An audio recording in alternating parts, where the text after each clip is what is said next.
Welcome to the place where dreams come true, where everything you want can be yours, if and only if you're willing to work for them, you're willing to hurt for them, but most of all, you're willing to be first for them. Ha! Look, I'm going straight to the top. I don't know how I would stop, like it or not. I got some goals that I'm hitting. You hear what I'm spitting, it's hot. Look what I got, whole lot of passion and pain. The road to success is insane. Stay out my lane, cause I'm on a mission. I'm getting what stands in my way. Yeah, I'm a beast, I wouldn't play with me, baby. The way that I'm training is crazy and I do it daily. You wanna talk about drive? I got more drive than Mercedes. I've never been lazy. I'm in the room, it's a red alert. You wanna compete? Well, get better first. I got 10 toes in the dirt, push through the hurt just to show them my worth. I'm the best. Yeah, I'm the best. I never stress. I know what's next. I'm who they test, like we playing chess. But I'm unimpressed, so now let me flex. Ha, yeah, I'ma work through the struggle and hurt, cause I know my worth, and I gotta be first. Ha, yeah, I gotta be first. Look, I don't want anyone's sympathy. I understand what it's meant for me. I give my focus and energy. If it's meant to be, then it's meant to be. But mentally, I'm undefeated. They hear that and say I'm conceited. Like there's no reason. Like I don't beat them and come back again just to teach them that when you work under pressure, you reach higher measures. They'll try and bring you down, but you cannot let them, and only get better and focus on cheddar. Eye on the prize and you'll become a legend. Like, when I'm in the room, it's a red alert. You wanna compete? Well, get better first. I got 10 toes in the dirt, push through the hurt just to show them my worth. I'm the best. Yeah, I'm the best. I never stress. I know what's next. I'm who they test, like we playing chess. But I'm unimpressed, so now let me flex. Ha, yeah, I'ma work through the struggle and hurt, cause I know my worth, and I gotta be first. Ha, yeah, I gotta be first. They don't know what's gotten into me, how'd I turn pain into energy. Through all the struggle and hurt, remember my worth, and that's why I gotta be first.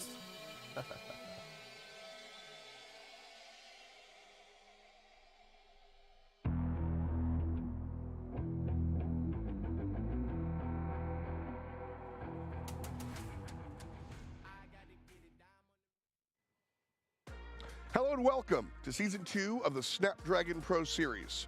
Our story this time around will be all about teams qualifying for Masters, our highest tier of competition where we crown a global champion. Their story continues tonight. STMN are back to defend their Season 1 championship. They've been on an absolute tear through the competition since taking the top prize in Seattle, and they've come into tonight with all the momentum on their side.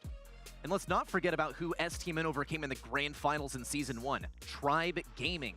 Widely considered to be the best team in the region, they've got their eyes set on revenge. And the best part, they're duking it out tonight with the first ticket to Season 2 Challenge on the line. But that's just one of the exciting matches that we've got on tonight, so let's get on with it. This is the Snapdragon Pro Series.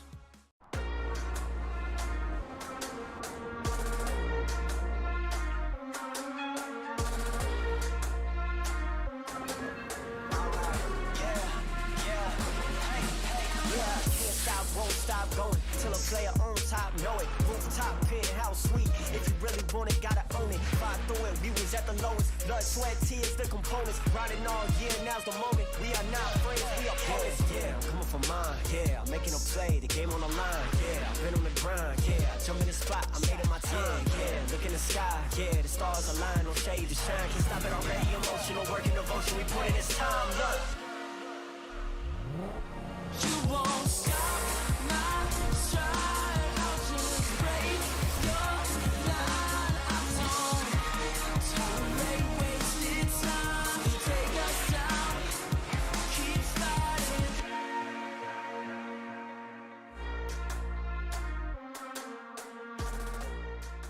Hello, what's good, and welcome. It's Season 2, baby, and we're still Snapdragon Pro Series in.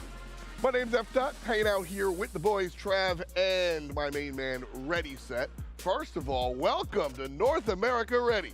Dude, I love my home region, okay? It's great to be here in NA and see all the wacky and awesome stuff that they got cooking up for us in the background. Speaking of wacky, what's good, Trev? Honestly, I've been bouncing continents like nobody's business, but to be honest, NA is superior to EU anyway, so I'm pleased to be here. Hey, man, you said it. So, I'm here for it, absolutely. But as we said, it's Season 2, the beginning of something new, but at the same time, still something familiar. If you weren't here for Season 1, well, where were you? But it's okay because we got a second season. We are starting in the open. So let's break it down, folks. Anyone and everyone can sign up to play Brawl Stars. And we find some of the best teams there, and that's who's going to be competing this time around. In a couple of weeks, we'll do it again. And then we take those best teams and we put them in the round robin machine. We whittle those teams down even further, and that's what we call the Challenge Finals. After that, we put everybody global competition. Masters, baby. North America, EU and MENA, Asia Pacific, and India will combine to find the best brawlers on the face of the planet. But of course, that's big picture. We're right here in the open. So let's say hello to our 8 teams that qualified into Split 1. Well, who better to be in that #1 spot than Tribe Gaming NA? It's quite a substantial lead at that after this first open phase of the competition. 425 points sitting in the first place. Quite a substantial leap, as I said, down to Vatra with 315. And then things start to get a little bit closer. STMN and Obey both sitting on 300 points in 3rd and 4th. No Worlds team, aka Vanguard, just with a little team name in 5th spot. West Coast, Reconic down in 6th and 7th. And then just squeezing on the end, Papi Chulos. And they used to be the best team name in the game, Daddies. What's going on with that? Well, I mean, Papi Chulos is basically the Daddies. So we just got here, and we are multicultural, baby. So this is what we're doing here in the open split numero uno. So we've got a double elimination bracket, and this is the upper side. If the keen-eyed people out there realize that the first part is filled in, that's because the first part's filled in. Listen, real talk, Brawl Stars World Championship next weekend in Paris. Top-end teams go there early to get their boot camp done. We understand that. We respect competitive integrity, and so we allowed our teams to play their games a little bit early. Spoiler alert, there are no spoilers. The games might be pre-recorded, but we are not. Me, my co-commentators are going to be watching live alongside you in the chat. So all this action is just the same as it would be live. We're starting here on the bottom side of the bracket. No Worlds team, formerly known as Vanguard, will be going up against Papi Chulos, and Reconic Esports NA will go up against Obey Alliance, the team formerly known as Chaz Mac Gaming.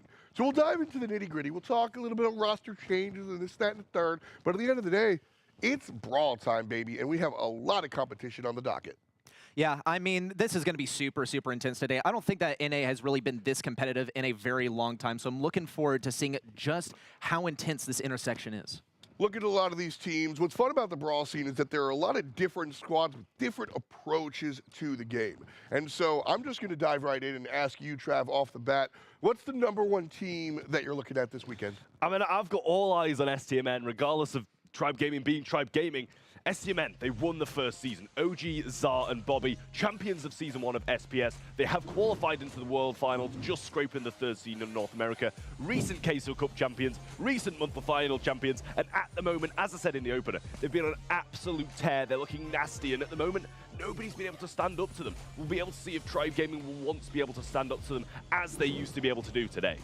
I mean, when you talk about stamina, you know I'm always going to turn up. Love those guys, love the York. Shout out to our friends over there.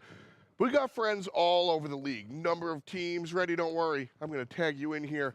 Your turn, baby. Who are you looking at? Look, man, I love STMN just as much as the next guy, but I think we got to pay a lot of respect to Tribe Gaming out here. See, they've been on top for a very long time, and I think we have just kind of come to expect them to be on top all of the time. But can you really blame everyone? Because, of course, they're on top here once again by points, by consistency as well. If we just talk the cups here, they made 4 of the finals, and they took the W in a couple of them as well. I talked about how this region is getting so competitive as well, because we've seen them taken down a handful of times recently, and I think a lot of that just has to do with maybe they could improve in the draft. And that's where I'm hoping to see them improve today, and that's why we should keep a close eye on them. Good calls. 2 of the top teams, one very recent success, others very storied success, but what have you done for me lately? That's kind of what we're asking as far as I'm looking at Tribe Gaming. So they got to turn things up this weekend for sure. Just a reminder, this is our first split of 2, and it's an open tournament. So go ahead, get your boys, get your girls, sign up, get your team together, and you can sign up, and maybe you'll find out if you have what it takes to go from open to challenge finals, maybe even become a Brawl master. I mean, it's definitely going to be interesting to see who's going to come out on top of this one, because top 2 teams, as we've just mentioned, Tribe and Stamina, but there are others as well, and every team in North America is looking so strong at the moment, and there's really not an outlier in this competition. Well, nice that we set the table. Let's dive in. Game number 1 going to be coming at you. It's going to be Reconic Esports versus Obey Alliance. As I said, the Obey squad, Chazmac once upon a time, but let's take a look at Reconic real quick. Nando, Nathan, and Alyanis. Alyanis is a fun guy. Like watching this team. What can we say about Reconic?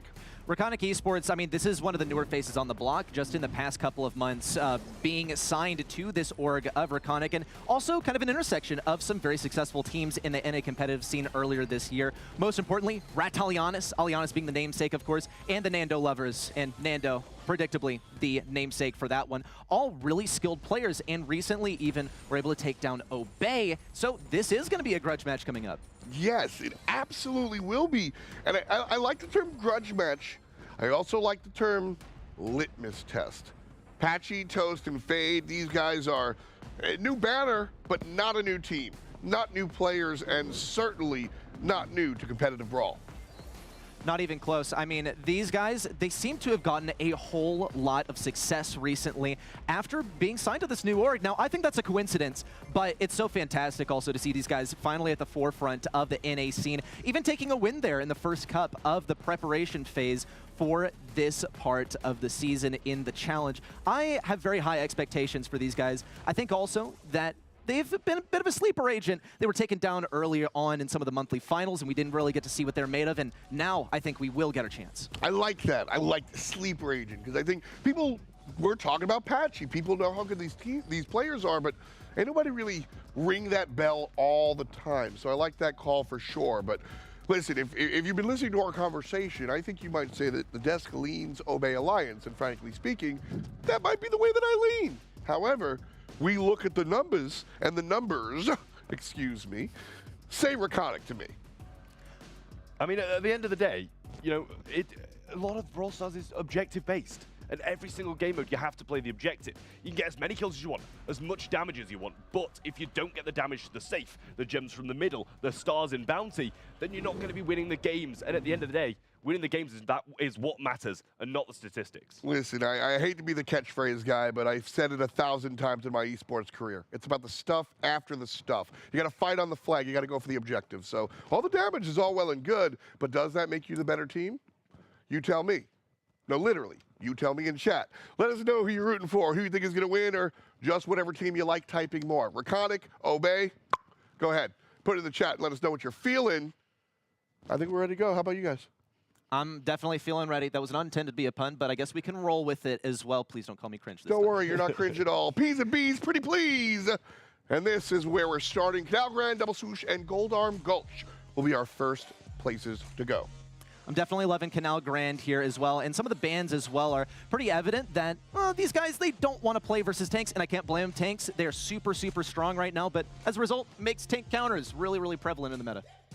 Yeah, you know, to be honest, we see Toast instantly going to be slotting on his comfort brawler, right? We were talking about this before, and it just is how it goes. B, just absolutely incredible in the meta at the moment, so versatile and so strong against tanks.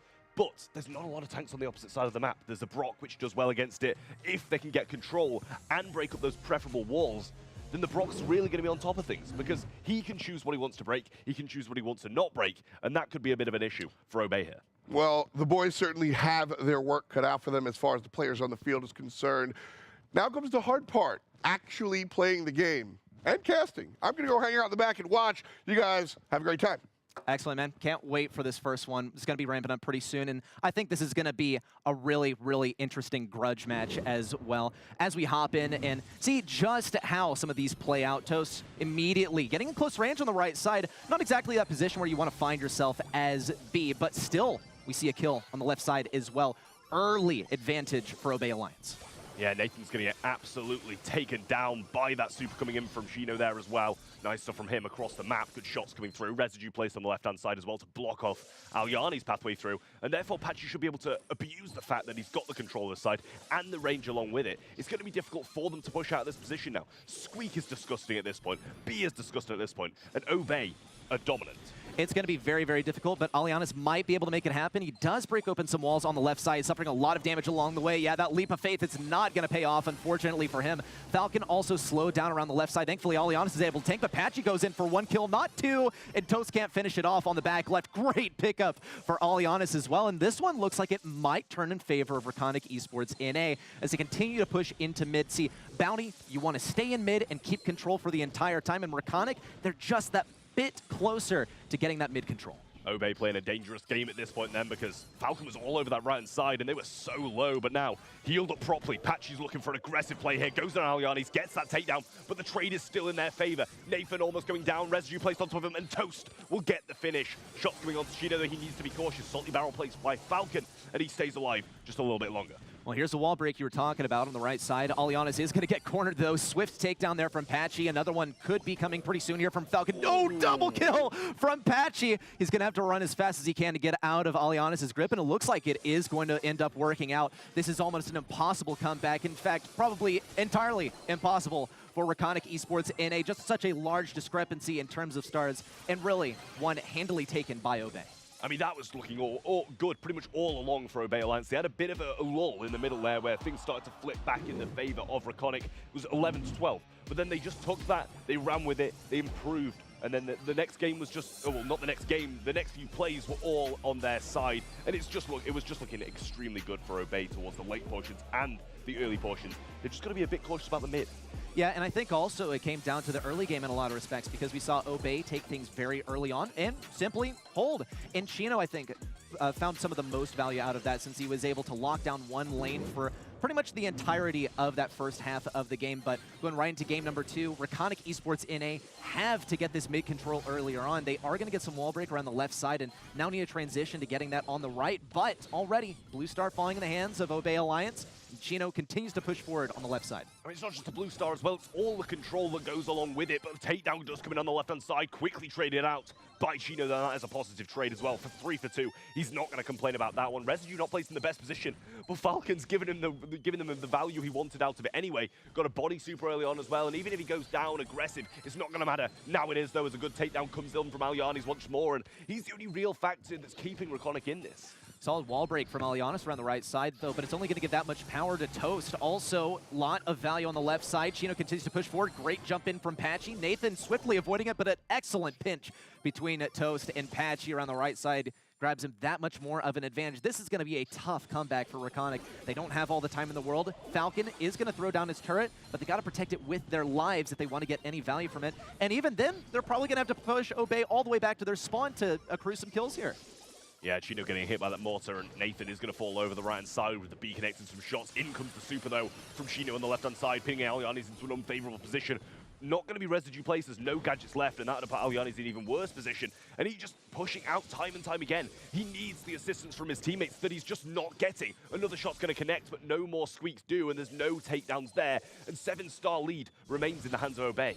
Reconic still playing a dangerous game here. Patchy, he can get any target he wants. Now a little bit lower on health. It's going to have to be a little bit more cautious, but still, Obey Alliance, they are leading by a large margin. Reconic, there's almost no shot of them coming back unless they can get some huge kills here in the end. They do have Obey on the ropes. Patchy is the guy to take down. Got to see something, but no one's within range, and this is a swift victory for Obey Alliance. That's a solid first set for them. They didn't seem under too much scrutiny pretty much throughout, and they were just playing it so much better as a team, as I said multiple times during that.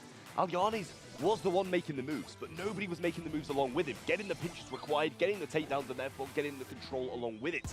And that's kind of what held Reconic back here.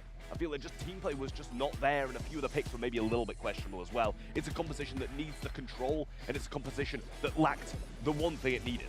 Yeah, and I also wonder like how that mid control early on in the game went so swiftly to Obey. And sometimes it can feel a little bit 50-50, but I think it once again comes down to what you were saying with the team play from Obey. Just being on lock there at the beginning, and the stat comparison I think tells pretty much the entire story as well. Reconic Esports, they took a lot of damage, they dealt a lot of damage as well, but it's getting that finishing blow, finishing things off, getting those stars that is ultimately the objective of Bounty.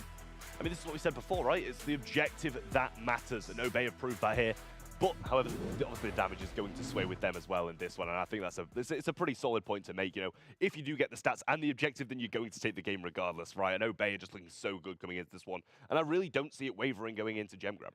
No, and I was also very convinced by the drafts in this one as well, because you could definitely see the gears turning on the side of Reconic. They got some good brawlers on their side, but when it came down to what Obey had to offer, yes, they didn't have wall break, but they knew that, well, we were going to have to see something from Nando in terms of wall break. He's playing Brock. That's what you use it for, and it just made B that much stronger. I think it was brilliantly drafted by the side of Obey, and hopefully the other side does not outer-draft themselves next time. Well, we'll see how the draft goes. We'll take a quick look at the pick and bans now and see what they are going for. Well, we have Crow, Amber, Squeak banned out. And it's on the other side we've got the Jean, Janet, and Penny coming in here. Jean, yeah, well, B picked up once again by Obey, and it's more of the same, really. A little predictable here from Obey, but you know what? If it works, it works. And a lot of the meta here in A revolves around B. And Bo also going to be useful for some wall break. I think that'll just make B strong. I'm surprised that we don't see Colonel Ruffs here played to break open some of the walls, but if Bo works, then it works. Nathan on the right side, going to take, as they call it, the bad side. It is a tough lane to play with the bushes getting so close to you, but he'll still be holding it for just a little bit. Toast is kind of bullying him over here. On the left side also, Chino tries to take things versus Nando. A gadget being used. Ooh, and a swift takedown onto Chino as well. Now a 3v2. Obey Alliance have to use these bushes to their advantage. Yeah, well, nice early start from Alyani's getting the kills that he did and getting the control and gems along with it as well. Nando's got his super over the left-hand side and needs to abuse this mute on his lane and try to take that, but we obviously do have that life plan, which is going to be able to tank it if not taken by surprise. And there you go. Perfect example of why that gadget is so strong and why Nando's going to have the issues that he's clearly having. Super thrown forward from Chino as well, and some resistance now coming in from Obey Alliance, and this is what we needed to see. After such a good start from Reconic, the bounce back that Obey needed was exactly this. It's going to be very difficult to get these gems now for Alianis as he's practically fighting two lanes at once. Toast hiding in those bushes, although we will see a takedown. Patchy falls on the left side. Chino has to stay alive. Alianis can't risk it, though. The more aggressive he gets, the more he could play into Toast's hand. Good stuff from Nathan as he wins that lane on the right. Another takedown on the left from Alianis. 10 gems for the side of Reconic Esports NA. And they can run it back, but they can't do it too quickly. They don't want to risk getting taken down in the corner, but they're holding mid so well. This one almost looks chalked. I mean, Obey just didn't bring the same dynamic. The comp's just not as good as what we see on the side of Reconic as well, and Max being so versatile at the moment. You pair that with an Otis, you pair it with a Lola, and it's one of the most versatile comps you can actually get. I really like what they brought to the table, but not only that, they were just playing better as well. I really think so too, and also I think a lot of it comes down to Patchy. He only got one super that entire game. Now, yes, it comes into fact that, well, the game was really fast, and it takes a little bit to get that super, but it appears Patchy was actually using Tripwire, because I didn't see a single super totem go down the entire time. Yeah, but he didn't really make the biggest use of Tripwire as well, right? It was just no gadgets at all really used, but then again, you know, sometimes you don't need the totem, and sometimes you just don't need the Tripwire, right? Like, sometimes you just want to leave your mines on the opposing side. Let them kind of waste their own time by diffusing them, and it was the totem. They just didn't really use it in that previous game. And we see once again Reconic having such a good start, but some over-aggression this time by Alianis, but quickly compensated by Nando getting the trade. Yeah, this is definitely valuable on that left side. Also, thank you to Snapdragon Elite Gaming, our friends over there, for making all of this possible as well and bringing this kind of gameplay to the forefront of things. So we get to see what Toast is capable of on that mid lane, as he has switched over here previously. He was taking more of a mid adjacent role on that left side. Patchy's going to see what he can get done on the left side. A little wall break over there as well. Nando definitely suffering a bit of a loss of value. Also, the wall's broken down. Chino on the right side seriously bullying Nathan as well. And a takedown of the gym carrier at mid. Toast is going to grab a lot of these, and only a few more for Obey to start working things in their favor. Also, mines quickly going down, and a swift takeover, too, of the bushes on the side of Obey. Yeah, I mean, that fat splatter was just so good from Nando. He kind of prevented the game being done and dusted right there by Obey Alliance, and now they've bounced back into a position of control. Nathan low on the right-hand side, though, but he doesn't really have anybody opposing him, because Alyanis and Nando are taking control when he falls low. And he's doing the same when Alyanis does as well, and they're just playing this so well as a team in comparison to the last set, which they just weren't. Max speed available, Lola ego, and also still got some freeze frames in hand there, I believe, as well. It's going to be pretty difficult for Obey to push out of this position. But they're not in the worst of spots anyway. The gems are almost tied out, and there goes the gem carrier. Good takedown from Chino, but everybody else falls as well. That definitely hurts for Allianis, but thankfully Nando is the Gem Guardian over here. In fact, he's the Gem Destroyer on the enemy side as the Gem Carrier goes down, completely out of reach, and Allianis is going to pick up that final gem needed. Nando would sure like to get the 10th one, but it seems just a little bit out of reach here. Patchy, though, closes in from the bottom side. Mines go down. Not going to find too much value there. It doesn't look like Allianis and Nando, they can't get too close together here. Good dodges as well, and a team wipe, too, from Reconic Esports NA. Little bait there on the bottom left as well from Nando, just to show off at the end. And it's bringing our match score to 1-1. I mean, they kind of flipped the script here totally, right? Because in the first set, we saw, no team play coming in from Reconic whatsoever. Everything was on the side of Obey. And this game is the complete opposite. The team play looked very good, and that's kind of something that brings Max into such a good position at this point, We almost saw things turn around there when Chino comes aggressive. He gets 3 shots on Max at close range, throws the super down. The gems fall.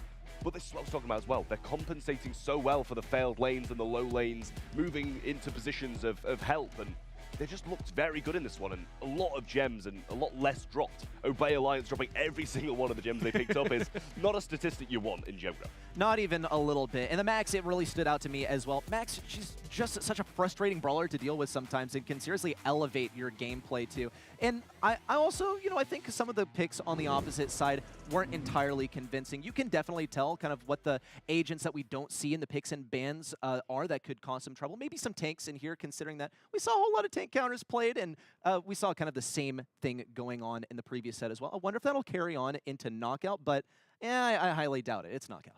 Yeah, I mean, the drafts have been kind of the deciding factor so far, right? And, not being able to make use of the drafts that you've got at the same time, it might not have been an incredible draft, but you're making use of the brawls that you've got and the bans that you've given to give them an unfavorable playstyle which they don't like playing. And it does seem like Toast is overplaying that B just because he's so comfortable on it. Fang, Grom, and Nani going to be the bans from Reconic Esports here. Obey going to bring in the Tick, Bo, and Jean. Pickups of the Max, Piper, and Bonnie. Sprout, Colette, and Brock on the other side of things. And honestly, I kind of like both comps here. They just excel at different points. Me too here, and the Max is really something that commands my attention here as well because, well, they might have picked Max and Piper right in a row. Piper, she can be very weak versus things that get in close range versus her, and Max is definitely one of those. You pretty much just boost your teammate right into her face where she does pretty much no damage. However, Sprout is going to be just as good at making that happen, and Sprout can close things out as that poison closes in. I predict that Obey are going to try and kind of drag out the pace of this match, especially because Reconic Esports NA are going to be heavily leaning on their movement to get some success here. But I mean, at the same time, right, they have the Sprout. They don't want the walls to have gone down, which Piper's going to do with time. It's going to be kind of a little bit difficult. You want the late game for the block-offs and stuff like that, Colette being able to excel a lot more, but you also don't want to play the late game because the walls might not be there that you can utilize. A little bit of back and forward so far, few supers getting charged little by little, and there's the Colette one. He's going to be the first sign of an appearance. Patch is going to have to use those rocket laces to jump out of a tough position as the Piper uses the homemade recipe onto him. And then now, Chino's caught in a terrible spot as well, but Gotcha Gadget's going to get some heals off, not get the kill though as Phase Shifter keeps Alyanis in the mix. And here comes the speed as well. It's going to boost up Nathan a lot. Ooh, and a good takedown onto Nando. Now a 2v3. Definitely a tough position here for Reconic Esports NA. Not impossible, but Nathan's here versus the hard counter. Has to get out of that position as fast as he can. Great block from Toast. That was beautiful. And a round victory for Obey.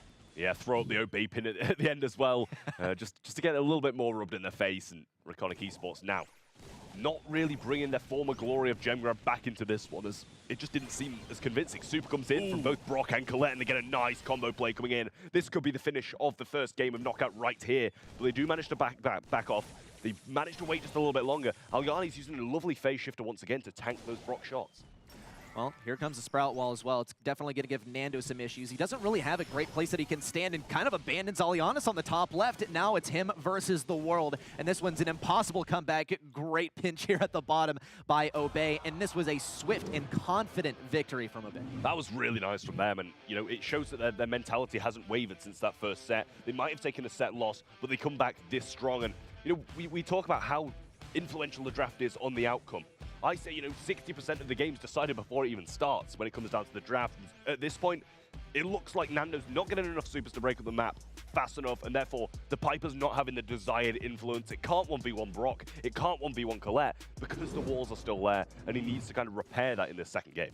And from that perspective, I totally understand why you would want those games to go a little bit faster if you're Obey Alliance, right? Deny that wall break to the enemy side to make that Sprout counter pick super, super useful. We'll have to see how it works out, though. Aliana is completely on the bottom side. I'm curious to see what exactly Reconic Esports NA wants to do with the Sprout lane here, because they don't really have anything that's that great versus it. They need Nando to break open these walls first, and without a doubt, Patchy is not going to be doing them any favors by giving them wall break.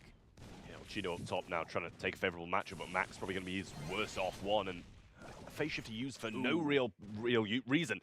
Toast's going to get the kill onto Nando and provide him with no charge along the way, whereas Toast's going to get all of his and have super in hand. Nathan down the bottom side, and Chino trying to follow his nice matchup there, and Max is just always following him. But it doesn't matter because they're dominating anyway. Unfortunate here. Ooh, 1-2. Double takedown here for Chino on the bottom side. Obey pins up in the air. Certainly confidence for Obey Alliance right now, because they could completely sweep this set if they get this next round victory. Immediate block off the mid lane, actually. Nando, though, is going to open things up, and that'll certainly be useful for him around the right side, but he has to make sure that he doesn't leave himself high and dry on the right. Toast also recovers the wall. A good takedown of Chino, actually. And now, for the first time, Reconic Esports have the advantage in this round. I mean, there you go. We see Obey kind of wavering again as Patchy breaks the wall, and he can't really make use of it as much as he'd like to, but he gets the kill, and it's a 2v1. Toast's going to have to do all the work here, but Nathan's got jump, and this is going to be a hard game to win. Nando's just looking for another super to heading to the next one and break up some more walls, but Toast's going to follow with a few shots. Ooh. Gets two, but not the third. Holding on to his wall, but he gets the kill somehow, and now it looks reasonable. Wall break placed down, but it's not a good wall whatsoever. That is one of the most questionable walls, and a chance where you've got to clutch the game, and he doesn't manage to do it. It was a little bit determined beforehand anyway in that matchup. Bonnie has a super, jump right on top of Sprout. Unfortunately, that also means that Toast isn't going to have a wall for this next one. He wasn't able to recover in time. Good takedown onto Chino, and another wall break as well. This is looking super confident for Reconic Esports in A, and a final pinch as well is going to seal the deal. We're all tied up now in set number 3.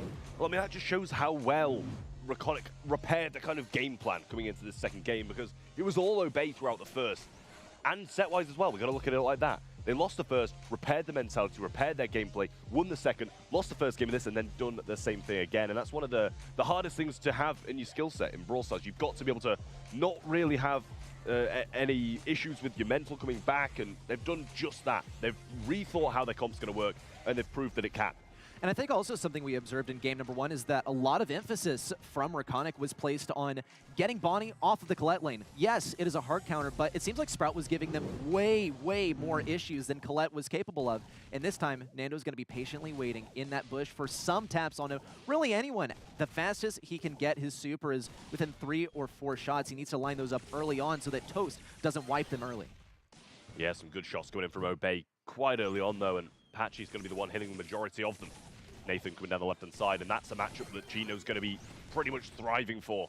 Going to pop his gadget to real no avail there, as he has to back off anyway, as no shots can connect, and therefore can't get any heals from it, but that's a great wall from Toast, and that's something they can abuse nicely. One shot connects onto Alianis, another one follows as well. Phase shift is still available, but he's not going to use it just yet, and he's not going to need to either. Chino going towards Nathan, getting the gadget off, getting the super, but he misses it. Patchy's going to get the kill, and it's still a 2v2. Alianis somehow staying alive, but now he's not going to. Nando's got no wall break, and he gets a Brock and a Sprout. This has got to be an Obey game. Yeah, Toast already focusing down that bottom side, though Nando is going to be given that last shot from Patchy. Goes for the wall break, tries to line up some more, or maybe deny supercharge to Patchy. Going to be now going to the poison, but Patchy still manages to get his super in the end. He'll mostly be using that for damage, and if Nando decides he's going to play this wide open area, Brock doesn't have to sacrifice any walls for that, but they are going to be playing into something rather tough with all that speed now negated by a single Sprout wall. Yeah, tough for him, but we're going to see a transplant surely from Toast to bring that wall back into his hands and therefore have it again. And it's going to be quite influential there. No shots connecting though, and we see Nando with a great positioning down this bottom side. Same with Nathan, the range, they're going to actually be able to use it for the first time in this entire set. But Alyani's puts himself in a terrible position, and follow-up shots coming in from Chino and also over the top side as well, but phase shifter keeps him alive. Patchy going for the auto-aim Brock, the special Rocket Laces auto-aim. Real nice stuff, but uses that to get away instead, and Nando gets hit. He doesn't get the return, but the jump away is needed, and they trade it. Oh, they don't trade out. Alyani's does survive on a slither of HP up top, and now it's a 3v2 to Reconic. I'm starting to see exactly what happened in the last game. It was a comeback from Reconic, and now with things way, way more open, it's looking so confident for them. Even with the takedown of Patchy too, this one has to be in the bag. But Nathan and Alyanis need their supers. Toast tries to deny it. Alyanis still managed to get some charge out of that before he succumbed to the effects of the gas. But Reconic Esports still take the round. Just one round left to determine the outcome of this entire set. It's just one. Yeah, as expected, Nando's surely going to break up some of these walls over the left-hand side. He's got pretty dominant control of them, but therefore, also at the same time, might want to break up the right, because that's where Obey are, and that's where they can get the most value out of it. However, even if he does, Toast got that super to be able to place another one down. But at the end of the day, it is a 50-50. It's going to come down to when in the game that it's going to be fought. And at the moment, it looks like they're playing for the late game, but Nando getting pretty hard and does fall low now, having to retreat nicely, but a good wall placed by Toast as well. Shot following up, coming in from Patchy, and Nathan's going to fall low, all on the side of Reconic low. But nothing comes of it, no takedowns whatsoever, and Obey start from square one again.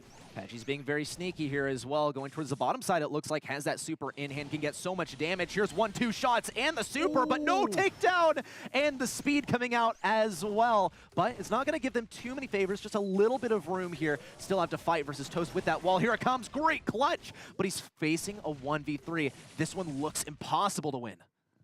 Yeah, it pretty much is as well, and this is going to decide the set. Reconic take it, and they move 2-1 up against Obey Alliance, coming from down in the deeps to now being on top of the world, as they are only one set away from taking down Obey Alliance. And we reiterated at the start, they're a fierce team. They've been looking incredible recently, and Reconic do not seem to care. Doesn't seem like they care at all, and it looks like, once again, the Max kind of surprised them. I love how this draft worked out for Reconic, though. They played for the late game. It worked beautifully, even though they pretty much knew that they were going to be facing a Sprout as a last pick, because if you look at the bans, there was a Tick ban, and there was a Grom ban that leaves only one thrower left, and yet they still picked Piper. They knew how this one was going to play out. They just had to execute it, and they did so, but only by a hair's width. I mean, it's those adjustments, right? Reconic just seemed to be able to move on from past losses and come back with a better strategic game plan, and therefore they managed to take the win along with it. We've got those statistics on the screen now, and dominant damage in the hands of Obey, but a lot less heals. And looking at how many heals Reconic got, they definitely played that one very, very passively. Piper going to be playing passively, healing up when he gets hit even once, Bonnie the same, and it's just really difficult for Obey to get the kills when they're playing so passively, playing at the range that they're dominant at, and that's what Reconic did so well. They did, they really did, and I can't wait to see how that shapes up in Heist, but I don't know if playing passive is really the way you want to go in this mode. It's all about that aggression, and I think that's where we've seen Reconic absolutely thrive in the last set. Now, if we talk about the first couple, I don't know, man, not necessarily so much. I think also this is our chance to finally see some of those tanks drafted, unless they're just that good at drafting that we don't see them at all anymore. Well, we'll see the draft now. Pick and bans are ready to be seen. We'll see what they're kind of bringing to the table and if Obey are going to make any changes. And who would have guessed it? Who would have guessed that the B's going to make an appearance? Colt on the other side, though, and this is a really solid pick. But Brock's always going to be able to do whatever he's doing just better. More damage on the safe nowadays, better wall break. They've gone with the Colt, Carl, and Bonnie up top, and they don't really seem to have that really solid, solidified mid. I'd imagine it's going to be Bonnie because of the range it brings to the table, but you're going to be against a B. You're going to be against a Brock, and it's going to be so easy for them to hit shots, and being the brawlers they are, it's meant to be difficult, and that's just not going to be the case. Otis finishes off the Obey comp, and what do you think about those? I definitely like Obey here because every single one of these brawlers is capable of doing a solid amount of damage to the safe. B, probably the least of the trio, but on the side of Reconic, really only one that catches my eye, which is Colt. Now, Carl, he can get on top of that safe. I see him being swiftly silenced or taken down by B or Otis. And Bonnie, one of those where you just kind of jump onto the safe, try and get some solid damage in there, but you don't have that amazing damage output that Brock and Otis have to offer. This is going to have to be a control game for Reconic, I imagine. It really is. It's going to have to be control and that one breakaway play from Cole that's going to get the damages. Otherwise, it's going to be pretty unlikely they managed to take this one. Wall breaks on both sides from both the Colt and the Brock early on. Honey Molasses is going to be placed there. And some good follow-up shots coming in from Chino, getting the follow-ups, and Nando's going to fall low as well over this left-hand side. Aliani's doing a great job of pushing up, though, against the Otis, who's pretty much easier to hit the shots with. Yeah, it appears to be so. Aliana's doing a good job also of keeping him at range, too. One thing that he boasts over Patchy, and Cole, he's not a brawler that we really see a lot in competitive, but when we talk about safe zone, that wall break on the right side is definitely instrumental. He might even opt to break that wall on the left side if it weren't actually more of an advantage for Nathan, or maybe not, just break it right open. It's going to make it a little bit more difficult to face B. However, Nathan doesn't seem to be too phased too far. Still, though, no damage on the safe from Reconic Esports NA so far. But pretty much the same from Obey, right? It's still got 2%. It's not going to make that much of a difference in the long run. Aliani's going to be brought low, though, but a good clip coming through. Nathan low as well as the 3K connects onto him. Follow-up shot from Chino, and that's going to be the rocket fuel, which increases that radius and gets the kill. Nando spinning. Even though he slows, he's going to be able to avoid those shots with that extra movement speed that the super brings along with it, and he stays alive. But only 1v3. Even if you're spinning, you can't keep the control, and Obey have established themselves nicely. Ooh, nice takedown into Alianis on the right side. A little trade out there for Chino. It's going to sacrifice a lot of damage that Obey were capable of on the safe. Nando also falling. Patchy has to get good dodges here, but he's in a 1v2. Silences Alianis. Good takedown. Not able to dodge out that shot from Nathan. However, this isn't enough to stop Chino and Toast from hammering away on that safe. Super coming in as well. Now dropped to 64%. Toast and Patchy arriving just in time to slow down the charge from Reconic, and Alianis, he assumes the right lane once again, but a little trade out this time. It's not going to be Patchy, it's going to be Chino versus him, and so far it's looking quite productive. Yeah, I mean, that meaningful damage has now been established by Obey, but all it takes is one breakaway from Alianis on that Colt to get this back in the hands of Reconic. Shot not going to connect as tanked by invulnerable Alianis, but these from Chino are going to be doing damage. Incendiary on it as well, and this is just dominance from Obey at this point, and there's just no chance for comeback now. Surely, Aliani's making the breakthrough. Nathan gets the kill as well, though, and some damage is coming down. But can it be enough? I don't think so, unless Alianis can get a great super here. Ooh, immediate 3v1 takedown for Obey Alliance. Nando fighting for his life on the right side, but they simply don't have enough DPS to offer. And this one goes to Obey Alliance, though the scales did sort of start to tip there in the end. It makes me a little bit hopeful for Reconic that they could take this back in the next one, but overall, the picks and the gameplay, they just looked way in favor of Obey. I mean, it just did seem like it was pretty much stalemated throughout the entire thing, right? Like, it wasn't a complete dominance. It was Obey had this breakaway play that got just more damage than the one that Reconic got at the end. And, you know, if you got a Carl going in, flying hook forwards, bouncing those pickaxes off the wall, a body jumping in and a Colt unsafe, it could have been turned around, but it was just the staggered attacks at the end, which was so easy to clean up for Obey. Well, wall break on the right side from Alianis, but Nando's going to be taken on the lane. And Alianis now faces off versus Brock. Wow, full clip there to take down Brock, but a swift response from Toast is going to silence that left side.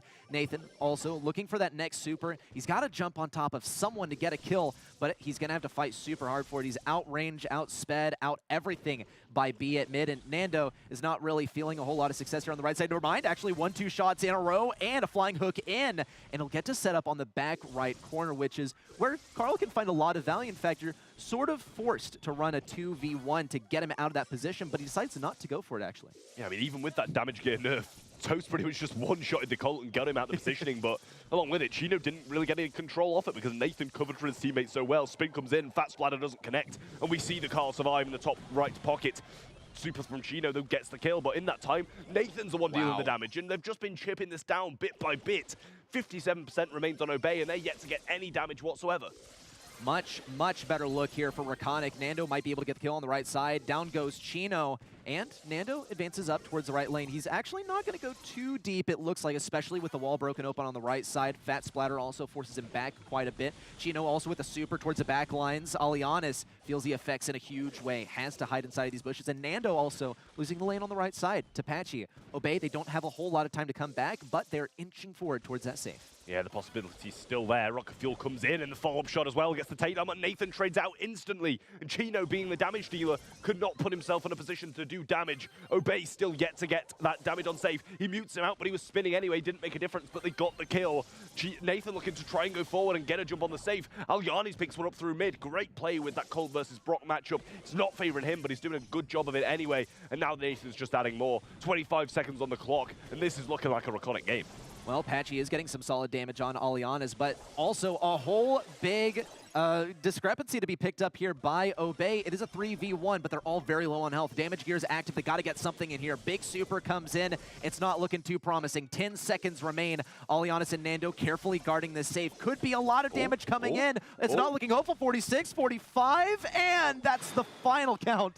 44, a 14% difference there. And it's a Reconic match point now.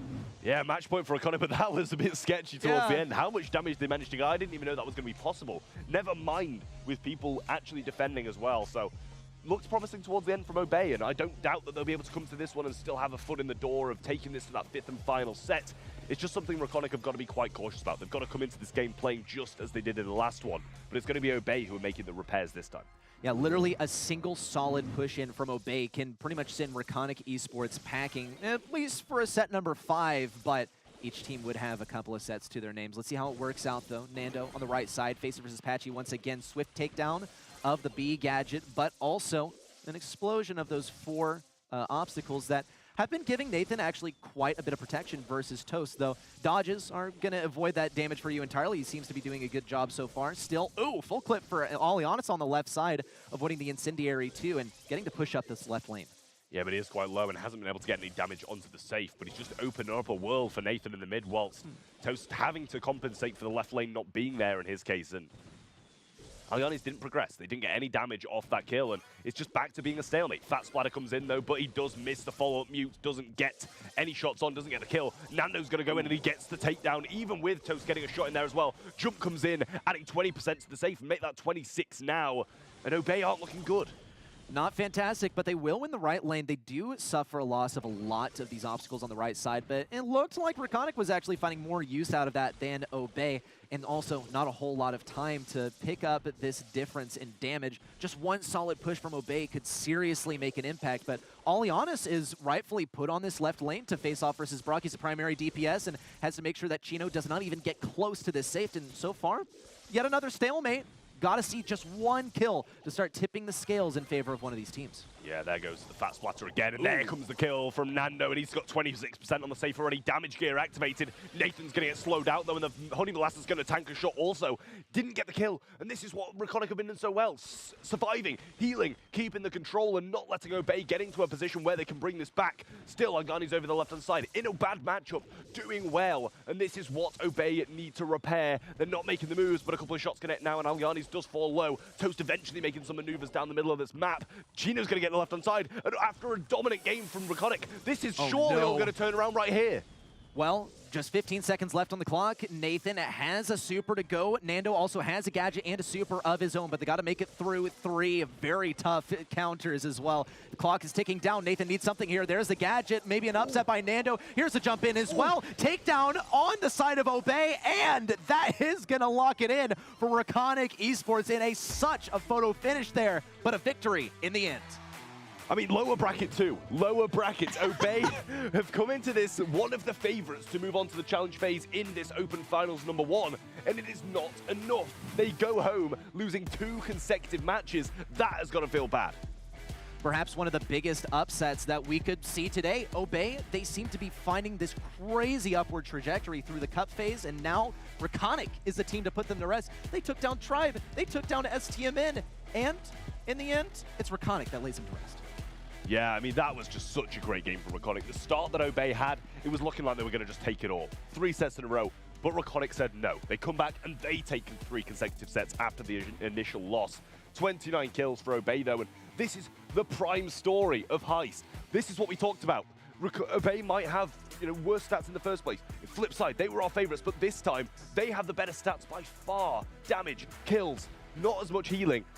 But healing's what matters, right? You have the control and you get damage on safe rather than the opponents, and Reconic managed to take it. Yeah, when you look at that high healing number, that's indicative of just good control play as well, and it's no doubt what Reconic did such a good job of in the last game, and you don't usually see that on Heist, but with their comp, it was the right play. Yeah. Absolutely looked like it was the right play. I mean, it won them the game. The old STMN sweep coming out here for Reconic. I am just as surprised. I think you painted it perfectly. Obey were a favorite coming in here. And seeing them fall down, I mean, Are you also surprised? I am. Reconic, they're a great team in my eyes, and they've taken down Obey previously, but to see Obey take down such storied rosters as STMN, as Tribe, to make it here, ultimately to be upset by Reconic is not what I expected. Let's take a look at the bracket now that we've got a couple of games locked and loaded. Bottom side coming at you real quick. Obey Alliance winds up falling down to Reconic Esports. And Papi Chulo's great name, not a great game. No Worlds team. That's the squad formerly known as Vanguard. Will knock the daddies to the wayside. So we'll see who those teams have to go head-to-head up against, because they'll be playing the losers of West Coast and Vatra and the big matchup, Tribe and STMN. Both these matchups are pretty dope. I'm excited to see West Coast and Vatra, but Tribe Gaming and Stamina, they met in the finals last time around. Now we get to see them in the open split. Don't go anywhere. We'll be right back.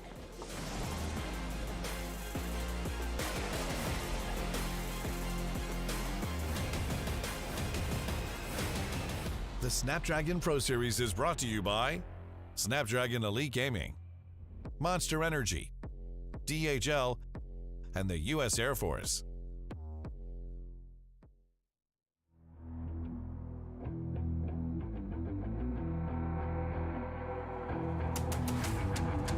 I gotta get it, I'm on the mission, snap any minute, casually winning. Stop tripping on me, stop dissing on me. Yeah, I got a dream, can't take it from me. My fire's burning, now I'm always learning. Tell me where to go, man, I'm on a journey. Yeah, I can't explain it, I get excited. Keep it 300, King Leonidas.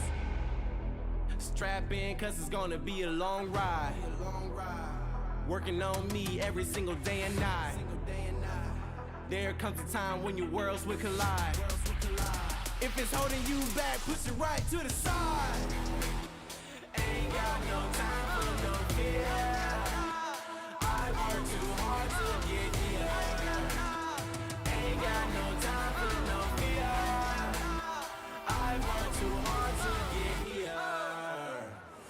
I don't got the time, put me in, coach. I've been going hard, time to let it show. Everything raw, give it to me now. Let me have the spot, man, it's going down. Gotta get it here, I don't wanna wait. Take what I want, then I go train. Gotta get a win, I won't lose the game. This is my year, I ain't gonna break.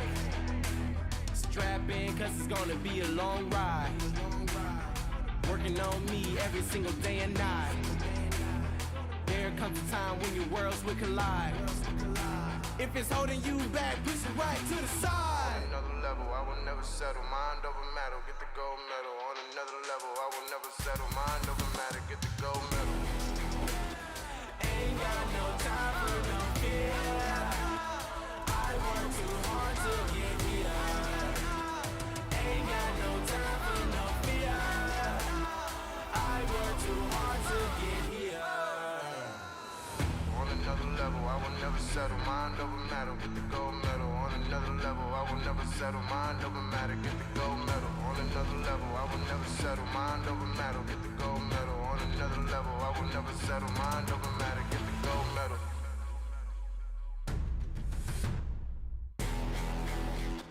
Ain't got no time for no fear. I work too hard to get here. Ain't got no time for no fear. I work too hard to get here. Ain't got no time for no fear. I work too hard to get here. Ain't got no time for no fear. I work too hard to get here.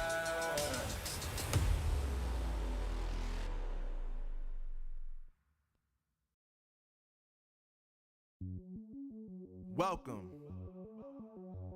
to the place where dreams come true, where everything you want can be yours, if and only if you're willing to work for them, you're willing to hurt for them, but most of all, you're willing to be first for them. Ha! Look, I'm going straight to the top. I don't know how I would stop, like it or not. I got some goals that I'm hitting. You hear what I'm spitting? It's hot. Look what I got. Whole lot of passion and pain. The road to success is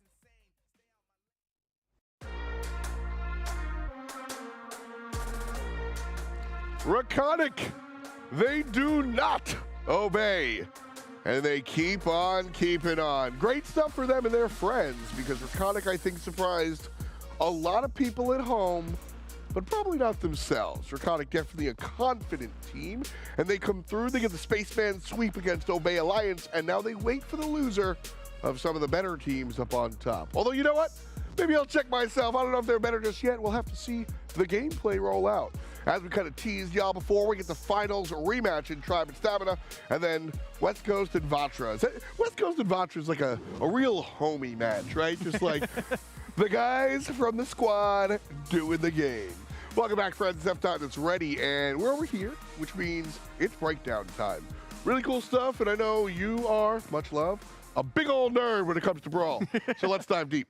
Yeah, I think really the main thing that stood out to me for the Reconic win here in the end is they knew how exactly to play Brawl Stars versus Obey. They played their own game, but they also knew their enemy very, very well. And in the end, that just came down to patience. They know that Obey is capable of some very, very fast sweeps. We saw it in the stats right off the beginning of the match. And now they play something that's a lot slower paced, way more defensive, and you can see it in how they play as well, because they play for the long game. Not only do they hold for the entire game, never letting a DPS onto their safe, they play it in the end to just such great success. And we can pause it right here to take a look. Nathan, he's got that super at the ready. Nando, he has saved that final flying hook for the entire game. Now, you can get great value with flying hook in that super combination in close range, but to save it in the event of disaster is, as we can see when we hit play once again, just beautiful when it comes into action. And it all comes down to just having that patience, making sure that you have the abilities at the right moment, at the right time, and making sure you don't hit the fire button too early. I mean, that's really the key. You said the magic word earlier on, patience, baby. That's such an important part here. And, you know, there's probably a better word that also accomplishes what I want to really break down, is how they bit off exactly what they needed to. They left with 1 HP often. They did exactly what they needed to and no more. They knew exactly how long to save the supers and the gadgets and no more. I mean, I think it kind of boils down to the fact that they just knew their opponents so well. I think that's what it was. You know, we saw multiple times they banned it out. They probably knew Toast just as much as we did was going to be playing B religiously, and they accounted for it. They played it well, and, you know, to be honest, I was worried for them when that B versus Body matchup was shown in the draft. I was, oh wow, this is surely going to be an Obey walkover. But they played it well. They won the lanes, made him focus the lanes, and then we just saw the Body walk straight through the mid, and they did exactly what they needed to take the win. And I thought you broke it down really well there. Towards the end, they took what they needed to, and they dealt what they needed to, and that's how they took the win. Well, a great, great performance by Reconic, and honestly, straight up a great way to start our second season here at the Snapdragon Pro Series. But we'll go from the bottom all the way to the top. Say hello to one of the #1 teams in the world. It's Tribe Gaming. Corey Zulon and Tyrant Star.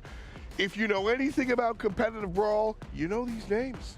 I'm a big advocate for these guys, and look, they advocate a lot for themselves just in the game. No, seriously, just speak with the gameplay. Let the gameplay do the talking. Let the points, let your #1 spot on the leaderboard, multiple leaderboards and multiple competitions, might I add, do the talking for you. And some other people in the scene do the talking for them too. Consistently ranking these guys as just the top dogs in North America, and it completely shows how dominant they can be at times.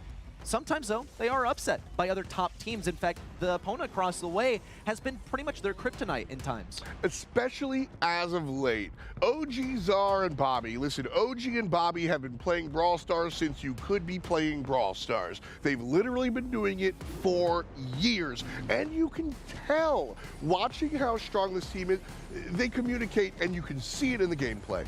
Yeah, I mean, on top of that as well, what kicked off their incredible end-of-year run was Season 1 of SPS. They won that LAN, and then everything lined up off the back of it, and it just all seemed so good. That's when Tribe started to crumble as well. They were realizing, oh, you know, we can win online, but we can't beat them at LAN. Something needs to change. And then their drafts went completely out the window, and everything started to go downhill, and STMN took advantage of that. They won the last monthlies, Tribe came dead last. They won the Queso Cup, Tribe didn't. Then, they obviously won the SPS Championship as well, and everything's been going right for STMN, and nothing's been going right for Tribe at the moment. I mean, listen, these are two of the best teams, so there's no way I'm going to sit here with a straight face and tell you that either of these teams are not good, and these numbers are going to do the same thing. I approach that backwards, but you know what I'm saying. These teams are dope, and the numbers reflect it.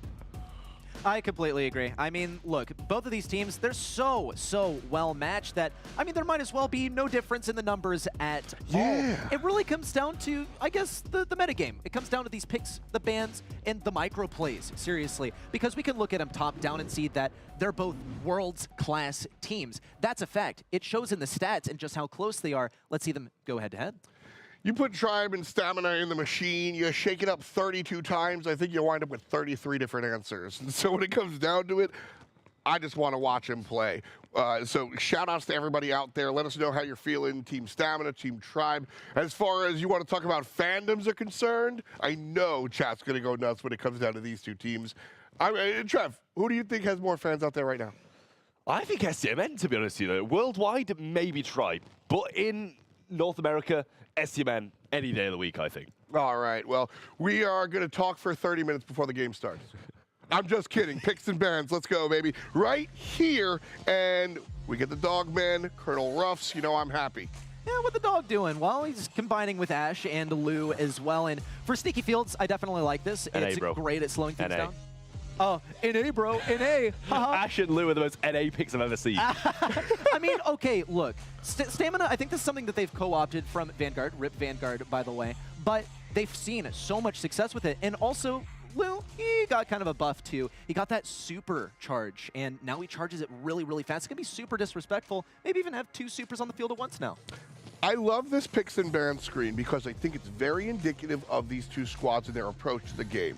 Tribe is traditional. They do what's tried and true. They look at the tier list and they do that. And Stamina, let's play Siege Mortis. Let's do weird stuff. Let's break the meta. And we've always gotten that from Stamina. Who's going to win? Who's going to win? I think 50-50 at the moment, but I'm going to side with Stamina just because they were my team at the start, and I know Tribe was your team at the start to watch out for, but I've got STMN all day long here.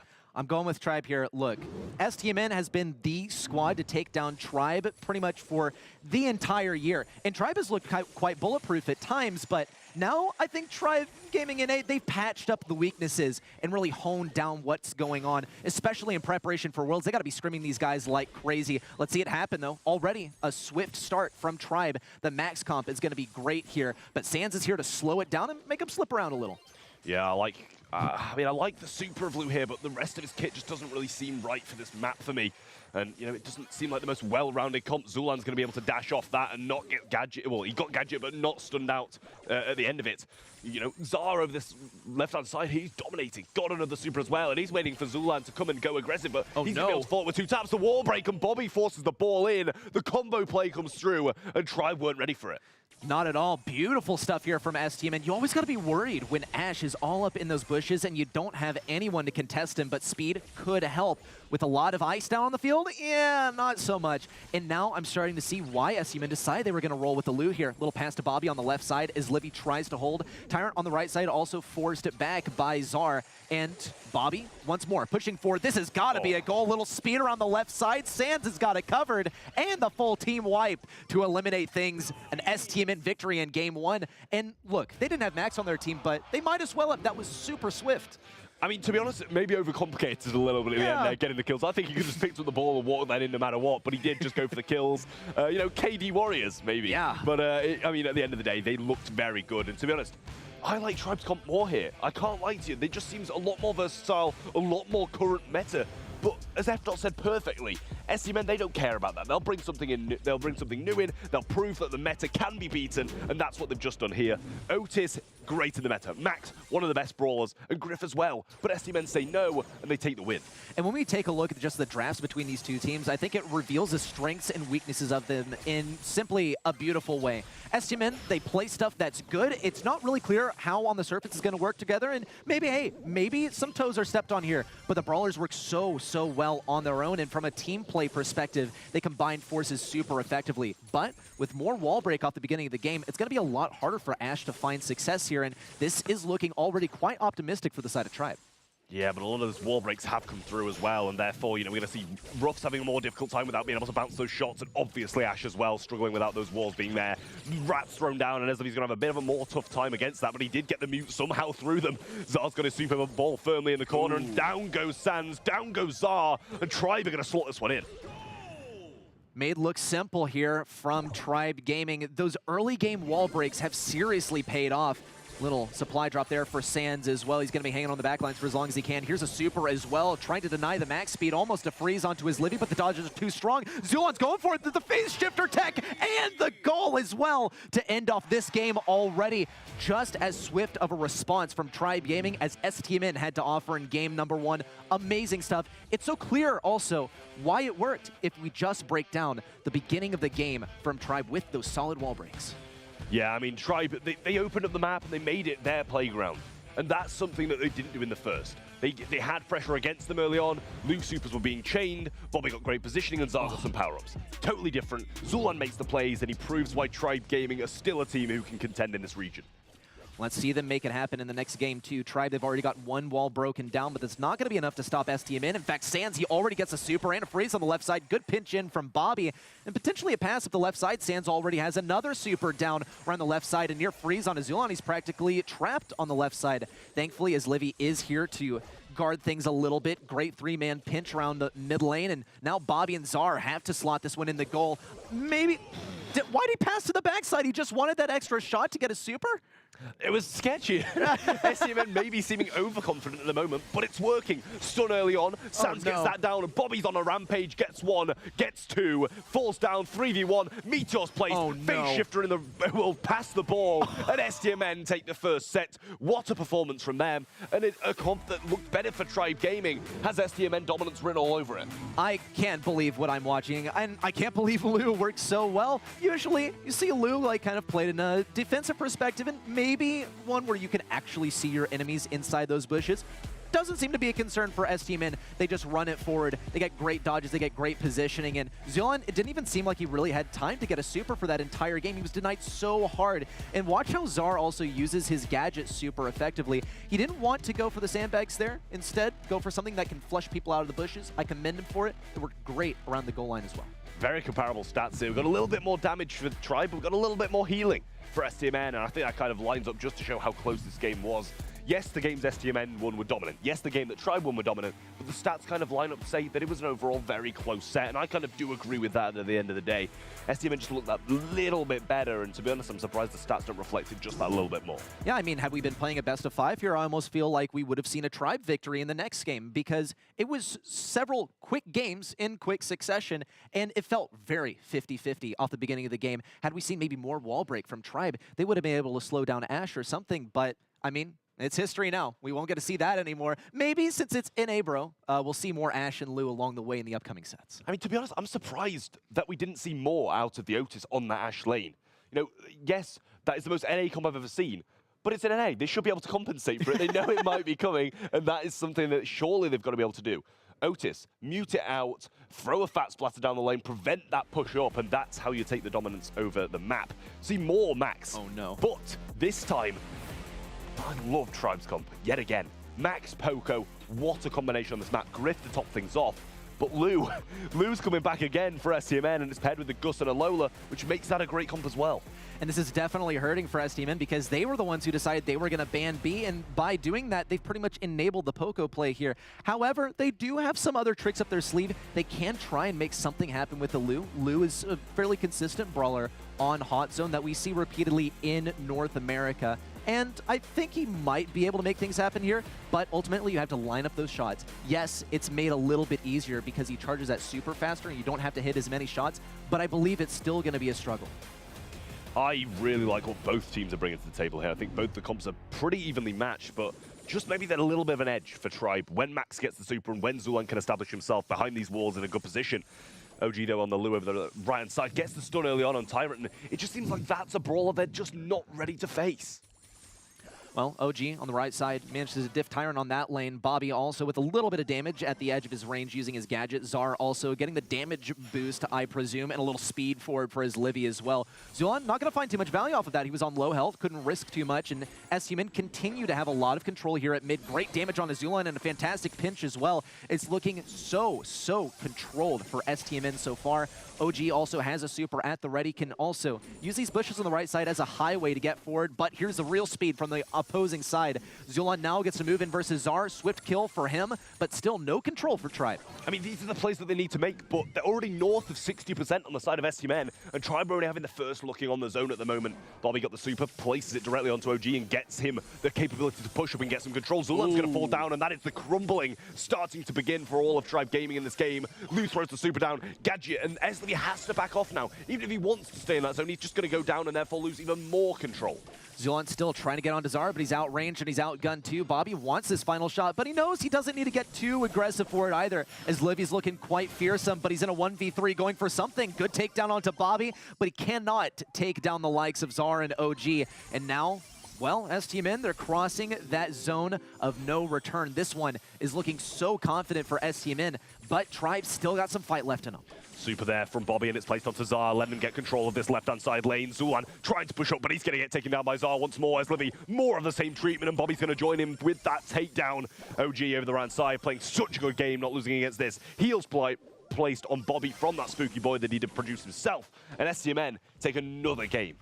Beautiful stuff, I think, especially from OG on the right side. We had some second thoughts about the Lou at the beginning of that last set, and now on hot zone, like, yeah, I see it. But on open zone, probably never before. It looks like things were very carefully banned to eliminate some of those frustrating brawlers to play against. Amber, B, especially since they have such long range and can be difficult to push into. And it didn't seem to be a problem in the end, as OG, Zar, on a bit shorter range, but still winning some of these matchups. Zulon is going to try and take the right side this time versus OG, as Livy still coming in and out of the zone at mid. And doing a much better job, it looks, versus Tribe, but with an early lane victory on the right side, it's starting to look more favorable for STMN. I mean, I need to see more from the Max. He's eating every shot, and he's not getting enough speeds to warrant this Max Poco combination.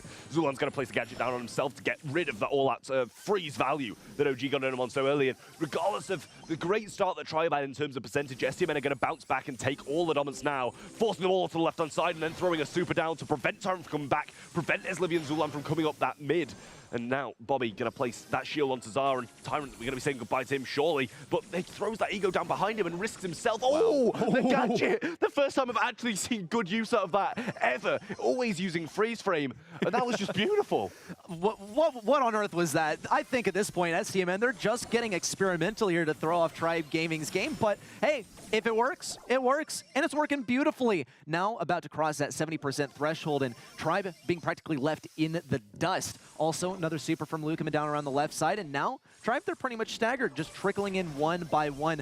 Max Poco not really finding any synergy here, unfortunately, and it's looking like an runaway for STMN. I mean, this just looked beautiful for STMN. Dominance all the way through, and, you know, honestly, I maybe overestimated the Tribe comp a little bit more, but as I said, I wanted to see more from the Max, and more I did not see. Very disappointing performance, I think, all round from them, and they're definitely not going to be pleased about being 2 sets down. It's a difficult place for them to be, but what a play from Zar with that gadget over the left-hand side. It's rare you get value out of that, and it's even rarer to see it.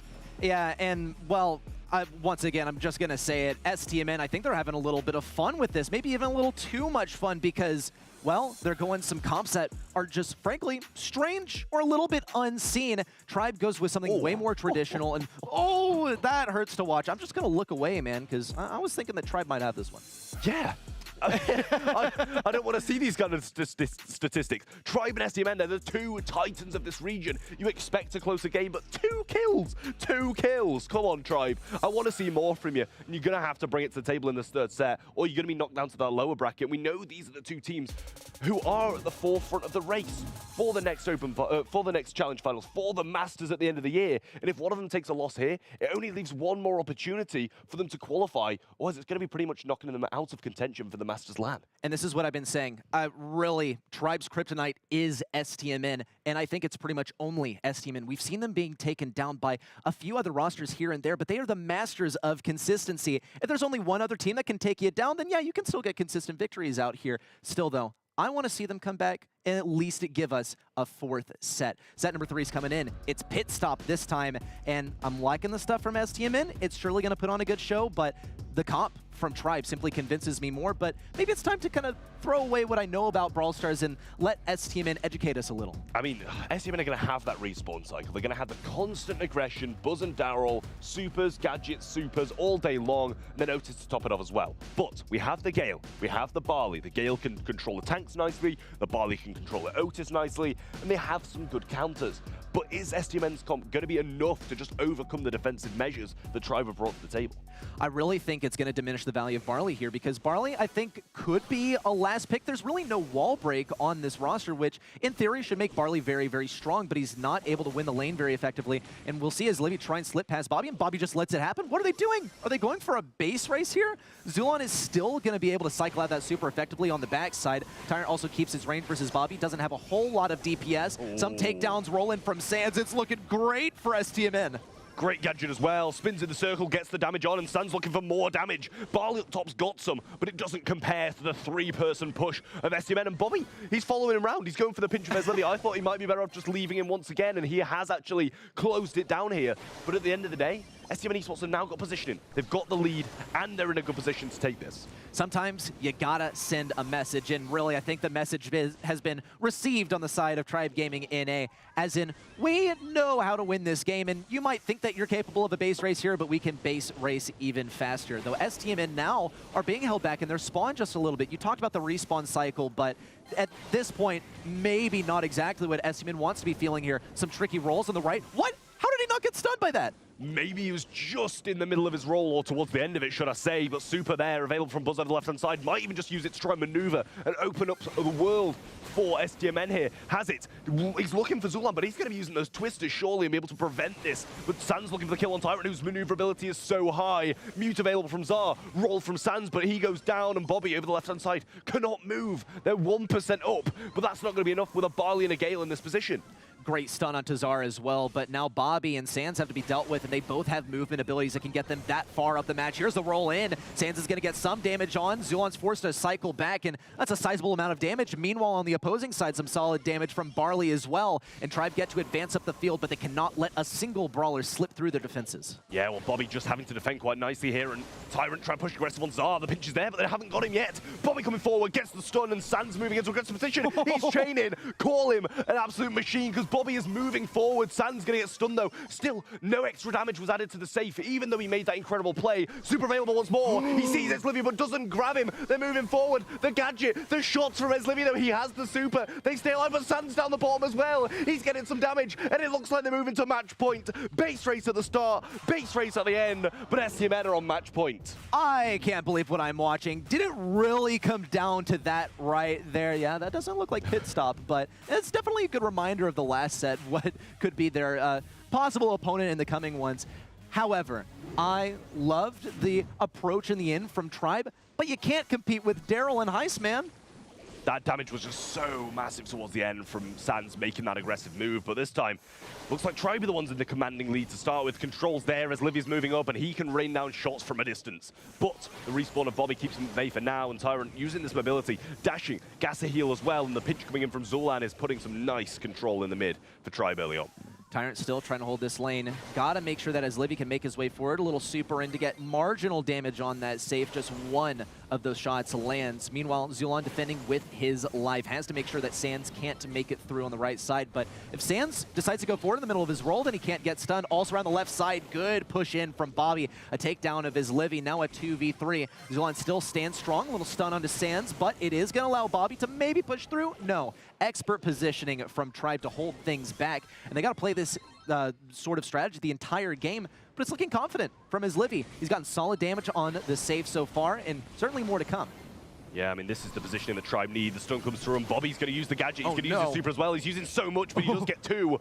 40% still taken, and maybe a little bit more added on from STMN now, but STMN showing their first signs of life in this match point game for them, and this is the positioning they need. The mute's available. He misses it. Actually hits on the safe, which is going to have some burn down damage. Fat Splat comes in, but it's all the control at the top right that Barley's providing, preventing Bobby from pushing up. Roll comes in from Sans, but Tyrant might survive this. Zulan had some help in there as well, and they get him off the map.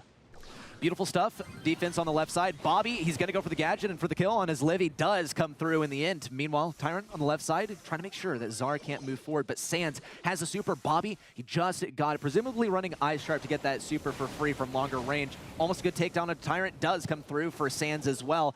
And both he and Bobby have their supers ready for the final 30 seconds. They have a large margin to make up, but these two brawlers can pump out tons of damage and could even be equipped for a base race. I mean, Bobby misses his super, Sans rolls down mid and gets taken down. This is looking like a Tribe game, and 18 seconds on the clock. It's just not looking like a possibility for STMN at this point. Zulan gets one along with Tyrant, but Bobby's going to be up the top of the map. He gets taken down anyway, regardless of the stun. Tribe had enough damage to stay alive, but it's still match point. They're still 2 sets down, and they have to be worried. Even still, I think this was very, very well played from Tribe, and I would almost say beautifully played. They had Zulon in the right place at the right time every time. And his Livy had great survivability on offense, consistently pumping damage into that save as a Barley should, and playing it really, really well. Though it requires everyone to be on very specific lanes, this strategy that Tribe is running here, and it's very easy to screw that up. And we can't forget as well, this is STMN's game to qualify to the challenge season. It's a big one for them and a big one for Tribe as well, because whoever loses, they're going to drop down to the lower bracket and have to play another game. And there's no more lives at that point. You have to try and win when you have, those lives that you can just use up and therefore, not have to go through the lower bracket and play another game. STMN, much better start from them this time, and Tribe needs to kind of bounce back, but Bobby's missing another gadget, and you just can't do that with this stake. He's also got 3 of those total, so 2 left. Here comes number 2, right onto Livy. Good takedown, but maybe taken down by Zulon. Zulon's actually going to use the super for it. Hopefully that brings him some good value because he's missing out on a stun and a cycle of his super, so he'll have to get it the hard way this time. A little damage on the save too from Zar. Sans also pursuing Tyrant, but a great kill from Tyrant as well. Bobby hanging on to his super, the one that stuns as well. But Barley's looking a little out of reach. He's a little cross-eyed too, can't decide who to go on to. And STMN, they're cycling, that's for sure, but they're not getting past mid. And Sans with a dreadful roll as well, misses Livy and gets 3v1'd by the entirety of the Tribe squad. Bobby's got the super and he's looking for Zulan. He gets the grapple onto him, but a twist is placed and he has denied that. Damage come through from the knockback this time. Tyrant's going towards safe, but he's not going to be able to match Sans if he gets forward. Not able to do it just yet. Gassiel keeping him alive, and Sans being like triple teamed once again. And this is not the STMN we expect to see when they're in this kind of match point position. That said, it really only takes one brawler to slip through to completely shift the tides. Tyrant playing extremely defensively. Zulon is silenced for a time, as Livy also playing quite well, still taken down by Sans, predictably in close range. And here comes the big push. Bobby goes for it. Little grapple on a Tyrant and some solid damage in on that safe. Still, only 16% dealt by STMN so far. They have a lot to make up and only 50 seconds to do so. Yeah, well, Sans still got this roll in hand. Bobby looking for another super, but Tyrant just staying out the range, and he's just not going to be providing it. He's going to add some damage onto the safe on the other side. Bobby's going to get the kill low, and Sans, he's just too low to do anything. 35 seconds on the clock, and they have to deal around 22% damage to even things out. 23 to win it. Zulan's going to get the kill on the right side, though, but Sans sees an opening, and he's looking to take it. Gets taken down, though. 25 seconds, and we might be moving to a set number 4. Just a small margin, though, that STMN is trailing by. It's entirely possible. Bobby has to make a move here. Tyrant's on low health. He's out of position as Livy still is going to get the takedown. Sans is the last hope for this roster if they want to end it off here, and it's not looking hopeful. Tribe Gaming NA, it looks like they got it on lock. Not enough time for STMN to push forward here, and it looks like Tribe Gaming NA have found their lifeline. We're going to set 4. I mean, Tribe, they just looked so poor in the first couple of sets and the first game of this one. But they've bounced back strong. They just realized they don't need to come through with the base race. They know that they're not going to be winning that, and they kind of repaired that in the second 2 games, played for the control, played for the Barley damage, and the Barley damage is what won them it. Pretty much, and I also got to commend Tyrant and Zulon for having just such great positioning. Like I said, it's so easy to screw that up, to get a little bit too aggressive, to go for a kill that's just out of reach. And yeah, you get the kill, but you sacrifice a lot of damage on the safe. That's the objective, man, in the end. And Oh, yeah, it's looking a little bit scary here for STMN. Predictably, a lot of kills. Okay, STMN, they were playing brawlers that go in on the safe, they get damage, and then they die. And then you repeat for the entire game. But that many deaths, that hurts. And the damage, too, definitely hurts. Definitely so, and 42 kills is just absolutely massive in Heist, and it's not a statistic you see every day, but that damage is massive as well, and not only the damage on the players, but they got the damage on the safe too, clearly, to be able to win it, and it's worrying for STMN. Tribe, they're a team that's not really going to be hit too hard by 2 sets being lost. If they can bounce back in the third and not lose that one as well and lose the entire game, then what's stopping them from winning Knockout and Jam Grab next? Exactly. I mean, heading into Knockout, that's when the pace can really slow down, and I think that's where we've seen STMN find a lot of their value is these fast-paced games. Get her done quickly. In Knockout, you can just play a very, very passive strategy. We've already seen it today, and slow things down to your pace. We saw it in Heist. We got to see it in Knockout for a Tribe victory. Well, we saw totally different methods in Knockout in the previous one. Fang, Rico, and the Gus is going to be coming out in this one in Bell's Rock. And then we have the Bonnie, the Bell, and also the Grom on the STMN side of things. And I think it's more of the same, really. We saw the thrower in the last one. We saw the Bonnie in the last one. But they're both on the side of STMN in this one. I like that. But they've got to be scared of the Fang. A Fang is going to be dangerous, dangerous, dangerous for them at this point. The Rico's incredible through mid, and the Gus as well. But they've got to be able to abuse the Bell and Bonnie range and make sure that Rico doesn't get the value on the Grom. No doubt, Grom definitely stands out here for me as a brawler that can be frustrating to deal with for every single one of these opponents. But the Fang, I think, is the real counter pick here. He still has to get that super, though. You don't get it for free. You have to fight versus the correct lane, and we'll see him start off, well, on the left side. Tyrant versus Bobby. Not optimal for Fang, but not the worst.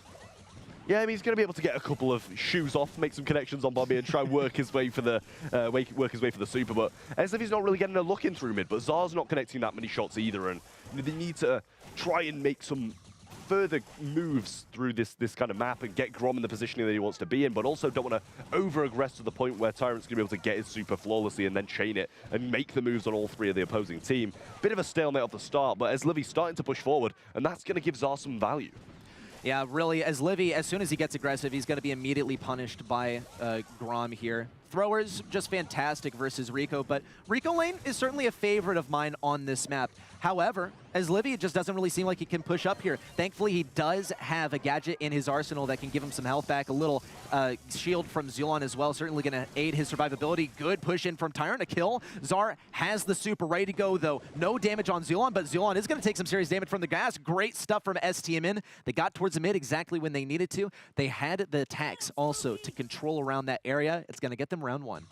Well, I mean, the Grom Bomb got absolutely no value other than just zoning them out and keeping them in positions they didn't want to be in, and that in itself is value. No damage might have come through, but got some other work out of it anyway. Gadget going to be placed down, and he gets the 3 taps on it. Zulan goes as Livy goes down, and that is a terrible position. They've lost the player who plays the mid. Grom should be able to absolutely dominate from this point onwards. OG's got a super as well, but Tyrant is just going to be playing passive. He knows if he jumps onto him, then he's in a solid position anyway. Gadget pops, and OG's going to go down. Tyrant gets the super along the way as well, but Zar has his as well. Shield pretty much going to be used completely to tank that Grom super, and that's worth it.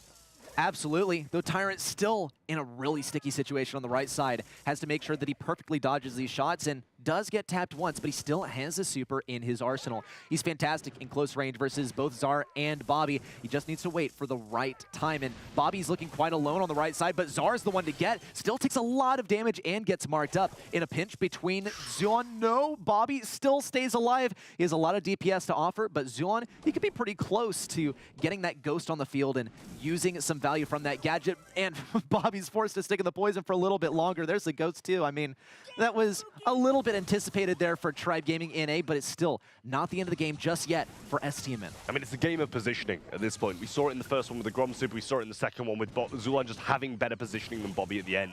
Would have been a closer affair if they were both through that mid, but Grom Bomb has been picked up early on. Eslivy has to wait and heal up, and he's not throwing out those shots to try and get control back for his team. Tyrant's got a super, Zulan's got a super. That is a combination that STMN have to be scared of.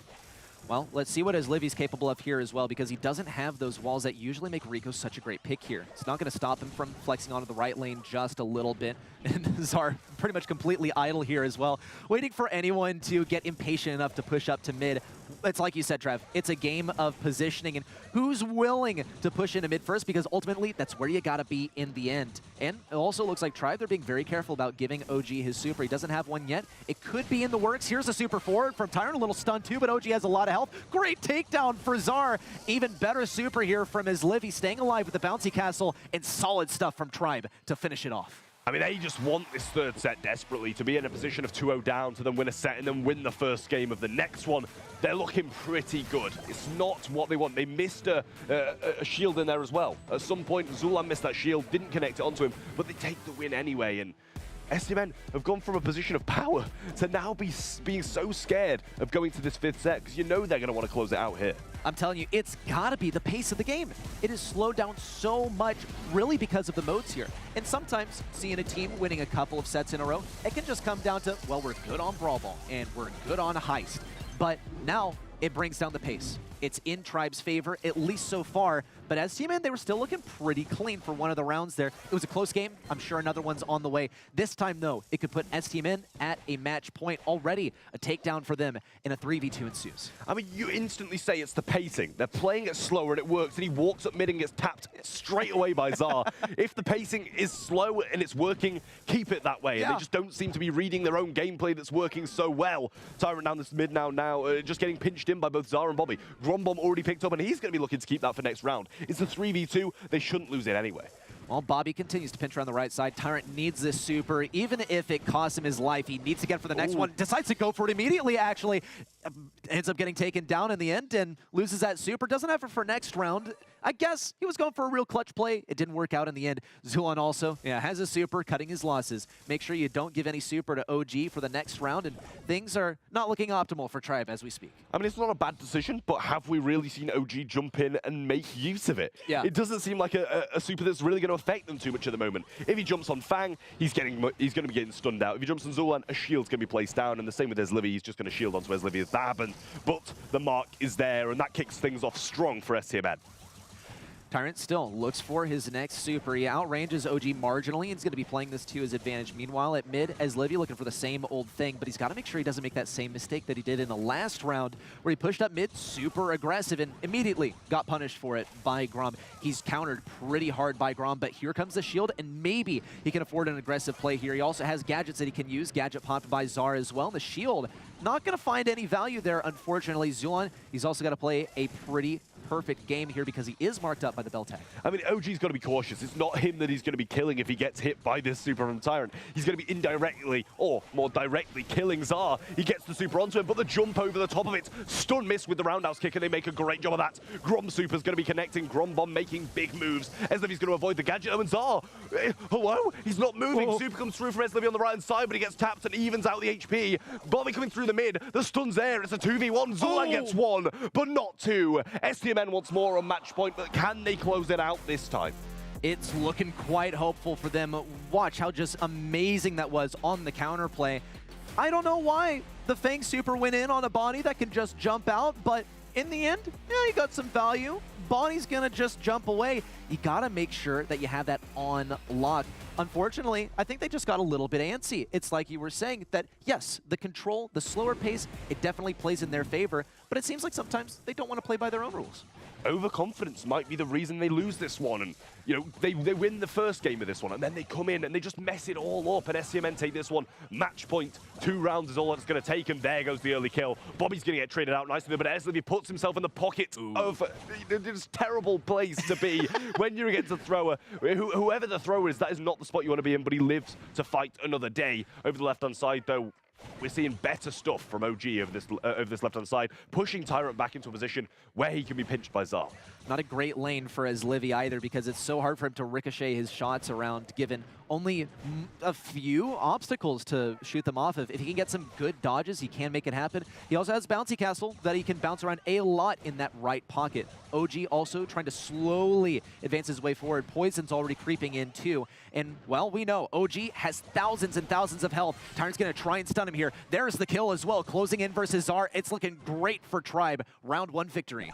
Tries to walk into the gas, but gives them both super anyway, and that's not what he wanted. They both got super in the closing seconds when they got the kill. Livy's got one. Tyrant pretty much cycled his in the closing seconds, and Bobby needs to not go down so early. Same thing with Zulan, but Tribe managed to clutch up anyway, and they just seem to be just that little bit better in a 2v2 situation. Tyrant pushing aggressive there, but Mark available from Bobby, and it hits. That makes his life a lot harder in this late game.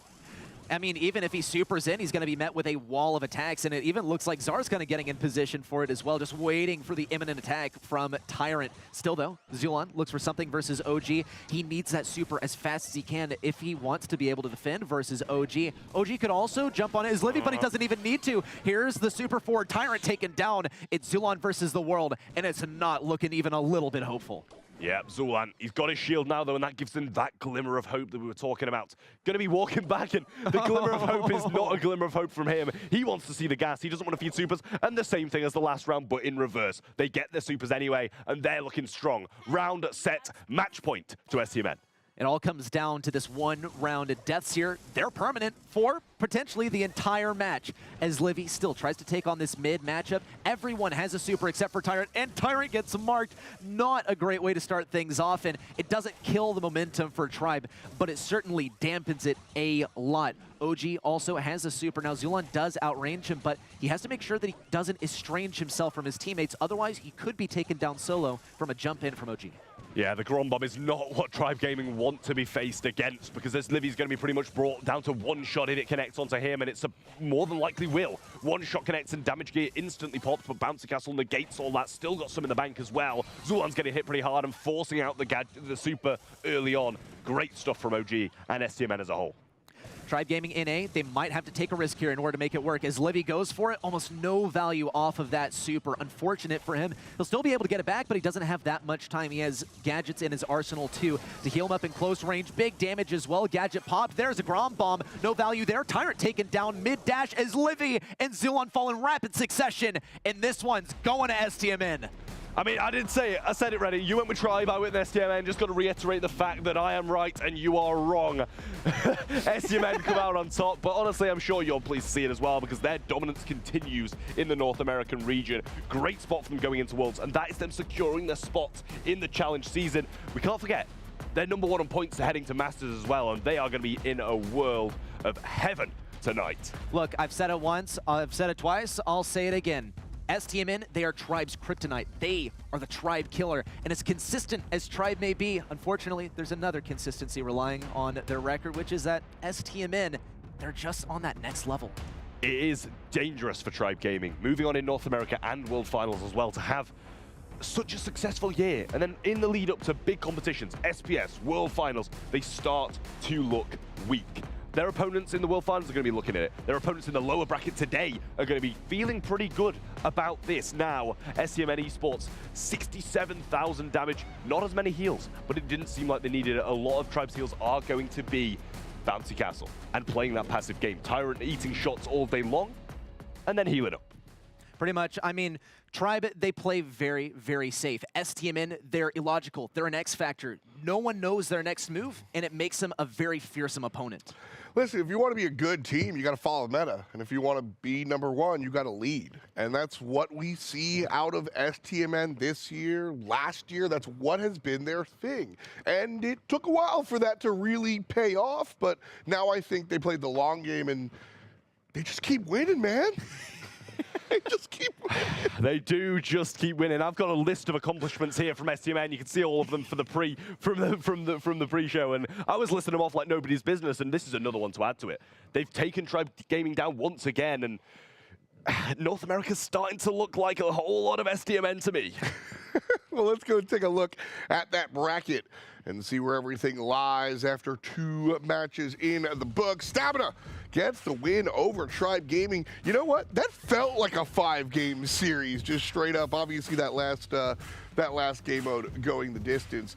But then we've got West Coast and Vatra. They're the ones that are going to be coming up next, and they're coming up next. Don't go anywhere. The Snapdragon Pro Series returns in a matter of moments.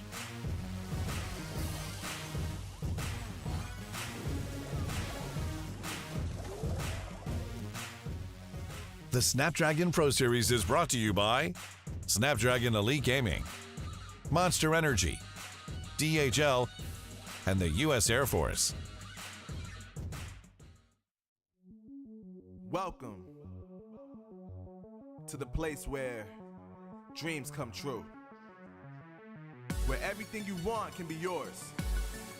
If and only if you're willing to work for them.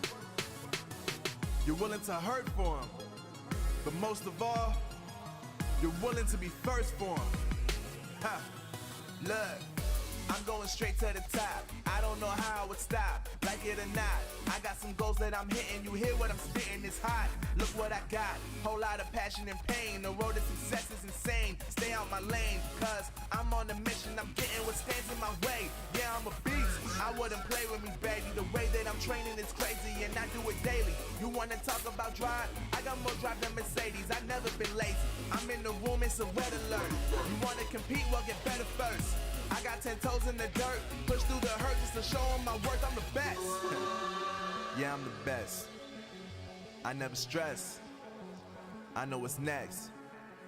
I'm who they test, like we playing chess. But I'm unimpressed, so now let me flex. Ha. Yeah, I'ma work through the struggle and hurt, cause I know my worth, and I gotta be first. Ha. Yeah, I gotta be first. Look, I don't want anyone's sympathy. I understand what it's meant for me. I give my focus and energy. If it's meant to be, then it's meant to be. Mentally, I'm undefeated. They hear that and say I'm conceited. Like there's no reason. Like I don't beat them and come back again just to teach them that when you work under pressure, you reach higher measures. They'll try and bring you down, but you cannot let them, and only get better and focus on cheddar. Eye on the prize and you'll become a legend. Like, when I'm in the room, it's a red alert. You wanna compete? Well, get better first. I got 10 toes in the dirt, push through the hurt just to show them my worth. I'm the best. Yeah, I'm the best. I never stress. I know what's next. I'm who they test, like we playing chess. But I'm unimpressed, so now let me flex. Ha. Yeah, I'ma work through the struggle and hurt, cause I know my worth, and I gotta be first. Ha. Yeah, I gotta be first. They don't know what's gotten into me, how'd I turn pain into energy. Through all the struggle and hurt, remember my worth, and that's why I gotta be first.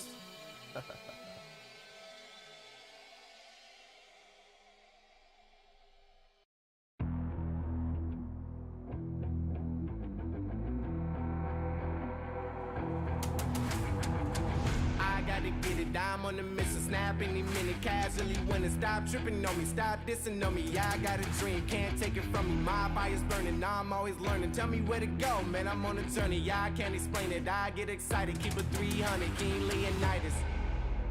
Strap in, cause it's gonna be a long ride. Working on me every single day and night. There comes a time when your worlds will collide. If it's holding you back, push it right to the side. Ain't got no time for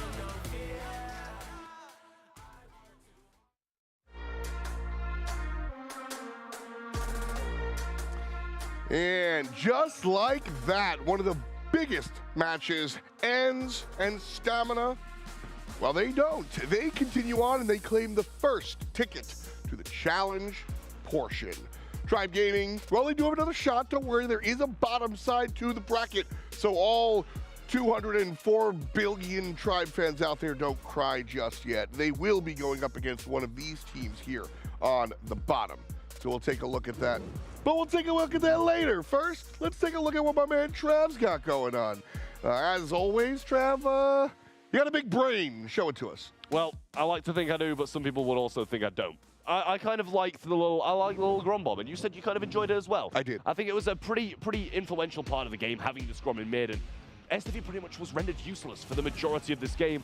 I kind of wanted to take a little bit of a portion so it could speed this up a little bit towards the end. A little late portion of the game in the closing seconds, it'd be great. But, you know, it was kind of just Zar controlling the game for pretty much all of it, I think, and it just really didn't seem like STV had a look in. Well, we mentioned before about how it's not always about the numbers. Sometimes you get things that are off the scoreboard. Zar's impact here, he's not actually hitting his Livy, but it prevents his Livy from being in the right spot. Yeah, and that was the kind of point I was making. And as well, you know, both of these lanes pretty much being outranged. Yes, Zulan's going to do a good job of getting some damage, but Body's health is just too strong to really be able to be affected by Zulan. Even if he hits 3 shots in a row and the gadget, he's not really going to be affected by it, and he just resets everything. I think stopping around about here, and the Grom Bomb just doesn't, you know, if we could just maybe rewind a little bit as well, the tiniest bit just to see how this Grom Bomb affects stuff. It doesn't really make a big connection. If we just play it from around here, I think that's good. It doesn't make the biggest connection, if any at all, but it just zones them into a position that they're not favored with. Here, right there, Super comes forward, doesn't connect with Tyrant, but it pushes them both back into the zone, and that deals another 1,200 damage to them. It means STMN have still got all the ammo in the world, and they're just able to deal that closing damage onto them. It seems really good from STMN from that spot forwards, and you know, although they might have dropped some games here and there, dropped a set in the middle, they looked very strong all the way through. I mean, that's one of the, listen, sometimes we have fun. And when you miss your ult, you just say, well, it was a zoning ult, no big deal, super intentionally. But this is one of those portions where that joke actually comes from. Obviously, if it hit, that would have been cool, but it forces the player in an unfavorable position. And the trading card term is impossible decision. Do I get hit by the ground bomb? Or do I get hit by the gas? Either way, life is bad, and that is a great, great way to kind of use that super in a creative fashion. It's something that I love as far as a strategy in this game is eliminating your enemy's decisions, right? Making the decision for them, which is that, yeah, you're going to die and you're going to lose. And pinching comes into play there. Eliminating all of your enemy's positions and zoning, just another one of those moves in the arsenal of making decisions for your enemy to earn yourself a victory. Coming up next, we have, I call this matchup like kind of the homie matchup. These two teams are just very, very friendly, familiar faces. West Coast will be going up against Vatra. RBM, Paint, and Juan Carlos. These players, Vatra did very, very well last time, and due to just unfortunate circumstances, they weren't able to make it to Seattle. This time around, they're on a revenge tour, man. They knew that they deserved to be there, and now, well, they just got to do it again. Honestly speaking, boys, I think they can. I really do as well, and they might have not made Seattle, but they're heading to Paris. They have made massive moves throughout the BSC this year, and obviously SBS as well. Couldn't make it to Seattle. Very disappointing for them, but as you say, the revenge tour is a massive thing. It gives them, you know, the motivation to be there this time, and I'm sure they're 100% capable of doing it right. Their opponents, Big West Coast. Alec, Mingwung, and Shine. Again, players that have been playing the game forever. If you know Brawl, you know Alec. These guys, a strong team, creative team. I usually like to watch oddball picks from them. Same here. I mean, they definitely have certain picks that they like to lean into a lot, especially Shine here on the bow. Just a brawler that they love a lot. And of course, we cannot really forget about Chepo. Broad Chepo, as some people call him, and I love to call him as well. Chepo just been in the game for a really long time, been in the scene for a long time, making a lot of moves. And to see him on the West Coast roster definitely warms my heart. And I am certainly looking forward to seeing him play. We didn't see him play at LAN last time. And now they've also dropped a player, now picked up Minwoon from that former CMG roster. I can't wait to see what Minwoon is capable of with this team. I look at this West Coast squad as sort of the ultimate Brawl player at home team. It was just 3 guys that are good at Brawl coming together.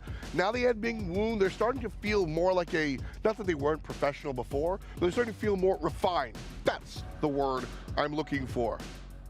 Take a look at these stats. We see, Trav, tell us what we see. I mean, for the first time, we see a negative KD, right? It's rare we see this. Usually, there's a lot more kills than deaths on the side of a roster, but 2.19 to 2.33, I do think it reflects the West Coast roster quite well.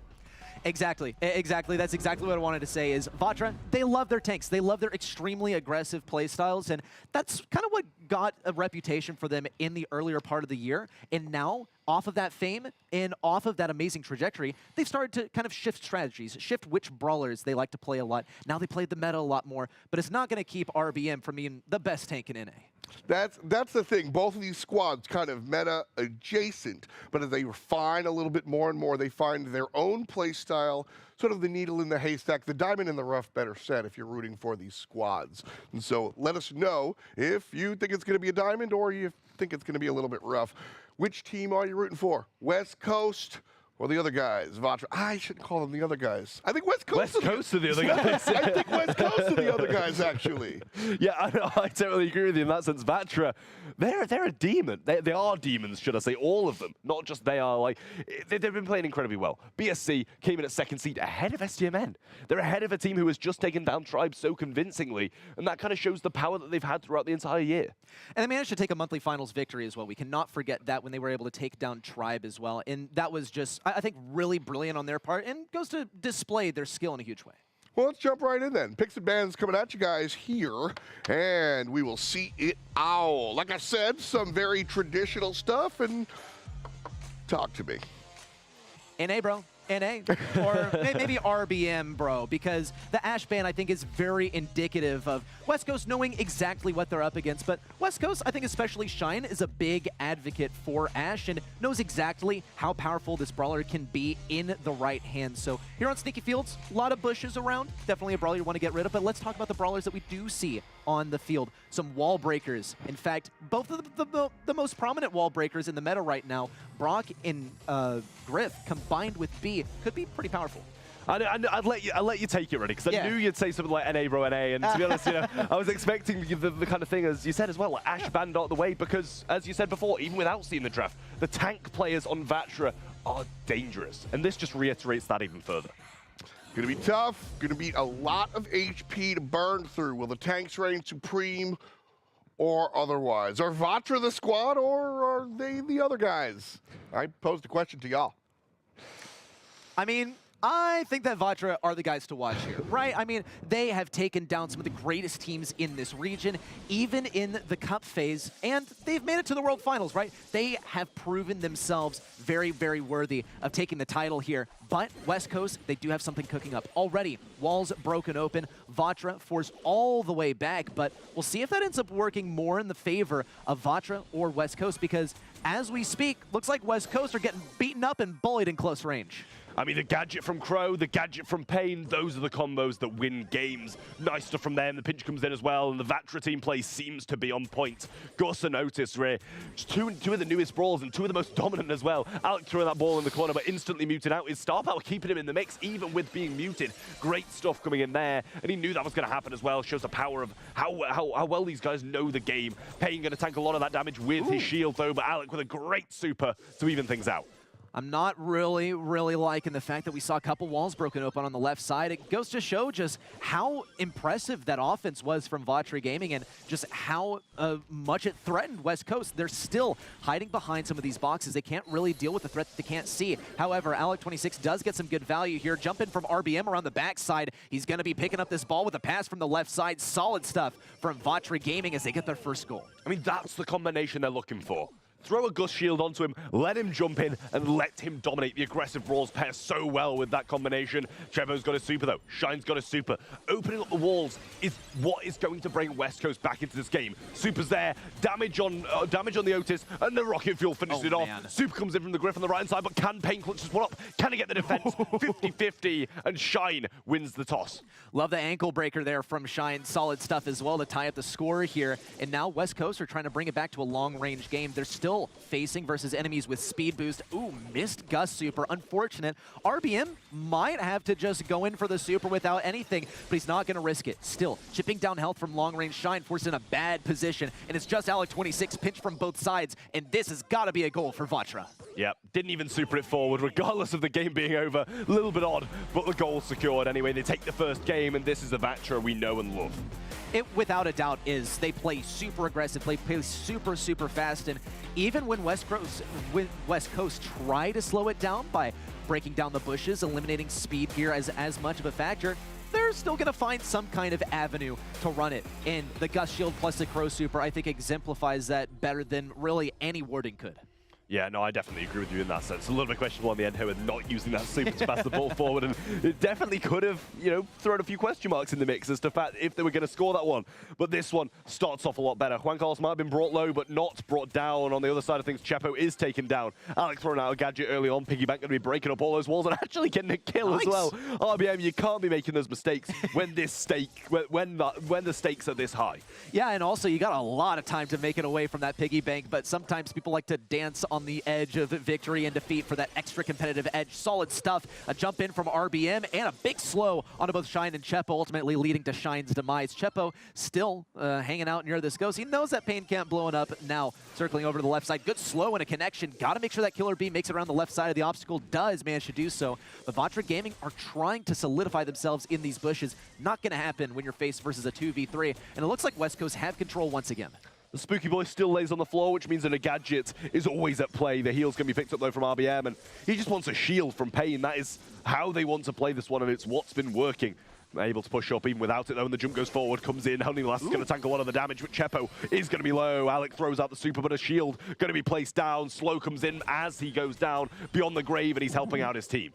Well, good pinch here, but no defeat on Juan Carlos just yet on that left side. It's going to have to be Chepo's responsibility. With these enemies in bushes, it's very difficult for Chepo to scout them out. However, it's not impossible, and Alec 26 is going to try and pepper them with some shots. He has that super lurking as well. Juan Carlos might go for a big play here. No silence on the Shine. No walkthrough for you. Got to have some assistance from the teammates. Pain needs to get it done. Good kill as well onto RBM, but it's getting hairy. A 2v1, and Shine only has one shred of health left. The incendiary clutch comes in, and when do you get to see that? Other than here, Shine making big moves, but it wasn't even his shot that did it. It was a missed shot that ended up clutching the game, and he will be loving to see that. 0-0 still on overtime, kicking in 30 seconds, and it will be favoring West Coast. Vatra need to make early moves, early strides forward, and RBM's going to initiate that, but Shine wins the battle anyway. Unfortunate there. I guess it goes to show the hazard that you face when, well, you jump in without the Gust Shield. But Pain, he doesn't have any gadgets left. He doesn't have the easy kill confirmation. A solid takedown onto Chepo as well. Shine could be the next victim. Jump in from RBM. No, immediate destruction. And that ball is just out of reach. Gotta see a good pass over to Pain or something. A super shot might be their only hope of getting a goal in OT. Otherwise, Chepo is going to be laying down the law. I mean, they need to keep this control because Brock's there as well. We can't forget about that either. Slow comes in, and Alex going to make some connections over the right side, but Juan Carlos putting all the work in the world, and for Vatra keeping them in this one. Picks up the Spooky Boy as well, gets the heals, gets Chepo, and somehow, when they've got these long-range brawlers in this OT, they don't manage to bring it home. The pass through, and Juan Carlos brings it home for Vatra Gaming in the first set. Brilliant stuff from Vatra. That looked super, super clean at the end. And, well, it didn't even push its way towards their goal there at the end as well, which is what I kind of anticipated. You're facing a B. That's pretty much going to happen. But it seemed like RBM didn't have any trouble dodging out the shots from Chepo, even when he got tagged up with the slow from the super. Yeah, I mean, that's just not something you want to see. And overtime should every day of the week go to West Coast, but the early control and the pressure they were putting on, especially that Otis over the left-hand side, is dangerous work for West Coast to deal with. 93,000 damage in comparison to 72 on the side of West Coast. A lot more heals from West Coast, though. And that goes to show that Vatra were just playing that aggressive game, going in, getting the damage, and just taking a death. They'll accept it if it results in a goal. And I think also this further exemplifies how much West Coast was healing when you consider the fact that Vatra, they're playing Crow, and they got him tagged up like 50% of the time, maybe even more. And that is severely going to diminish the amount of healing you're able to pump out. It also was pretty effective versus Griff, too. And I think that they weren't necessarily anticipating that Crow was going to be one of the brawlers they were faced against. I mean, the Crow did a lot of work. The slows that it brought in, especially in that first game, were really unparalleled by anything that West Coast were bringing to the table. He was making the jumps, and sometimes even like missed the damage. We saw, another goal, defended so flawlessly by that incendiary. Placed a shot onto the ball. I'm not sure if it was intentional to just have the incendiary do the work, or just missed a shot and got lucky with it. But the picks and bans are in for the next map, and we're back onto some more open zone on hot zone. Ban's going to be Penny, Stu, and Poco, Crow, Colette, and B. Lou picked once more, and honestly, I like it on hot zone. I don't mind. It's not an NA bro NA moment, but Lou and Gus will also be joining it. We've seen this comp before. It did work very well for STMN, but Pam, Amber, and Otis on the other side, and I kind of like it.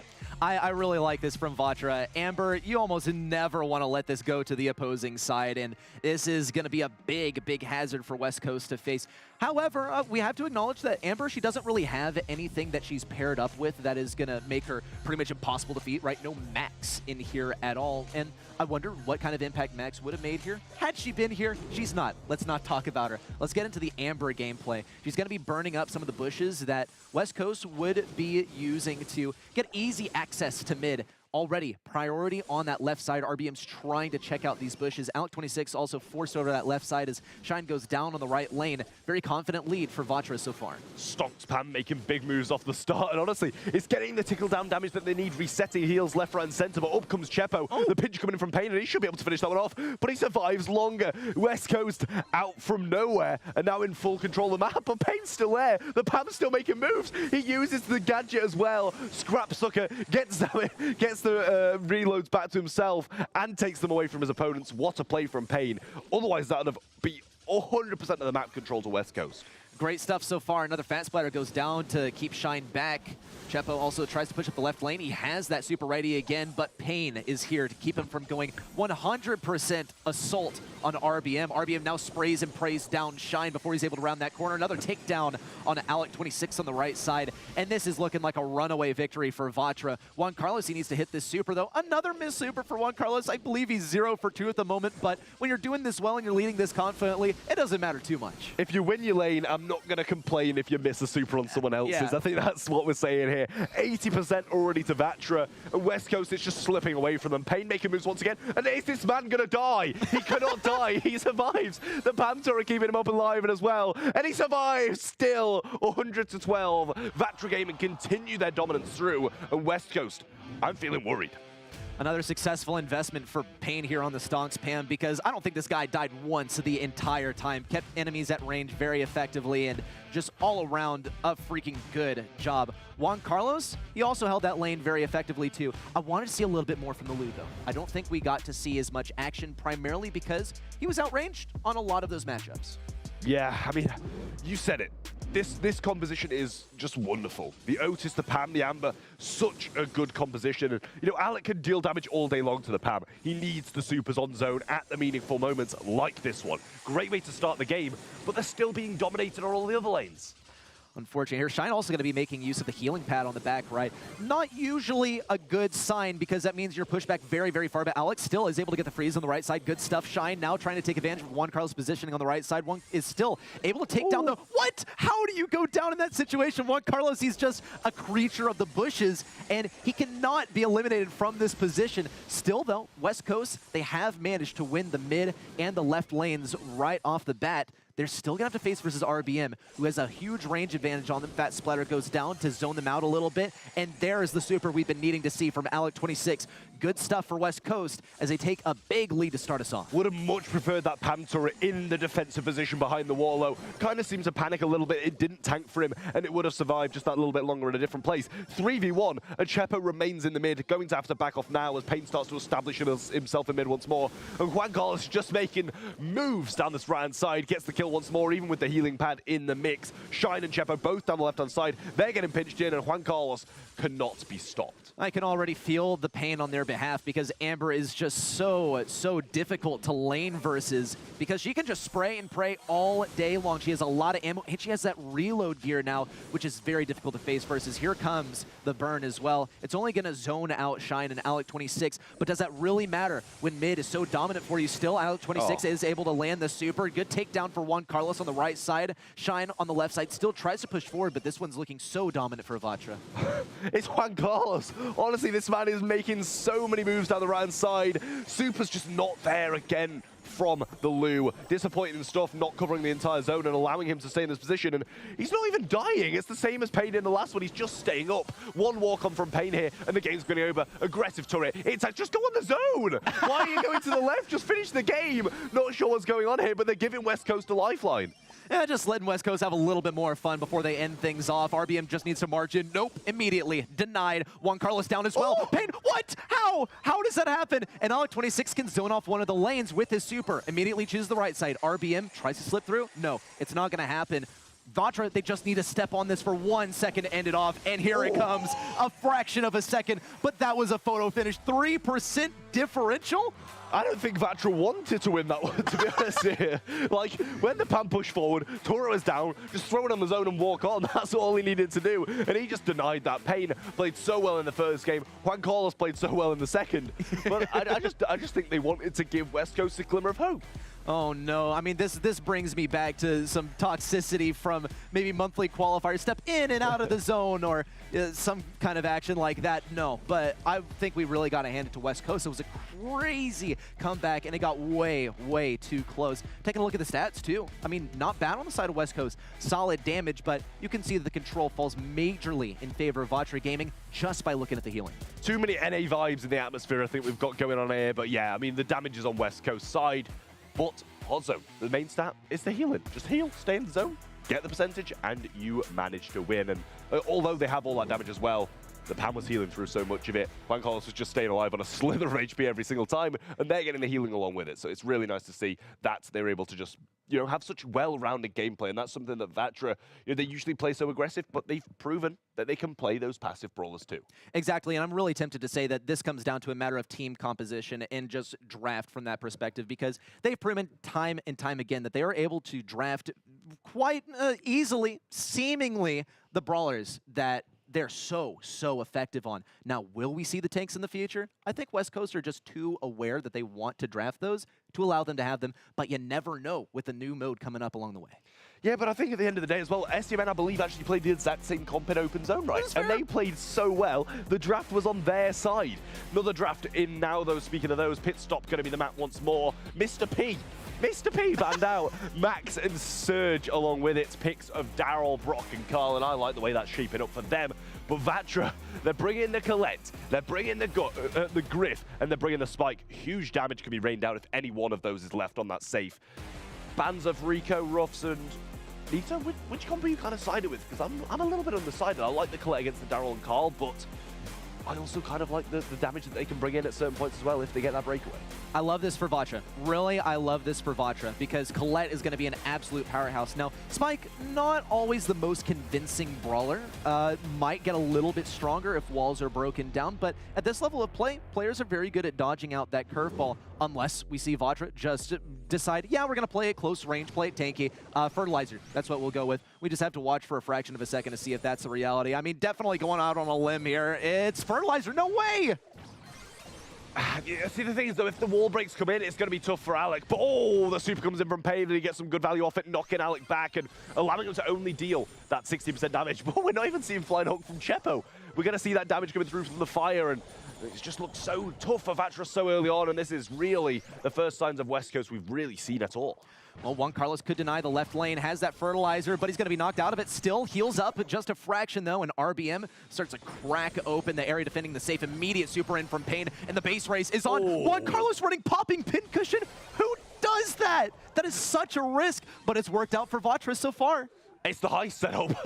Like, that's all they're going to be going for. Daryl rolls onto you. You're going to be able to tank it, get some damage in onto him. I mean, and if you get on the safe, it's dangerous. Pain missed his super down there, I think, as well, but Gotcha Gadget in play. Shine going to hit pretty hard. I believe he's not got that Rocky Laces to get over, but the super comes in, but Pain gets him down. He's got the super as well. They are behind, but RBM coming in behind him as well. Super onto the safe. That's 10%, and now they're in the lead. And Pain has another gadget at his disposal, too, and Chepo and Alec26 might as well just be health packs here for him to pick up. No, never mind, an upset. Chepo on the right side can make it up here, but the last little bit of damage from Alec26, it simply doesn't come through. It's so close here. A 1% differential is looking promising for West Coast. Shine just needs a solid super in. Good super from Pain as well. It's anyone's game. I mean, they're pushing forward now. They've got a much better position, but Shine's making the move. The breakaway up top as well. Super's coming in left, right, center. Oh! It's all West Coast. 5% left on their safe, and they managed to take it home. Spike and Griff go down, and we see Brock and Daryl go up, and they come out on top. Oh no, this might be a repeat of what we saw from STMN versus Tribe, where there needs to be less emphasis on the base race from the team that has all the tank counters ready to go and ready to defend so effectively. I think also this is a big risk from Juan Carlos. Not only does he decide he's going to run Fertilizer, but also popping Pincushion. Now, it makes sense as well, but it's such a huge risk, I believe, to run something this off meta as well. I hope Vatra know what they're doing because they're already down one game. Yeah, gonna give a big shout as well to Snapdragon Elite Gaming, allowing us to watch these absolutely incredible games, and now getting back into the action straight away as West Coast start off strong, and they're looking to try and hold on to the glimmer of hope they have left getting this game won. Alec26, though, he's against the Fertilizer and he gets traded out. 12% damage dealt, but RBM in a good spot to break up some of these offensive walls. Chepo still looking for something on the right side, needs to get away from this lane versus Pain, is able to help out on the left side, and uses that super for momentum, actually, to get right behind Alec26. He's trying to sneak through. Great takedown into Juan Carlos, and here's the roll. RBM needs a lot of damage here, a little healing as well. Nope, not going to work out. Chepo still continues to pummel this safe, and Vatra, yet to hear a peep from their side. No damage on West safe. I mean, the fire burn down damage onto Vatra's safe is disgusting. Carl Gadget, Brock shots, absolutely incredible. Alex rolling forward now as well, and it might be done right here. It's defended out, but Pain misses his super as well. Huge waste over there, but RBM now has the super. Juan Carlos got hit as well. Might be 28% on the safe, but their positioning is now looking strong. Well, this is what we need to see from Vatra. Shine tries to get tricky with the super there. A little response as well. 2K damage on that one card that managed to reach its way to Shine. Solid stuff from Pain. Vatra, they have to play this surgically precise if they want to get the victory. With only a minute left on the clock, they cannot let a single brawler from West Coast make their way to the opposing side. But so far, so good. Never mind. Takedown from Alec26. Pain needs to heal up, but the opponents are just out of range. Great takedown with the rocket fuel, and RBM is a lone survivor. Nope, scratch that. West Coast, they get to pummel the safe. This might be it here. The super comes over the top. Is he going to finish it? It does. West Coast, they're going to get a set back. And Vatra, although they had all these tank counters, although they had everything to stop the West Coast comp, they could not stop it. The mid break early on from Shine, the damage from Alec, the damage from Chepo, and Shine as well. It's just too much for Vatra to be able to contest. Heist, it's a mode that eventually it just clicks for you, and you realize that, yeah, we need to go the brawlers that run in and die repeatedly. As long as you get damage on the safe, you respawn in time to defend. You turn that offense into a counter push kind of deal, and it worked out so beautifully for West Coast. And despite the abundant counters on the opposing side, it simply wasn't enough. Healing from Vatra Gaming, obviously going to be more. A lot of damage on their side as well, and actually, I'm a little bit surprised by how even these stats are.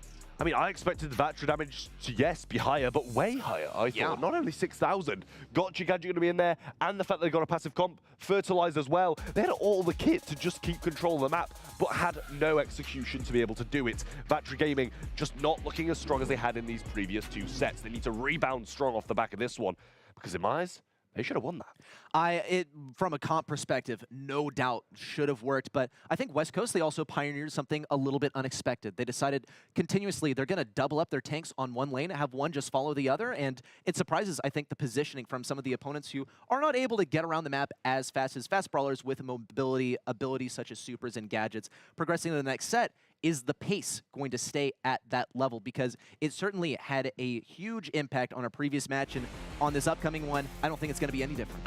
Pick some bans then. Penny, Ash, and we got the Tick banned out from West Coast. Vatra going to get rid of the Squeak, the Sprout, and the Eve. A lot of throwers off the table here, a tank here and there as well, but also Eve to be able to levitate across the water going to be out of the way. Comps being Otis, Poco, and Rock, Max, Janet, and Jean, and I like the synergy that brings to the table. I'm definitely liking to see the Jean Max together. However, with some of the walls broken open, I begin to wonder. That said, Brock, he's going to be breaking open some of the walls. Poco might struggle in that sort of scenario. He doesn't really have that much movement at his disposal either, so I'm a bit curious. It's kind of a toss-up in my eyes. Definitely so. We'll see who comes out on top, but I'm liking that Max comp along with the Jean just that little bit better. Drop the base placed early on.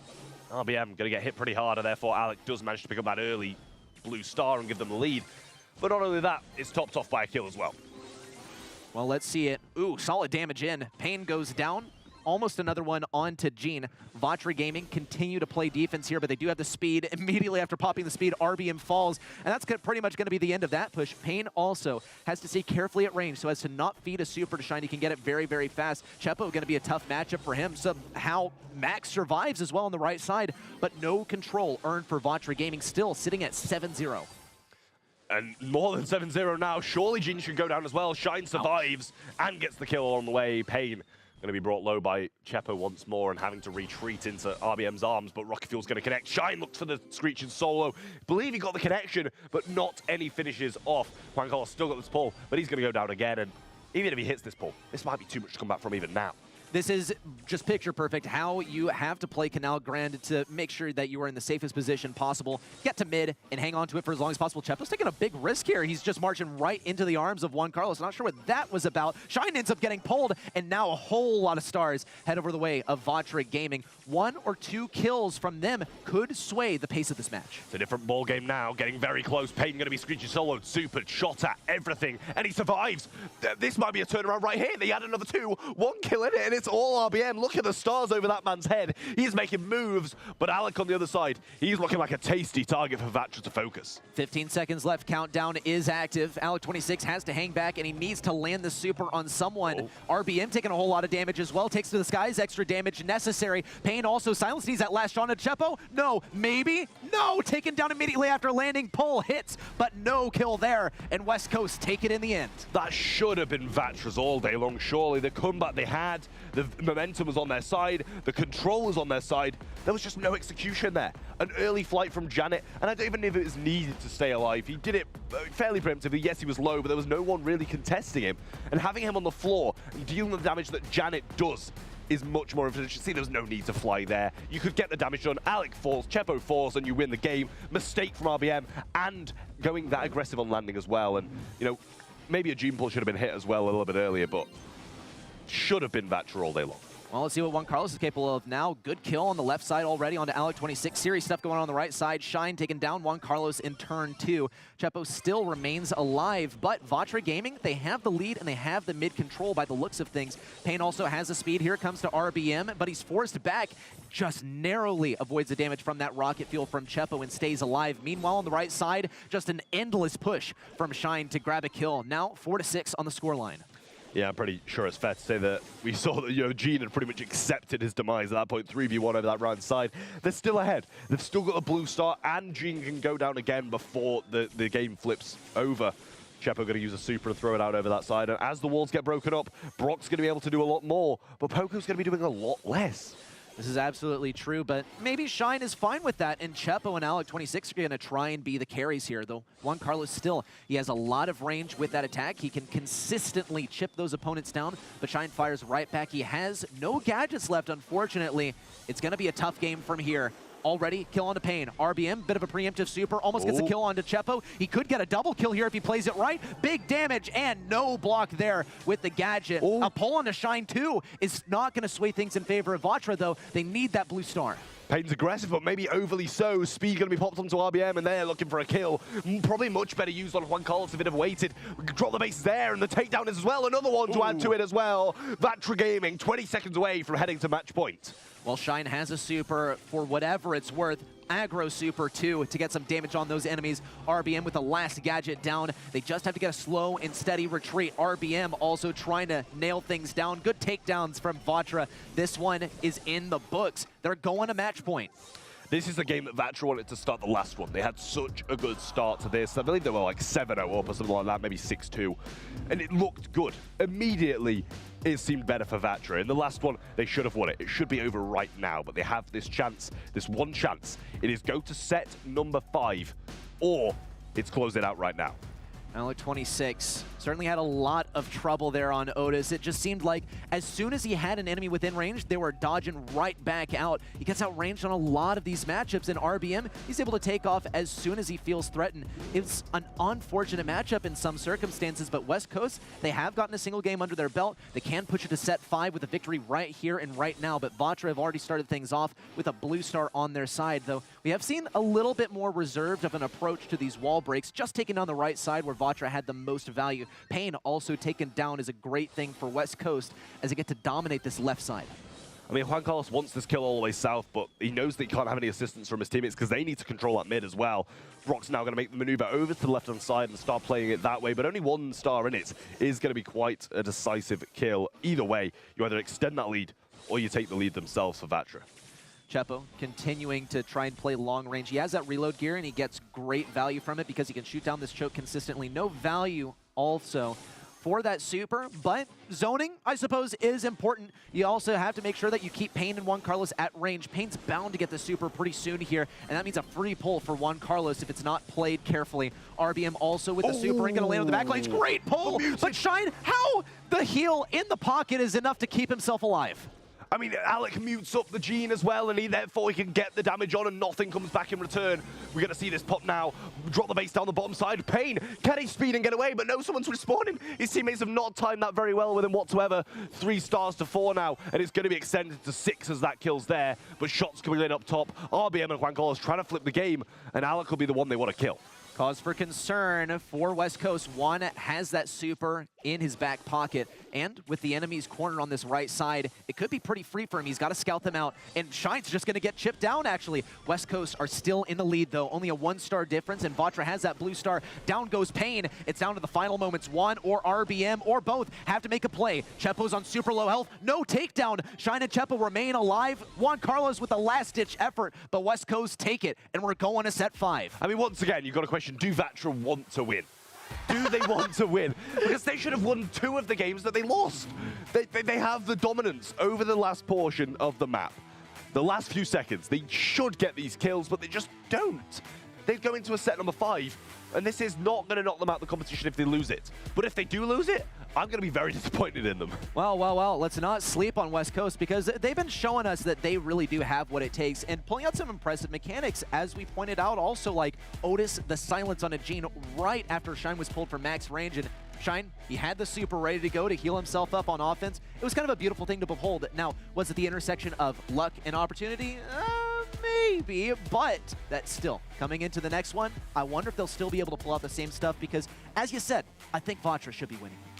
I mean, I honestly do not know if it was luck or skill. it just happened so fast. And, there was a mute in there, heal in there, left, right, and center stuff going on, and you've got to question whether it was just luck. But at the end of the day, they win the set, and they're not going to complain about it. Even if it was luck, they'll claim it was skill. And they're pretty happy about this going to a set number 5. Vatra definitely aren't, because they should have finished out in that one extremely fast. I can only imagine, and even when we were looking at Hot Zone, it was like, okay, do you really want to end it out here or what? And that seems to have caught up with them too. The mentality adjustment is paramount to taking the victory in the next set, and I'm looking forward to seeing how they make it accomplished. Yeah, I'm definitely going to be looking forward to that as well. We'll take a quick look at the picks and bans right now. Ruffs, Crow, and Ash going to be banned out pretty quickly by West Coast, as they've had some issues with those in the past.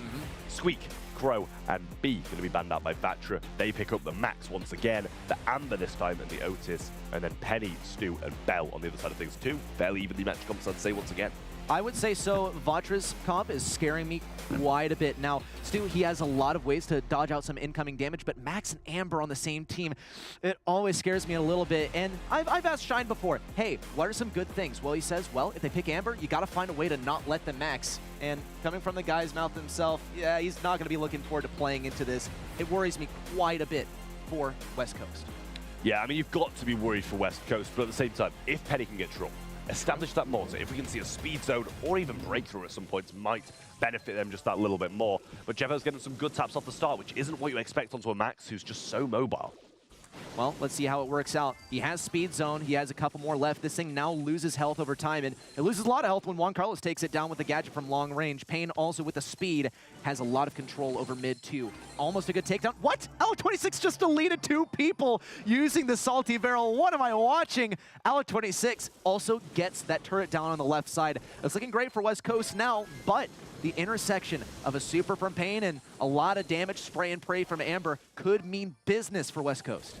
Yeah, well, Juan Carlos is going to pick up the right-hand side, and, although they get some control back now, they're a massive deficit of gems. There goes another kill as well. Alec can't extend enough to pick them up, and RBM is going to try to leave them on the floor for his gem carrier to pick up, as he doesn't want to have them in this aggressive position. Burn down not going to connect, but the rest of the fire is. Shine looking to try and re-pick up those gems that his teammate has just dropped, but he might be in a poor position now, and he might drop even more. Oh, he's in deep now. He can try and get out of this. RBM's on super low health. Could make it around the top left side. No, doesn't look like it. Pain gets a kill. Meanwhile, Alec26 taken down by Juan Carlos. The guy's going crazy. What? Amazing stuff from him. He's still going to get taken down by Shine, but RBM and Pain have approached to take his place. Still, still slowed down here, but not too much of an issue. RBM now coming around from the bottom side for a great pinch. Chepo still defends these gems, managed to pick them up. Good pinch on the top side. Shine sacrifices the last gadget as well to stay alive, and Vatra are super close to a countdown. Give this man a notice and expect the world in return, because that's what he is giving Vatra Gaming at this point. Going to see the takedown on the turret there as well. Like 26 is going to get burned by that fire and oil.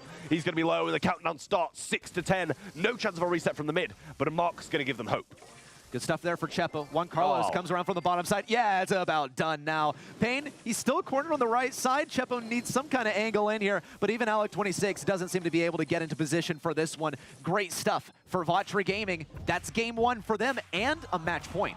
I mean, he is just absolutely disgusting on that Otis, to be fair. It just does not seem to be having any issues to be able to win his lane, clutch up for his teammates or anything like that. This man is performing when needed, and when they need it is right now, because match point will be up next for Vatra. If West Coast win it, we'll be going forward to a match. We'll be going forward to a double match point. We'll have to see how it works out. Chepo certainly managed to land some of his marks there, but wasn't super strong into that. Max with it consistently approaching him super quickly, and then Juan Carlos always swooping around from that right flank to take him down. This guy definitely is worth keeping an eye on. Chepo and Alec are also going to be feeling a lot of the heat too. Payne pinching in as well. Chepo also brought back a lot. Down goes the speed zone as well, but it's not going to stop Shine. Shine's going crazy on his lane, and he can help out mid if he continues to push forward. Speed's there and available from Payne. Going to give it to the Amber to try and assist him on taking down Shine. Alec, though, is low. Salty barrel placed, but Juan Carlos is going to clear that up quickly, and they're going to have a pinch on him here. He does go down. RBM being slowed down, maybe. I believe it might have been by a nest egg in the mid there, but Chepo still got 3 gems on his head. Payne with 3 as well. Even Stevens so far. Ooh, a great tag there from Juan Carlos too to silence Alec26. It's just going to slow down the pace of the game a little bit. Doesn't earn him too much value there, unfortunately, but Chepo's also forced back quite a bit. Here's the speed as well. Juan Carlos still looking for the angle. Alec26 knows exactly where he's coming from. There's a salty barrel too. That's the second one this game by the looks of things. He only has 1 left to make value with. Meanwhile, on the left side, Shine trying to be a little bit tricky, also getting taken down on the bottom side. Alec26. Chepo and Shine are left all alone on the left side, and all that firepower coming down earns Vatra so much control. Super available for Juan Carlos as well, and we see the fat splatter come in, pair that with a pinch from RBM. 2 gems needed. The Mute's there. He gets the takedown and adds 1 to this thing, and then the gem spawner will add another. He's going to fall down, but still 8 in hand. Shine's pretty low, and Payne might try and take advantage of that, but also he can wait for that off the gem spawner. 10, and the countdown starts. Match point and Vatra are looking good. 10 gems over Payne's head. It's looking fantastic for him. Another speed, and this one is in the books. Shine still needs something. He's not going to get burned up. He continues to survive. Juan Carlos is carefully guarding him. Alec26 needs big damage here in order to interrupt things, but the speed's there for Payne, and so is the win. Vatra Gaming take the win. Vatra Gaming then move forward to the challenge season, and West Coast will be saying hello to the lower bracket. They can only pray to not have to drop out of that as well after some pretty successful performances, obviously off stream. They don't perform on stream. They managed to bring it back to the 5th set, but Vatra Gaming, after giving them some lifelines that they should have definitely won, close it out when they need to perform.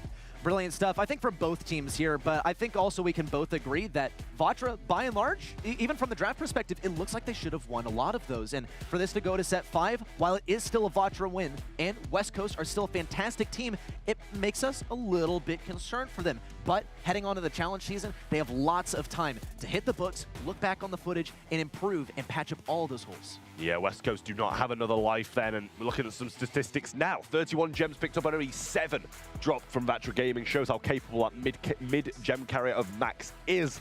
27 and 25 dropped by West Coast. Not a statistic you want to see in such a control-based game mode like Gem Grab, where you need to continue to carry those gems. And a lot more damage as well from Vatra, over 20,000, and they just looked good throughout.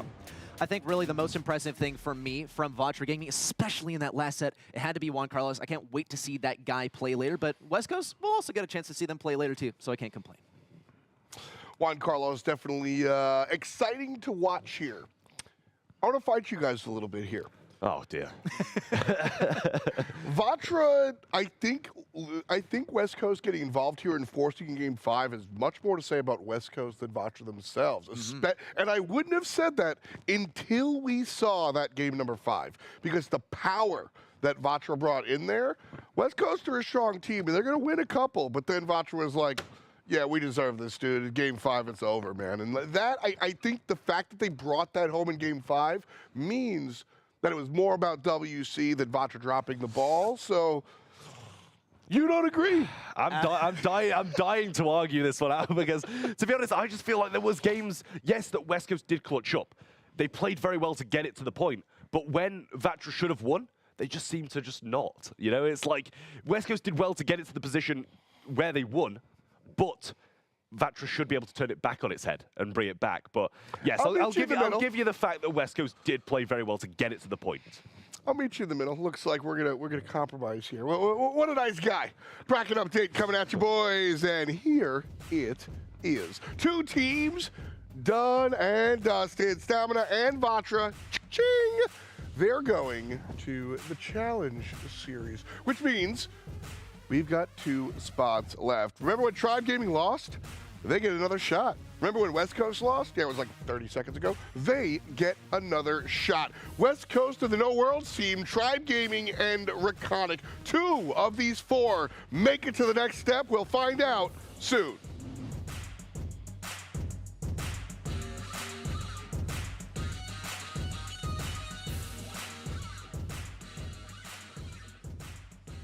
The Snapdragon Pro Series is brought to you by Snapdragon Elite Gaming, Monster Energy, DHL, and the U.S. Air Force.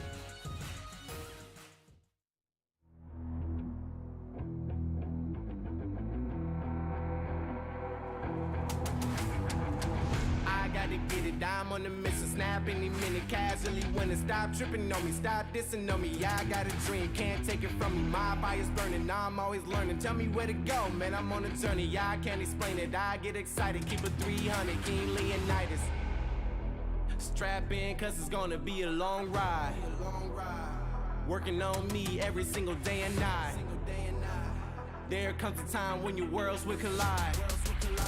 If it's holding you back, push it right to the side.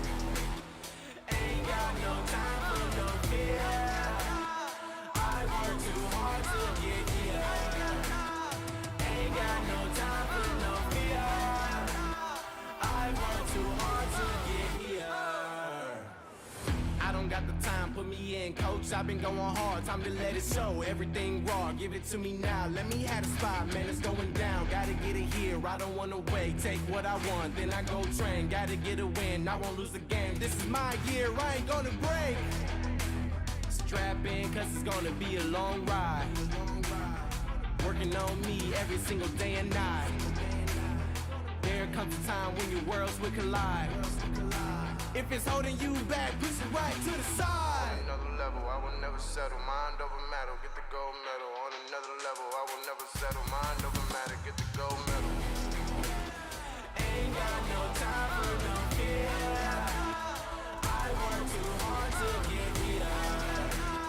Ain't got no time for no fear. I work too hard to get here. On another level, I will never settle. Mind over matter, get the gold medal. On another level, I will never settle. Mind over matter, get the gold medal. On another level, I will never settle. Mind over matter, get the gold medal. On another level, I will never settle. Mind over matter, get the gold medal.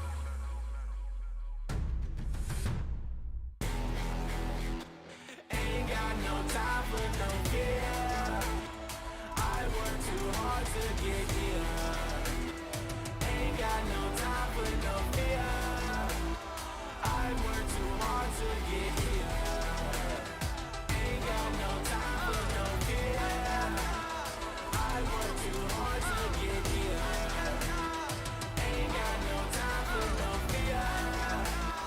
I work too hard to get here.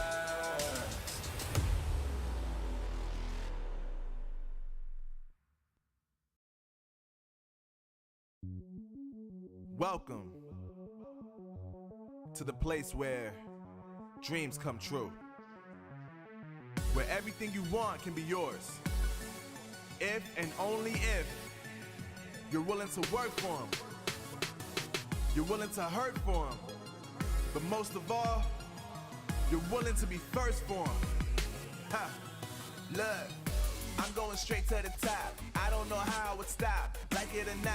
I got some goals that I'm hitting. You hear what I'm spitting? It's hot. Look what I got. Whole lot of passion and pain. The road to success is insane. Stay out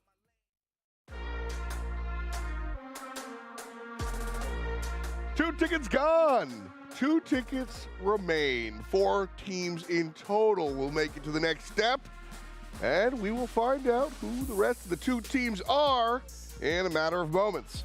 STMN and Vatra are the ones with 2 holes punched already. No surprise, as they are 2 of the top teams from the last season of the Snapdragon Pro Series. Now we get a chance to see who gets to do it again. West Coast or No Worlds team, Tribe Gaming or Reconic Esports. They all won't be able to make it, and that's the fun part. Welcome back. It's F-Time. It's ready.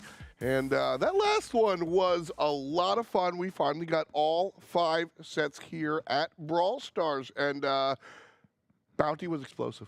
Bounty was awesome. I want to talk about Gem Grab. In the end, though, that first game of the last set, I think that really exemplified what Juan Carlos was capable of. As we see, coming around that bottom side, surprising so many enemies and cycling out those supers. Yes, he went down right here, but ultimately it led to success for Vatra. West Coast, we saw them try and recoup this, and they did to a degree, but ultimately circling around that right side, consistently punishing the greed of anyone who was playing that mid lane, trying to take down his teammates that were on low health. It brought so much value. Otis is such an interesting character. He's utility-based. That mute is powerful, or it literally does nothing at all. Watching players find out when the right place to use that has been fun. I mean, ambushing enemies is so challenging in competitive because typically you know exactly where your enemies are. Crystal Arcade, a bit fresher in this new map pool now, and I think that we're not as in tune with how this map is played. Once more, we have to rediscover, and sometimes we have to be repunished in order to learn the lesson the hard way. Well, one of the fun parts about our Snapdragon Pro Series is that we get a lot of chances to actually talk to the players on the field. And that's exactly what we got a chance to do here today. Payne, representing Vatra. Let's hear what he had to say about the big dub. Ok, la verdad que muy contentos con el desempeño para lo poco que entrenamos, y eso fue no porque no lo tuviéramos presente o serio, sino porque todo fue muy rápido, porque gracias al mundial varios equipos tenían que viajar antes de tiempo, entonces fue de un día para otro que tuvimos que jugar los partidos y los mapas los soltaron, como digo, un día antes, entonces para entrenar los mapas solo tuvimos un día y por eso la verdad que felices, porque no tenemos que jugar el otro split, que eso libera una presión porque puedes quedar fuera, ya seas el mejor de la región, puedes quedar fuera si hay menos cupos. Ok, para los partidos del desafío, creo que sin duda el rival a vencer siempre va a ser Tribe Gaming. Sin duda, yo creo que para mí el mejor equipo de la región, sin duda alguna. Creo que son muy difíciles de predecir. Entonces, para ellos sí entramos mucho los mapas que nos asignan, claro.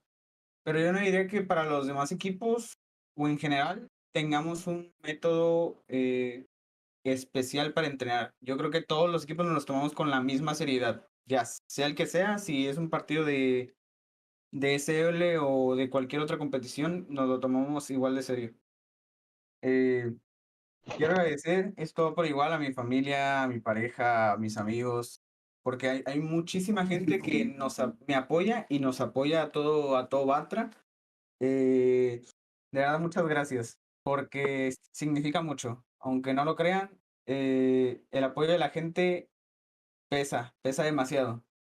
Entonces, de verdad, muchísimas gracias por apoyarnos en todas las competiciones y también espero nos apoyen claramente en el Mundial, que ahí los estaremos representando a los mexicanos, y a todo el que se sienta representado por nosotros es bienvenido. De verdad, daremos lo mejor y igual en la Season 2 de SL. Muchísimas gracias a todos. Young, strong, and living. That's what it said on his shirt. And I think that's a good representation of Vatra. They are absolutely out here living. And if you don't think they're strong, I think you're crazy. I couldn't agree with you anymore. Definitely on the strong part and definitely on the living, because we've seen him straight there, and he is definitely a strong player in Brawl Stars. Some of the plays that those guys were making are absolutely disgusting and unparalleled by many teams in the world. And simply the way they get it done is they play a lot. They play ladder pretty much all day long, and you see them on cam sometimes. They're all in the same room. They got the mattress up for the post-game celebrations because they're sleeping in there, dude. They got it on lock. They're the homie squad, as you said, F. And that's really the solution sometimes, it seems. I mean, you've got to be you got to have a strong connection with your squad in order to get those dubs, absolutely for sure. And I think that's what we've seen out of them. Obviously, they've punched their ticket, but now it's time to find out who else is going to find their way towards the good side of the competition. And West Coast, well, things didn't come up Millhouse for them last time around, but we'll see if they can turn that one more time. Trav, listen, they wind up with the L, but they bring 2 important wins home last set. What do you internalize from there, and how do you make the better moves going forward into this match? I mean, they're going to be very disappointed after losing it just as they were starting to bring it back. But they need to kind of just bounce back mentally and ensure that they bring the West Coast that they brought during the sets that they won. Because the ones that they lost seemed pretty convincing on the side of Vatra, but the ones that they won seemed to be all them. And I think also I side with F. Where we think, you know, maybe the story is more framed for West Coast here rather than a Vatra victory, right? This is a tough opponent for West Coast. The opponent that they're about to face is one that they took down to deny that team going to Worlds. And, well, there's a namesake. No Worlds team. Vetiches, Frixie, Luffy. This is really going to be a match to remember. I mean, no Worlds team. It's in the name. They're going to be disappointed about not making that. But that just makes them want to compete in other competitions more. Oh, yeah. They can't play in Worlds, so they want to be in other competitions. That is the best way to put it. And this was another team who played so well throughout that entirety of last season and didn't manage to make it to those finals.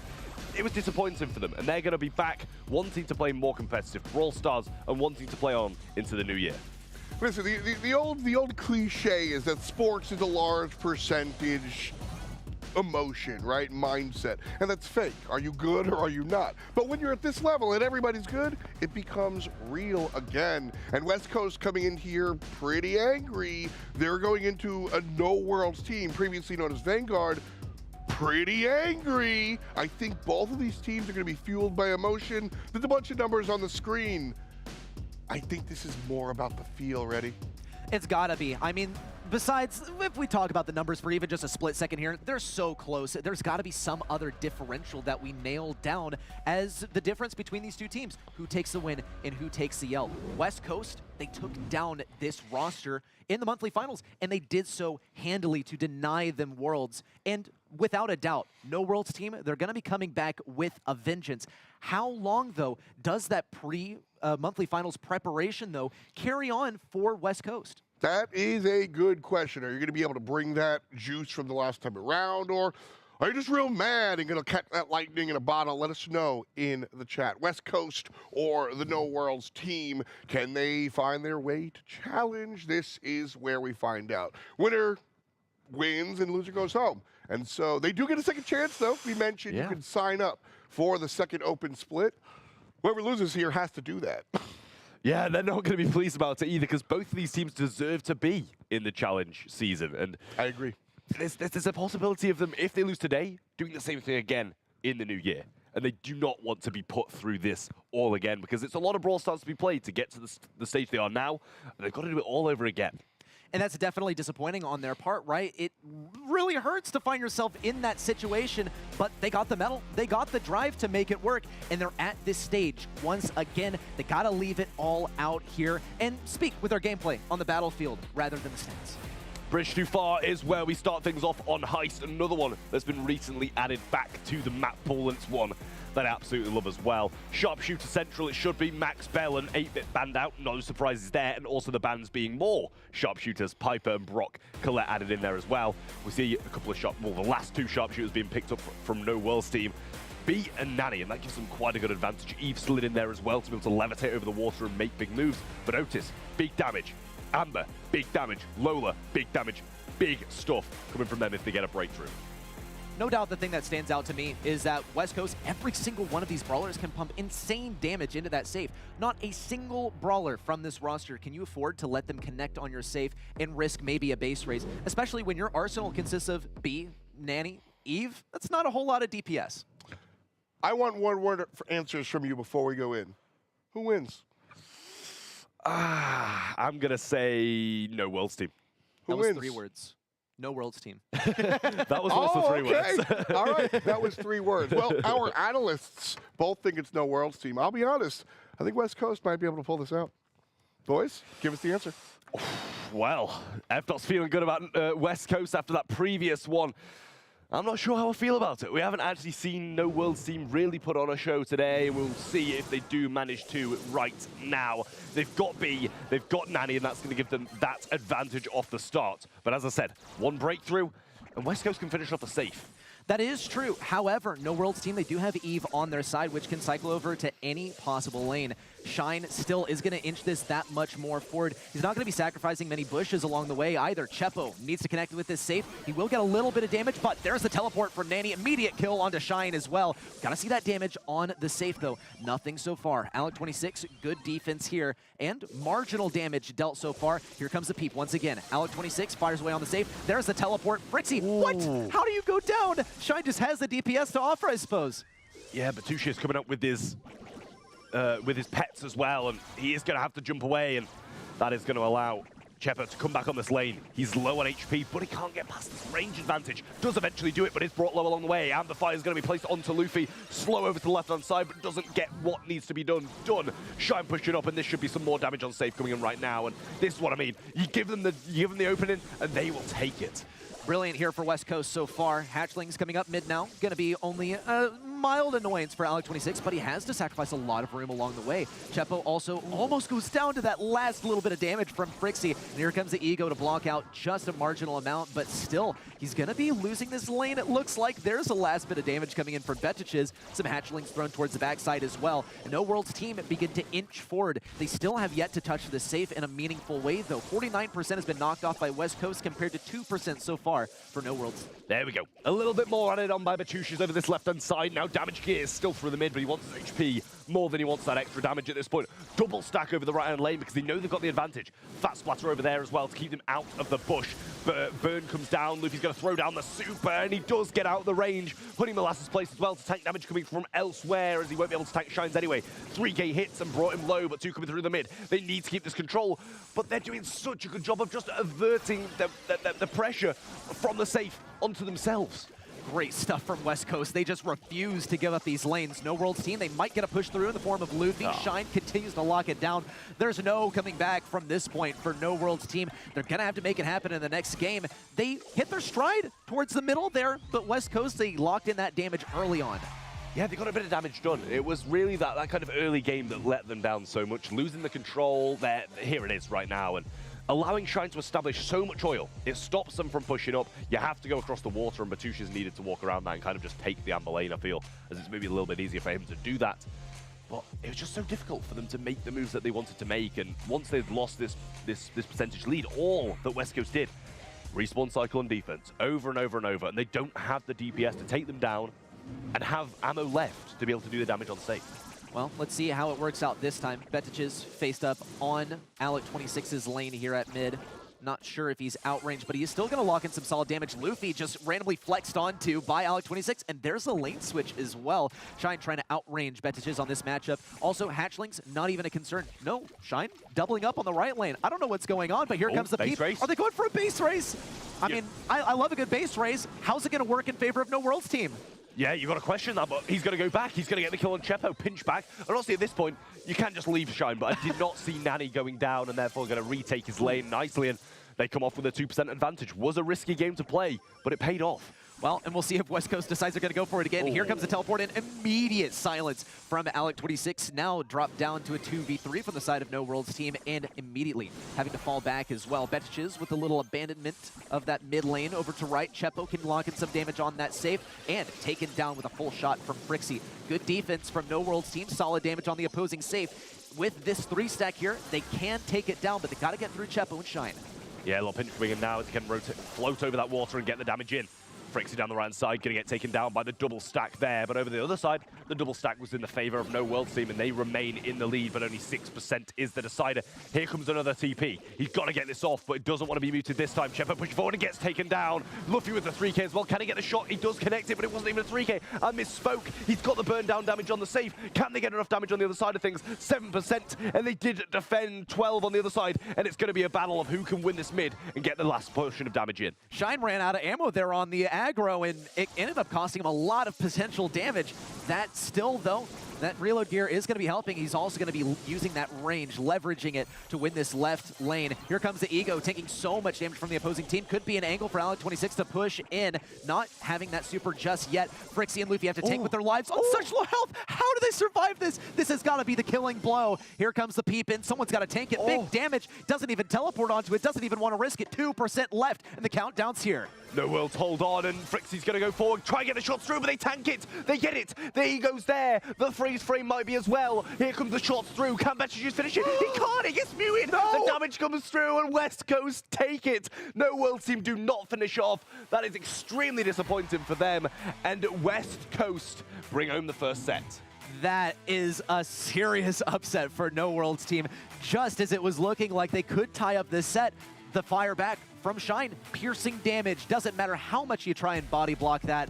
And also Frixie making that last final gambit there. Push forward onto the safe. It didn't come through. I think that from the get-go, from the draft, even getting into this game, No World Team, they were simply outmatched, right? It seemed like there was almost no way that they could win this. And they managed to pull through in some moments, but ultimately comes down to a 2-0. Honestly, I kind of liked their draft. I didn't mind it. I thought it was pretty solid, you know, if they were able to keep at the range. And look at the damage as well, right? They've got a lot more damage on the opponents, but they clearly didn't get the damage on the safe. A lot less heals, I will say, though. And, you know, when you're receiving 107,000 damage, you need to heal 46,000 to even be able to get a look in. More kills for No World's team as well. But in my eyes, they just didn't play the range game as well as they needed to play it. I will say that West Coast, they did adjust very well. Doubling up lanes when necessary, you know, leaving a B. Who cares about a B on safe if you're going to get a Lola and an Amber on the other side? Another thing I want to commend West Coast for is just how effectively they were able to switch lanes. It seemed like it was just pretty much an automatic decision when they were right next to where you can effectively switch lanes, right near your spawn. Eve didn't generate too much value off of that, unfortunately. And maybe it makes us second guess just how effective Eve really is here, because as soon as Amber switched onto her lane, it was pretty much an Amber victory. I mean, I'd have liked to see Eve playing down the mid a little bit more, because you can pinch both lanes, you can maneuver around and pick your timings better for when you want to pinch instead of having to go all the way around spawn like the other team would have had to do. Pinhole Punt is up next on Brawl. Squeak, B, and Max banned out with them picking Otis, Coco, and Lola, shaping them quite nicely, but No World Team, they're going to get the Lou, they're going to get the Ruffs, and the Genin. Is Lou a big thing in Brawl Ball nowadays, or what? Because I must have missed a balance change. Look, No World's team, they've always run the Lou. They have run it since maybe April of this year when they were really at the forefront of the competitive scene, and not a lot of people had heard of them just yet. Luffy on the Lou. It's not necessarily his namesake, but it's a brawler that he loves, and it's a brawler that No World's team, they know how to knock out of the park, and then it was co-opted by STMN, and then, okay, some other people run it as well. They know how to play this brawler, and I expect them to do great things with it, especially because Poco's going to be taking the approach of just charging in with guns a-blazing, with a whole lot of health, but still, you can't heal yourself out of a freeze. That's just a fact. Yeah, I mean, I think there's certain scenarios that can just work so well for the Lou. You just have to get the timings right and have the control to be able to do it. You said you can use it defensively to get the freezes. You can use it aggressively to get plays like that. Alec goes down to the burn down damage of that. And as little as it is, 56 damage, I believe, it still gets the kills. Team wipe there. And the goal should be as well for No World Team. Huh? What? They get it anyway, but look how low they were. That was a bit risky, and I think a walk-in was a possibility. Well, look how Alec26 has that super. They know that he would have silenced them, but I mean, you only respawn with one shot there. You gotta not have enough damage there. Still, Shine, lots and lots of damage. Just needs to clip this corner to take down Frixie. He healed up in the meantime, but still another shot is enough here. Alec26 silences a sandbag. I guess we won't be hearing much for that sandbag. Shine also taken down. Just a stellar defense from No World's team. Yeah, nice stuff as well. Alec going to get taken down. Great stuff from Bertucci's here, and after you know, a pretty devastating early game for them. They managed to have some fight back and get some control of the map, but no Worlds team, they're fighting back now. Super comes down from Lou and the Gadget as well. Can they get the freeze down the right side? That's something they've got to focus on. They can leave the Lola, just go to the bottom portion of the map. They haven't committed for it fully yet. Patushis doesn't get the break, and they don't manage to score. He had sandbags, but there was a poker respawning. No doubt. Vetage is also on the left side, fighting for his life, but West Coast are trying to power this up the right side. Meanwhile, Shine is able to flex on the left and get the takedown into Vetages, and that supply dropped is left high and dry. No one's going to be picking that up for quite some time. Alec26 tries to push it in. No, not going to work out. And Frozen on this right side. Vetages doesn't have enough ammo to take him down right now, but still is able to get the jump on him in the end. There's a supply drop going on to Luffy. And things are looking quite good for No Worlds team. They're up a goal and only 47 seconds left on the clock. Patushis now throwing down that power up and providing it to himself, and you know they can accept this. They have Gene pinching. Ruffs is going to have pretty decent time there against Alec. Now I was going to say, you know, he's going to have the range disadvantage, but he doesn't care. He'll get the kill anyway. Frixie has the pull and he connects it straight onto Shine, wipes him off the face of the map. 20 seconds left, full control, ball in the corner, and they're looking solid. West Coast, they got to play as a team here, have to regroup, recoup, and try and get in that corner. But so many supers are available. There's a super from Luffy. Even though it was a missed shot from Frixie there with the super, there's just no way they make it into this corner. Some takedowns here and there, but Chepo's going to get double frozen. And this one's looking great for No Worlds team. The Lou is seriously putting in the work here.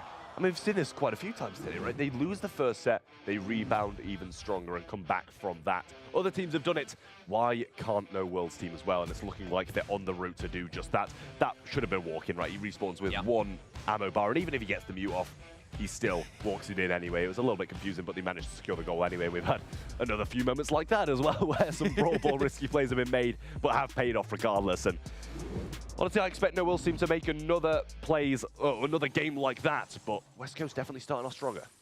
Well, they have to get this mid control right off the bat, but one of the main things hurting West Coast here is they lose those bushes quite early on. They have to be careful about feeding Vetages that super, which is pretty much an inevitability. Here's the first super already, but this could be an assault around the left side. Shine with a great use of the gadget. Oh, the ball, it's out of reach. No one's getting there in time.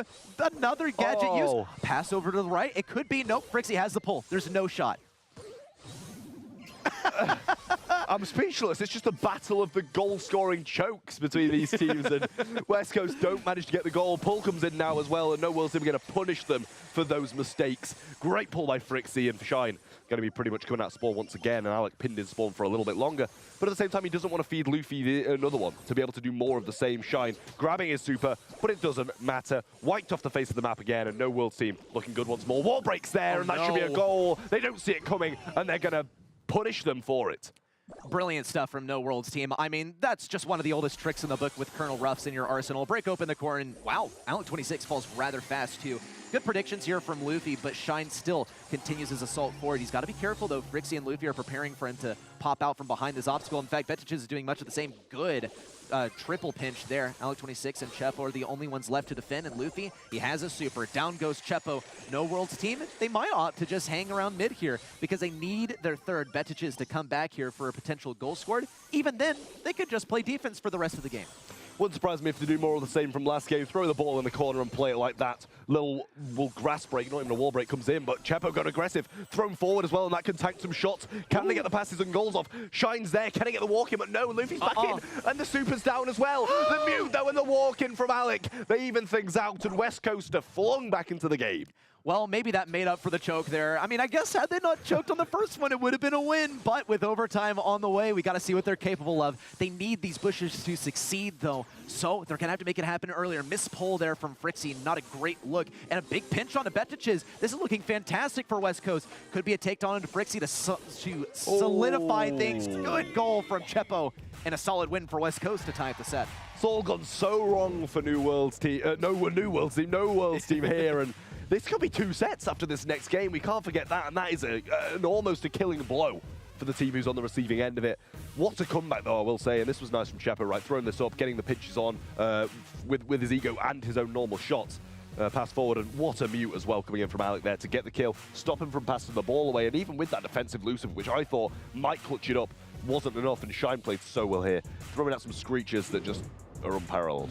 Yeah, and in the early game also impressed us with the protective tunes, too, to negate the effects of Lu's super. Unfortunately, though, it didn't really do a whole lot. It's going to do a whole lot this time, though, managing to escape the effects, too, but Alec26 is going to be left all alone. He needs to be eliminated. Chepo's still going to get the kill. Could be doing something to get the kill. Could be doing something. No, there it is. What are they going to do with the supply drop? I guess Luffy takes it for fun, but 30 seconds and No World's team already have a goal. Not enough for the defense, almost by Chepo, though, we'll say. On the pulls there as well, Shine slays, but the screech in return. The Ego's there getting the pinch in, and that should be some shots from Shine to get him down. Batushi's going to throw the ball a little bit further forward, but Alex here, and the walk-in might be as well. The super's going to be choked as well, but they can't score. Lu Super's there, Shine's low, needs the heal, and he gets it in time. Can they score this one? Chepo throws the ball to the side, but Frixie punishes Shine's over-aggression and punishes Alec as well with the pull. But now the goal's wide open. They broke all those walls. They must be placing their bets that West Coast doesn't make it beyond mid this time. As long as they can hold on to control the bushes, they're looking great. However, Chepo, Shine, Alec26 all approaching. Ego slipping around just a little bit. Take down on a Chepo. Luffy now pushing this up the right side. Looking great for No World's team if they can keep the aggression here, but there's still a lot of time left in this game. Shine also has a heal, going to be staying alive, getting some good damage versus Luffy and Betiches, but he's outranged on these matchups, and Luffy continues to cycle out the supers on the right. Yeah, super onto the ball, pulls there as well. He sees Alec, surely, you know, he doesn't see him, but he knows he's in the bush. The pull hits, and Alec can't get the mute in time. Shine now, coming out of spawn with his Poco once more, and Chepo getting hit pretty hard by Batushi's on the left-hand side. Still just peppering him down, keeping him low, trying to get his super on the side of Frixie now, but he wants this ball. He sees an opening and he might take it. Great shots coming through, and he's muted as well. I didn't see that from Alec. The push forward from Shine. Can he get his super in time? Because he's going to need it, especially if he gets pulled in. Well, Shine continues on the right side. There's the pull as well. No heal in time. It's all up to Alec and Chepo. Alec has the silence, but he might have to save it for the later parts of the game. In fact, there is no later parts of the game. Well, I mean, 20 seconds left. There's enough time for Shine to come back, but he's going to have to really book it to the enemy side. Here comes the Ego. Needs some solid damage here. Luffy with good dodges is feeling the effects. Frixie needs a pull here. There it is on the Shine. Support eliminated. Alec26 needs something here. Ball's wide open right in front of the goal. There's a silence as well, but it's on the left side, completely out of reach. Alec26 not going to make it over there, and No World's team take this set. Close stuff, though, in the end. They almost brought that one back, but yes, No World's team do manage to take the set, and West Coast just going to fall shy of taking that 2 sets up and almost putting that killing blow to No World's team. They held on, and honestly, they were looking good. They were playing so defensively, I will say. They scored that 1 goal, and in every single game they played defensive. In the second one, it punished them. In the first and second, it worked. Oh, first and third. They look great, right? And I think also West Coast, I mean, they just suffered a lot of loss of bushes here, which they relied on heavily. And we still saw some great plays from Poco, but he needs the speed. He's got to get in contact with some enemies. Let's take a look at the stats, too. Just a lot of damage dealt by No World's team, as you might expect from a team that's healing a lot. However, the healing's looking kind of even. 118,000 dead on for the damage from No World's team, and that really has never been parallel. It has massive damage coming through, and you know how defensive they were, and it's not like they even had the most high DPS comp ever either, and that's quite a lot to come out of them, but 83,000 on the other side from West Coast is pretty solid as well. Very similar amounts of healing, but No World's team, they come out on top, played such a defensive game, and it paid off for them, I will say, you know, getting the early goals, getting the early aggression, and then just cornering it, and it pays. I'm telling you, man, Luffy on the Lu. It's not going to be the first time that we see it. I don't think. Yeah, Luffy on the Lu. I mean, it's part of his name. I don't think it was intentional, but it certainly works out. You know, you got to wonder whether one of the best Lus in North America decided to choose it because he's called Luffy. Maybe a question for a later date, but with Hot Zone on the way, I think we could see a reappearance. I do think so as well. You know, Hot Zone is the mode, I will say. You know, yeah. Apparently Brawl Ball might be as well in this North American region. I'm not accustomed to it yet. But Hot Zone is the mode where Lu does really come into his own and starts to like kind of nail down. And it is there. It's there from West Coast this time, though. And Luffy will not be able to get his hands on it this time. Poco and Penny along with it. And we're going to see the Bell, Ruffs, and the Stu. I'm forgetting Stu's name. It's a little bit disappointing from me. But I kind of like West Coast comp. I do like West Coast comp. They have the Poco, they have the Luffy, or well, okay, you know what? This they have the Luffy. We're getting a trade in just so he can play this brawler. I mean, can you blame me for associating the two? But yeah, I mean, if you can't ban it out, then just go ahead and pick it for yourself. He's also just fantastic on Ring of Fire. However, you know, No World's team, they got some good brawlers out here. We'll have to see how they operate. They have to make sure that they maintain some respectable distance from Poco, especially because we've seen already what Shine can do on these aggro brawlers. It's definitely a bit of an issue for No World Team to be able to kind of, the aggro Poco and stuff as well was really solid. It's Shine Slays just turns into Shine Lanes on this Poco here, and he's doing it again, but it's Chepo on it this time, and he'll be slotting onto that Penny. It's a difficult matchup. When he places these sandbags, if he has them, it's going to become a little bit easier. But at the moment, he's just banking the shots round, and Alex taking control of the mid and getting a good percentage lead early on with some help from Chepo. Well, let's see how it works out. Alec26, he's bobbing, weaving, dodging, absolutely everything, living in the Matrix at the moment. Here comes the wall break on the right side, though. It's going to be beneficial for Betiches because he's going to be chipping down those enemies as much as he can. However, he's got to be careful. Obviously, not running the sandbags here because he is playing versus Penny, and Shine's getting in deep right now, being a big diversion for both Betiches and Luffy. Meanwhile, Alec26, he's living easy at mid. Now the focus is all on him, but he's got a super ready to counter. Yeah, Frixie coming down the left-hand side now, got super in hand as well. Chepo providing just endless heals to Alec, and he's not stopping there. Lose super on it as well to prevent them from doing anything. Even when they fall low, they have compensation for it. We're going to see this super down now, and that might be something that Vatusius can get, but he doesn't have the angle. And Shine's going to go down anyway. He doesn't even get the kill, but Alec, even in a 2v3, he's on the zone. He's getting healed, but the mark is the nail in the coffin, and he does go down for the first time. It seems like a 3v1 is what it takes to take down Alec because his dodges have been absolutely on point. Frixie, though, is forced to take a more defensive role. Chepo falls in the process of getting so aggressive, and here's the super in from Alec26. Immediate freeze and a takedown. Wow, just brilliant stuff here. But still, West Coast, they have to refine their grip on mid. If Chepo can keep out the heals, though, it's looking quite optimistic for West. I mean, he just sat there. Alec comes back with another super, mark available onto him. But it doesn't matter. They finish it out anyway. West Coast showing up once again, taking this game, and they didn't even get a lock in on the side of No World Team. They were just in spawn the entire game. If Alec goes down, Chepo's down. If Alec goes down, Chepo's there. I mean, and obviously vice versa, the other way around as well. And just how much healing they were able to put out, and Frixie just couldn't aggress, because if he did, Alec was helping Chepo. It was just great positioning all around, I gotta say, and I mean, that lends itself to victory here. Also, cycling out the supers, as you pointed out, it's just brilliant, and it comes down to lining up those shots effectively, and it's something that's so difficult to master because when you are lining those shots, you're walking with your enemy, it makes your movement a little bit more predictable. Could be quite easier for Luffy to line up those shots. Early game takedowns here from Shine around the right side, still trying to upset Luffy. Gonna get taken down, almost a kill though from him, and Alec26 from long range, all the way from downtown with the shots lined up. Still needs that super, and Frixie and Betiches are being quite evasive.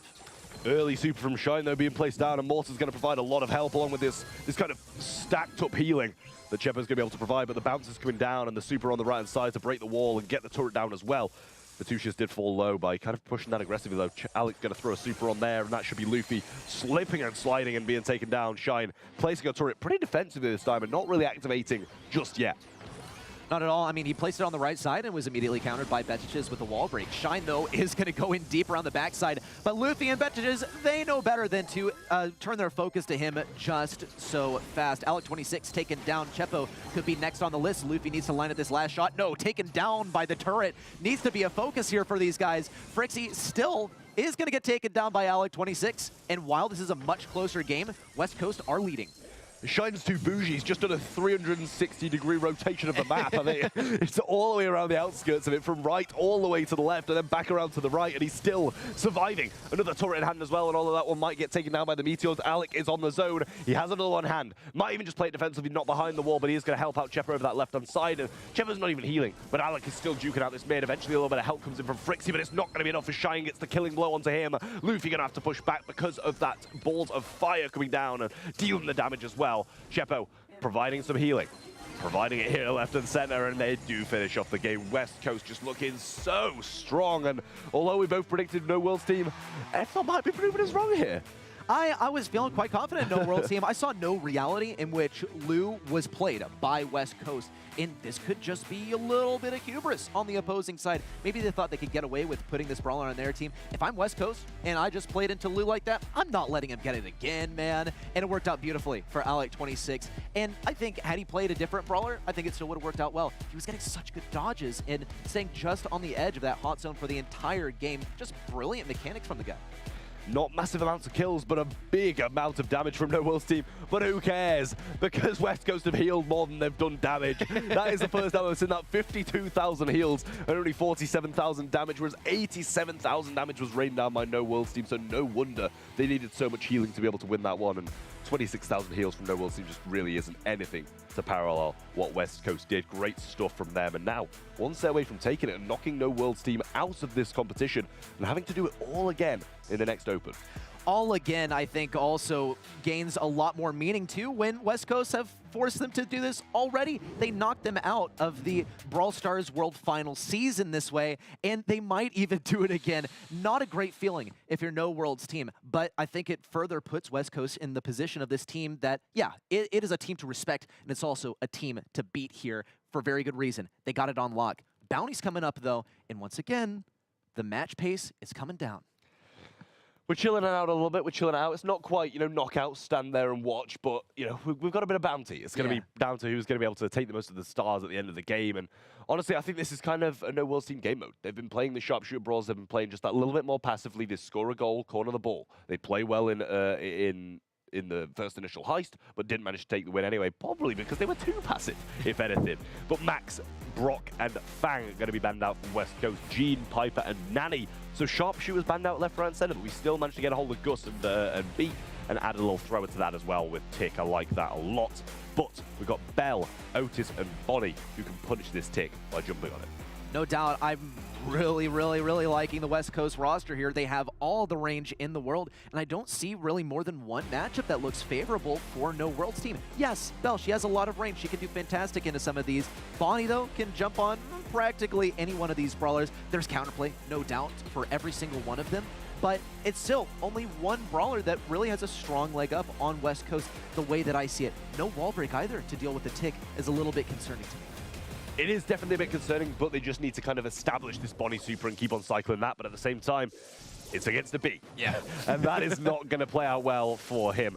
Alex 26 now getting hit over this over the right-hand side, and Frixie over the left getting absolutely battered by Shine, and can't say we didn't expect it.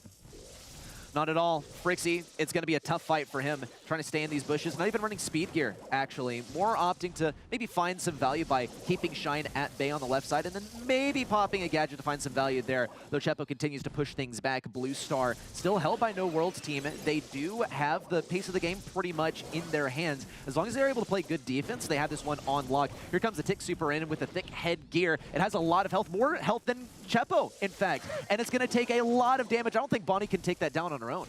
Doesn't actually have last hurrah either, but he's got another head, I'll tell you that, and it is taken down pretty quickly. He's going to be raining down a lot of mines instead of that, which is quite surprising considering they're against a Bonnie who can do just about this. Gets the damage, gets the kill, but it's quickly traded out.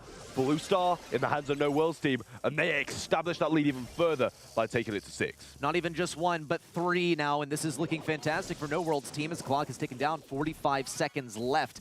And they continue to play defense. Chepo, if he gets another super in here, could seriously stir things up, but he needs to get it away from the Bonnie lane. You can actually afford to tank that. Luffy, Betiches could get KO'd by that super. Here it comes. There's the Mine Mania down to lock them in on that right side. Not going to be super effective, but still, battering those enemies down. Here's the thick head. Big damage on Frixie. No. Immediately taken down by Luffy and Betiches, but still, a kill on Frixie starts things off, and 1 star is the differential.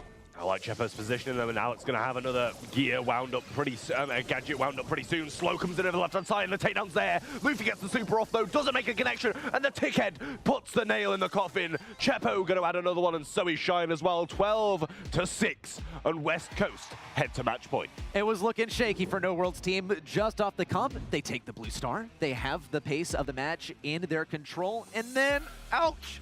1, 2, 3 Tick supers turn the tides of the game. That gear is just insane. You know what? I'm just going to come out and say it. Should Tick's head seriously have more health than Tick? It's like impossible for someone to deal with on their own. Probably not. Yeah. But I'm here for it. If I can, laugh at people for dying time and time again to a Tickhead, I will. and that's kind of what we're seeing at this point. But we've got a nice Blue Star lead early on for No World's team. Almost taken pretty much back for them by Alec there, but Tickhead comes in and Thickhead doesn't have any effect. Not at all, but certainly a super that early on into the game could be a bit of foreshadowing. Frixie does pop this gadget, going super aggro on a Shine. Now he's got to retreat, and he's paying the price in form of feeding that super to Chepo. Meanwhile, No Worlds team, they still got that blue star. They're looking quite confident with it. Alec26 also has to be very cautious about this nest egg on the right side unless he's able to slow things down. He's marking with a spray? I don't think I've ever seen that before. I have seen it. I think Semantic did it with bow mines in EU, but I kind of do like it. Yeah. You know, you stick a spray down, you know where it is, but they establish an even bigger lead over this left-hand side. Two of them fall down. Alec's going to have to put a shield onto himself. The Juice is now going to avoid that gadget, but a takedown comes in from Alec, and the trade's there. Can they get the trade? If the trade, though, they do, and it's still a 3-star deficit. Well, good stuff for West Coast. I mean, they were able to bait out some of those mines there, but No Worlds team still lead 3 stars in their back pocket, and Frixie also has that super. He had to work very, very hard for it. Fed a lot of damage to the enemy team, but still, No Worlds is on top as we speak. Here comes the tag. It's going to get onto Chepo, actually. He's going to be really far back. I wonder how much of a risk that is for him. 1-2 kills traded out, 7-11 on the scoreline now. Yeah, well, it wasn't enough to be able to tank that fat splatter coming in, and Frixie's got this jump as well, but Alec has the shield. Shine's looking for the slow and doesn't connect it, but they've got the positioning. Thickhead comes down. Can they get the takedown? All of the ammo has to be used on it, though. Batushis is low, but he's got the mute. Can he get the kills off on the side of West Coast? They don't make the connections. The mute's there onto Chepo, and Alec's just missing everything. He doesn't get it, and they all going to fall down, and No Worlds team live to fight another day.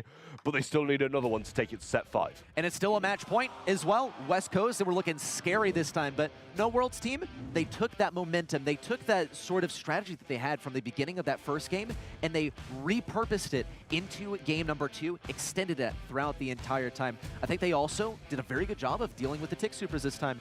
Not a single one seemed to make contact with the enemy team. They were taking it down handily every single time, and I love the mute on the Chepo there at the end. I did as well. You know, they just played that so well at the end there, and it kind of proves that they deserve to take this to the last set. And I would love to see it as well, because these two teams seem extremely evenly matched. Blue Star's still yet to be claimed in this last game of Fountain. No matter what happens, it will be the last. Shine has his slow already, and that's going to be pretty beneficial. But Frixie gets the shots off, gets them low, gets the kill, and it might be a second onto Jeff as well. No last hurrah to keep him in the life. Shine's going to fall down, and Frixie's on an absolute tear, jumps out as well. The 5-star lead in the hand of No Worlds. Great first look here for No Worlds team. Bonnie doing stuff that typically she wouldn't be able to do, but good dodges plus the gadget equals success in the hands of Frixie. Alec26, though, does get the lane switch over to the left side. Shine's going to be taking a mid-roll this time. It has to work out well for them. They already are able to generate a kill off of Luffy, and everyone's backed up right into their spawn. Betiches could get taken down. Here's a sneaky thick head around the right side. Going to be going right for Betiches. A lot of ammo used, but Betiches still remains at range. Good kill there for Chepo. Amazing stuff there with the gadget from Gus as well. West Coast, though, they're still not in the lead. Shine not able to get the finishing blows, but he does this time. It's 2 in it to the Blue Star. Any takedown, but they get it anyway. Frixie is playing so well. 6 stars, and he will be all that they need, though. Alex brought down low, but he gets the shield off in time. Chepo goes down, though, and that is a massive part of this West Coast offense being taken down. Alex26 just trying to heal up over this right side. Shine, 3K a hand, gonna miss it, though. Has the slow. Chepo's got the thick head, and that can do a lot of work. Well, Frixie's also looking quite dangerous here. He does have that super if he wants to jump in on a target or simply escape. 20 seconds left, and with No Worlds team on the ropes, that might be what he has to use it for. Big damage onto Betiches. He's going to fall to those tick mines ultimately. 6-star differential now expanding to 8. Jump in from Frixie with 7 stars. Gets the kill as well. Chepo's left all alone, and this one's chalked. It's a No Worlds team win, and we're headed to set 5. Set number 5 is going to be coming up then, and West Coast do not manage to close it out in 4. No Worlds clutch it up once more, and we're going even further down the line. These two teams seem so evenly matched, and honestly, I cannot call who's going to win this one. Not at all. I mean, this one's really a toss-up, and I think we really, you know, by believing in No Worlds team here in the beginning, I think we saw some of that. But still, West Coast, they had such great momentum off the beginning. Now it's headed in the favor of No Worlds team. But with the final set coming up along the way, I think it might heavily rely on what the map and the mode end up being to determine who has the advantage here. Now, the draft from No Worlds team, it didn't convince me a whole lot either, in fact, but getting that blue star off the beginning of the game reliably was able to push things in their favor. Yeah, and Batushis, you know, as time went by, he started to understand his assignment just a little bit better. He was the one who needed to deal with those tick heads. And he did towards the end. You know, he was the one with the DPS. He was the one who got those takedowns. 47 stars, and only 30 dropped. So no wonder they do take the lead, but West Coast with a lot more damage on the board, 14,000, not the biggest amount, but by bounty standards, I'd say it's quite a lot. No doubt. And also, I'm not going to shut up about it. West Coast, I like their draft a whole lot more, but you have to execute on it to make it work. And we saw the same thing when we watched Stamina versus Tribe. It was the same deal. The Tribe drafts, they look more consistent. They look like what we're used to. This is meta. This is good. But Stamina, they execute well on the Brawlers, and the same goes for No World's team. Well, we're heading to Knockout, and honestly, there's nothing better than NA Knockout, I will say. Yeah. You know? There's been several memes thrown about the community about EU Knockout being so passive, and this is just why I love NA, because you know they made a point and they proved why it's so good over here. So fast-paced, action-packed, and I absolutely love to see it. Who do you think it favors? Oh, well, let's look at the draft, right? Maybe then we can make the call. I don't want to make it so readily. Let's look at No Worlds. I'm liking the Brock, the Piper, and the Tick. That is convincing to me. Out in the open, as well as one that's definitely worth concern. Okay, let's talk about West Coast, though. They banned out some real X factors on this map, and I think this is pretty indicative also that they didn't have last pick, right? They didn't want to deal with the Fang here. I think it's going to be difficult for them to deal with a Tick once again. I'm not super convinced. The Eve on Out in the Open, I understand. Yeah, you go over the water, that's all right. But once you're beyond the water, not too impressive. Yeah, I mean, Brock can do the exact same as well. That's the thing, just break the map and just walk up anyway. You don't need the ability to flow over the water, which is obviously only available to Eve at the moment in the game. I mean, I like No World. I like No World's comp. You just look at it and you're like, wow, that takes me back. Well, let's see how it works out. Yeah, that doesn't look like Out in the Open to me, but it's definitely the most open Heist map that we have in rotation, so I guess we can vibe with that. Still, though, Shine on the right side on this Amber is going to have some solid value versus Betich's. He does get the outrange. He also has a piercing shot as well. Yeah, well, good control early on from West Coast around that fat splatter, and it does land on the water, stopping Batushis from doing as much work as I'm sure he'd like. Brixie now getting taken down over the right side, but Chep over the left, just staying alive and staying in control. Alec 26 also at mid, ready to get some damage in on that save. Here comes the peep in as well. Some solid damage onto Shine, but still not a takedown. And I'm having some deja vu. I feel like we've seen this one before. As do I. It's, I mean, it's a little bit questionable because, I mean, we'll go for it anyway, but Shine just pushing down this right side, trying to get some damage in, and Super being thrown forward. Shine going to get the damage from right to left and get some shots in onto Luffy, who's going to burn down, and Chepo now down the left-hand side trying to push aggressive and get some DPS on the safe, and Shine's the one doing it. Yeah, I'm really impressed by Amber's ability here to pretty much just run forward and hold down auto aim. That's simply how it works out. Perhaps Luffy on the right side can make some action happen too. Some damage onto that safe. Alec 26 still holding on at mid. Chepo also firing away on that left side. Looks like the lane swaps are working quite well in favor of West Coast, but a takedown onto Chepo on the left side is not looking great. Yeah, Alec getting hit from the right to the left as well, and now 3K in the hands of Luffy, and doesn't manage to get used to it just yet, but has another one in store for Shine. Misses that as well, but Chepo's going to fall. Also, shots coming through down this mid, and a lot of babies to follow up. Parasites, babies, whatever we want to call them. They've been a solid amount of work. Luffy on the right side now, having to deal with Shine as well. Definitely going to be the longest range contender that he can face with. Could be burning headed over his way. Not going to get ignited. Great bait there from Luffy. Shine firing away, trying to get that last bit of damage in as well. And Chepo looking to migrate over to the right side as well for a pinch. Alec 26 and Chepo double up on the mid lane. Is still getting shut down by Luffy perhaps. If Luffy can get a good peek shot, he might be able to do something. Good takedown onto Chepo. A solid defense here for No World's team. Yep, Shine going to get hit hard. Luffy picking up that 3K and shooting it onto the safe. There's just not going to be enough DPS to get the work done. No World's team just don't get it done. All right, I believe we said deja vu there because, yeah, we have seen this one before. That was set number 1, I believe. But you know what? I think we do like rewatching things, but we do apologize. We're going to get the correct game on the screen very, very shortly here because I was looking forward to some set 5 action myself. Yeah, I mean, to be honest, though, set 1 wasn't too bad either. Yeah. It's bringing some great gameplay at the end of the day, but set 5 is what we want to see, and that is what we will be seeing just shortly, getting the games on the screen for you guys just in a second. But, you know, just to reiterate as well, we saw the comps beforehand, and I kind of sided with the kind of the throwback Brock, Piper, and Tick, and you were kind of, I actually don't remember what you said. Oh, well, okay. I'm not remembering what I said either, but I think we can move right along. We had a bit of a recording issue there with round number 1, but we're going to be moving into round number 2 as well. So we missed a bit of Brawl Stars action there, but we still got the juicy stuff up on the screen here for set number 5 in just a moment as well. Round 2 coming up in just a moment as well.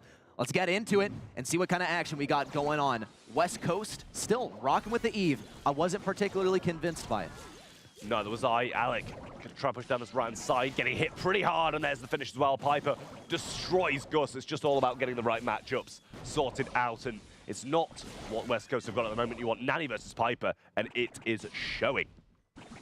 Betches at mid, still looking for something. Frixie, though, and Luffy are able to shut things down on the back lines, looking to make that happen once again. Alec 26 charges up mid, and Chepo's going to be taking the right lane this time. Shine still levitating over that water, trying to find some value, but he's quite outranged, and Betches continues to lurk in the bushes. Wow, great return to Cinder. Amazing prediction from Chepo. Just the game sense you have to make that happen reliably is ridiculous. Now brought down to a 3v2, West Coast favored. I mean, Chepo, he just says eat that and sends it straight back to him. Got the Nanny Peep as well. Luffy going to be in a tough position, but Chepo says return to center again, but actually gets hit by the Brock before, and it gets returned to the Brock instead of the tick. Shots coming through, and Frixie just not able to stay alive for that little bit longer, and Luffy just the last one remaining, and looking at the scoreline, looks like this might be it. It could be. No World's team. It all falls in the hands of Luffy here, and there's the last shot here from Shine to take things down. There is almost no way for him to make that happen. Let's see it work, though. Peep now looking for that free kill. Frixie could be the one. Betches is going to get surprised. No. Autofocus, it doesn't get enough damage there, and Betches survives by a thread, but he's still forced back. Missed auto aim there from Betches. Good takedown onto Luffy, too. It's not looking super optimistic for No World's team. Here comes the tech head, and with a little help from Alec 26 over the right side to the mid. Chepo does get it down now, slotting into a good position, but the return to center again. He follows up with a homemade recipe. In return, battle of the gadgets, and Batushis comes out on top, surprisingly so. Betches still, though, has to fight around this wall. He's getting pinched from 2 different directions, and Frixie needs the walls to do anything. Still uses that last raw, could survive. Alec 26 just needs to auto-aim here. Solid damage. Alec 26 survives by a thread. There's the pop-in over to the right side. Shine tries to pop off, but no. No World's team, they push it to a double match point. Well, we didn't see that one, and we apologize for a recording issue, but it is double match point. What a way to finish this one off. There's no better way to go this far between these two incredibly evenly matched teams, and obviously, just to back up the incredibly matched teams thing, it's double match point. Oh, yeah, yeah. This is the most matched up it can get. And even just progressing into the last round, yeah, it was like a double game point. I don't know, whatever you want to call it there in knockout. But that got so hairy there towards the end. Just look at this. Frixie, he was pretty much just an auto-aim kill for whoever got near him. Shine also tried to get onto Betches, but got popped off as he landed. Unfortunate for him, but No World's team and West Coast, they deserve it. Let's get into it. Double match point. I mean, they're using these bushes to their advantage. Jim moving the tick over onto the Nanny lane instead of having the Piper there, which is not the matchup that he wants. Now, West goes to a little switcheroonie as well and get Alec back over that right side, but the bushes are No World's team's friend. Chepo now going to use this super. Looks for that free kill that he can get with auto-aimer. Solid damage on Frixie, but he popped off that gadget at just the right time. Alec 26 continues to look for the angle, but not enough walls are broken open to really deal with Frixie, and Frixie has that tick super ready to go. Shine on the left side also, trying to keep Luffy at a distance. Solid control here at mid. Chepo's forced all the way back, and here's the tick super. Scary stuff now, but here comes the Nanny Peep as well momentarily. I mean, Shine's in a world of hurt here, but he does survive, jump out, and just stay alive. No last hurrah available for Frixie there, and he just tanks it. The return to sender, but he sends it straight back into his face. Shine getting the finishing shots. Chepo versus Batushis, who comes out on top. Return to sender's there, doesn't need it, has his super as well, and that's going to be a great start to this second one. Every single round has come down to really this last 1v1, and it looks so close. But here is the autofocus, looking for that insta-kill onto Betches. Here it comes. Betches needs something. No, insta-kill there, and it's already dropped to a 2v2. Side out. The wind-up it's a risky game, but it paid off for them there, getting the damage required. Chepo now coming up the map, and how open is this? Brock actually opened up the right-hand side as well, which isn't actually something that they're going to want to see. All the breaks that have pretty much been from the side of No World team, and it's just left them and hung them out to dry against the end game here with a Nanny.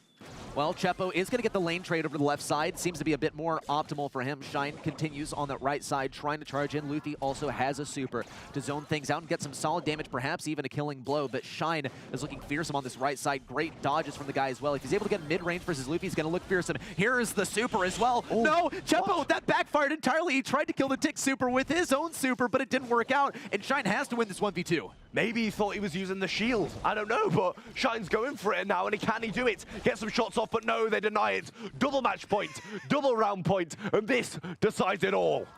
Shine once again taking the left lane. Alec 26, it's his responsibility to mid, but maybe Chepo would be quite capable here in long range. He doesn't have the peep to fire off immediately at the beginning of the game, but you have to acknowledge Bettiches has a homemade recipe ready to go. If one enemy is low on health, he can pop off, but no bushes to leverage that ambush to get that much more damage. Chepo's looking fearsome on the right side. Alec 26 tapped up once, but Bettu's not going to go for it. He's saving that homemade recipe for the perfect time. And he's got the pop in as well. Jump available, but here comes Alec 26. Homemade recipe connect. Huh? But they're being pinned in here. They're not quite getting any kills. Ticket coming down as well, and Chepo's going to have to deal with that. No help from his teammates just yet, and he has to take a couple of shots. That's going to fry his ammo out. And now he has to come back in a little while, but he's getting hit hard. Can't retreat just yet either, and Frixie brings him very low, but he survives with a slither of HP. Alec 26 still has a super, though. He can damage boost himself or his teammates, as well as giving them some shield. There is the peep. It's looking for a target. Easy kill on a Frixie, and it's a 3v2. Gadget missed, though, coming in for Bachushis, and now they're low. He gets to take down another one over the left. West Coast take it. No Worlds team have to come back again in open number 2, and they will be going straight to the challenge season.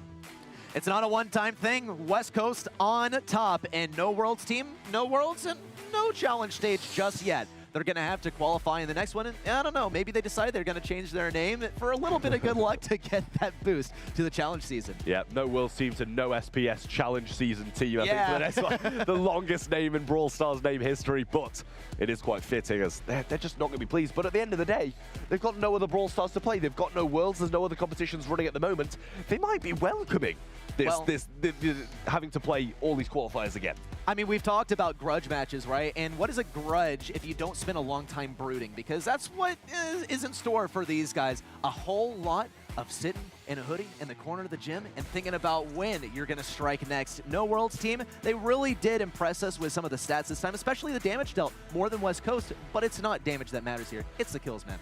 Indeed, and even amounts of supers as well. It's just who had those more influential ones, and a lot of the time Nanny supers can be more influential than, let's say, a Piper super or something like that. So you do have to make use of the supers when you get it. Couldn't avoid enough with the Piper supers. Couldn't do enough with those Brock and also the Tick supers.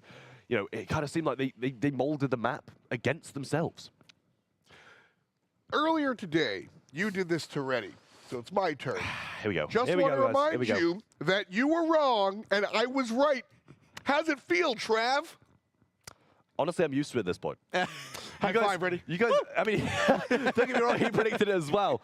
But honestly, my predictions during this year through SPS, BSC, if you've seen them, I'm used to this kind of feeling. I'm just saying, I'm not going to let you dunk on the new guy. So what goes around comes around, and it's absolutely true for West Coast. They punch their ticket, and they'll move on into the next phase, into the challenge region, which leaves us with one last matchup. This one had to go all the way. No Worlds team almost coulda, shoulda, woulda. But now, just one competition remains. Tribe Gaming, Reconic Esports. One of these two make it on. We will find out in a matter of minutes.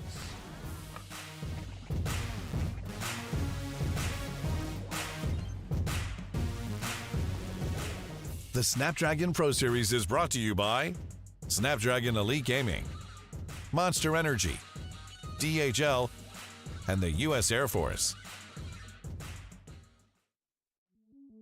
Welcome to the place where dreams come true, where everything you want can be yours, if and only if you're willing to work for them, you're willing to hurt for them, but most of all, you're willing to be first for them. Ha! Look, I'm going straight to the top. I don't know how I would stop, like it or not. I got some goals that I'm hitting. You hear what I'm spitting? It's hot. Look what I got. Whole lot of passion and pain. The road to success is insane. Stay out my lane, cause I'm on a mission. I'm getting what stands in my way. Yeah, I'm a beast. I wouldn't play with me, baby. The way that I'm training is crazy, and I do it daily. You wanna talk about drive? I got more drive than Mercedes. I've never been lazy. I'm in the room, it's a red alert. You wanna compete? Well, get better first. I got 10 toes in the dirt, push through the hurt just to show them my worth. I'm the best. Yeah, I'm the best. I never stress. I know what's next. I'm who they test, like we playing chess. But I'm unimpressed, so now let me flex. Yeah, I'ma work through the struggle and hurt, cause I know my worth, and I gotta be first. Yeah, I gotta be first. Look, I don't want anyone's sympathy. I understand what it's meant for me. I give my focus and energy. If it's meant to be, then it's meant to be.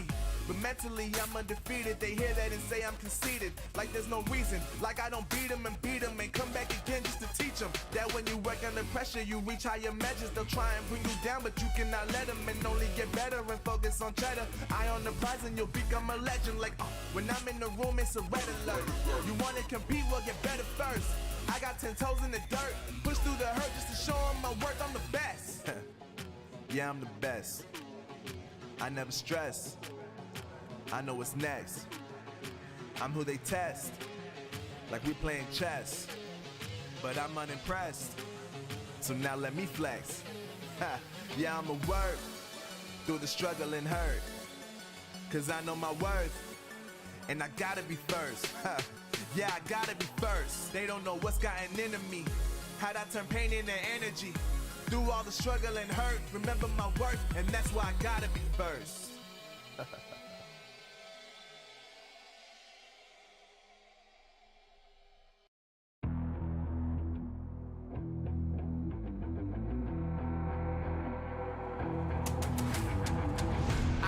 Get it, I'm on the mission, snap any minute, casually winning. Stop tripping on me, stop dissing on me. Yeah, I got a dream, can't take it from me. My fire's burning, I'm always learning. Tell me where to go, man, I'm on a journey. Yeah, I can't explain it, I get excited. Keep it 300, King Leonidas. Strap in, cause it's gonna be a long ride. Working on me every single day and night. There comes a time when your worlds will collide. If it's holding you back, push it right to the side. Ain't got no time for no fear.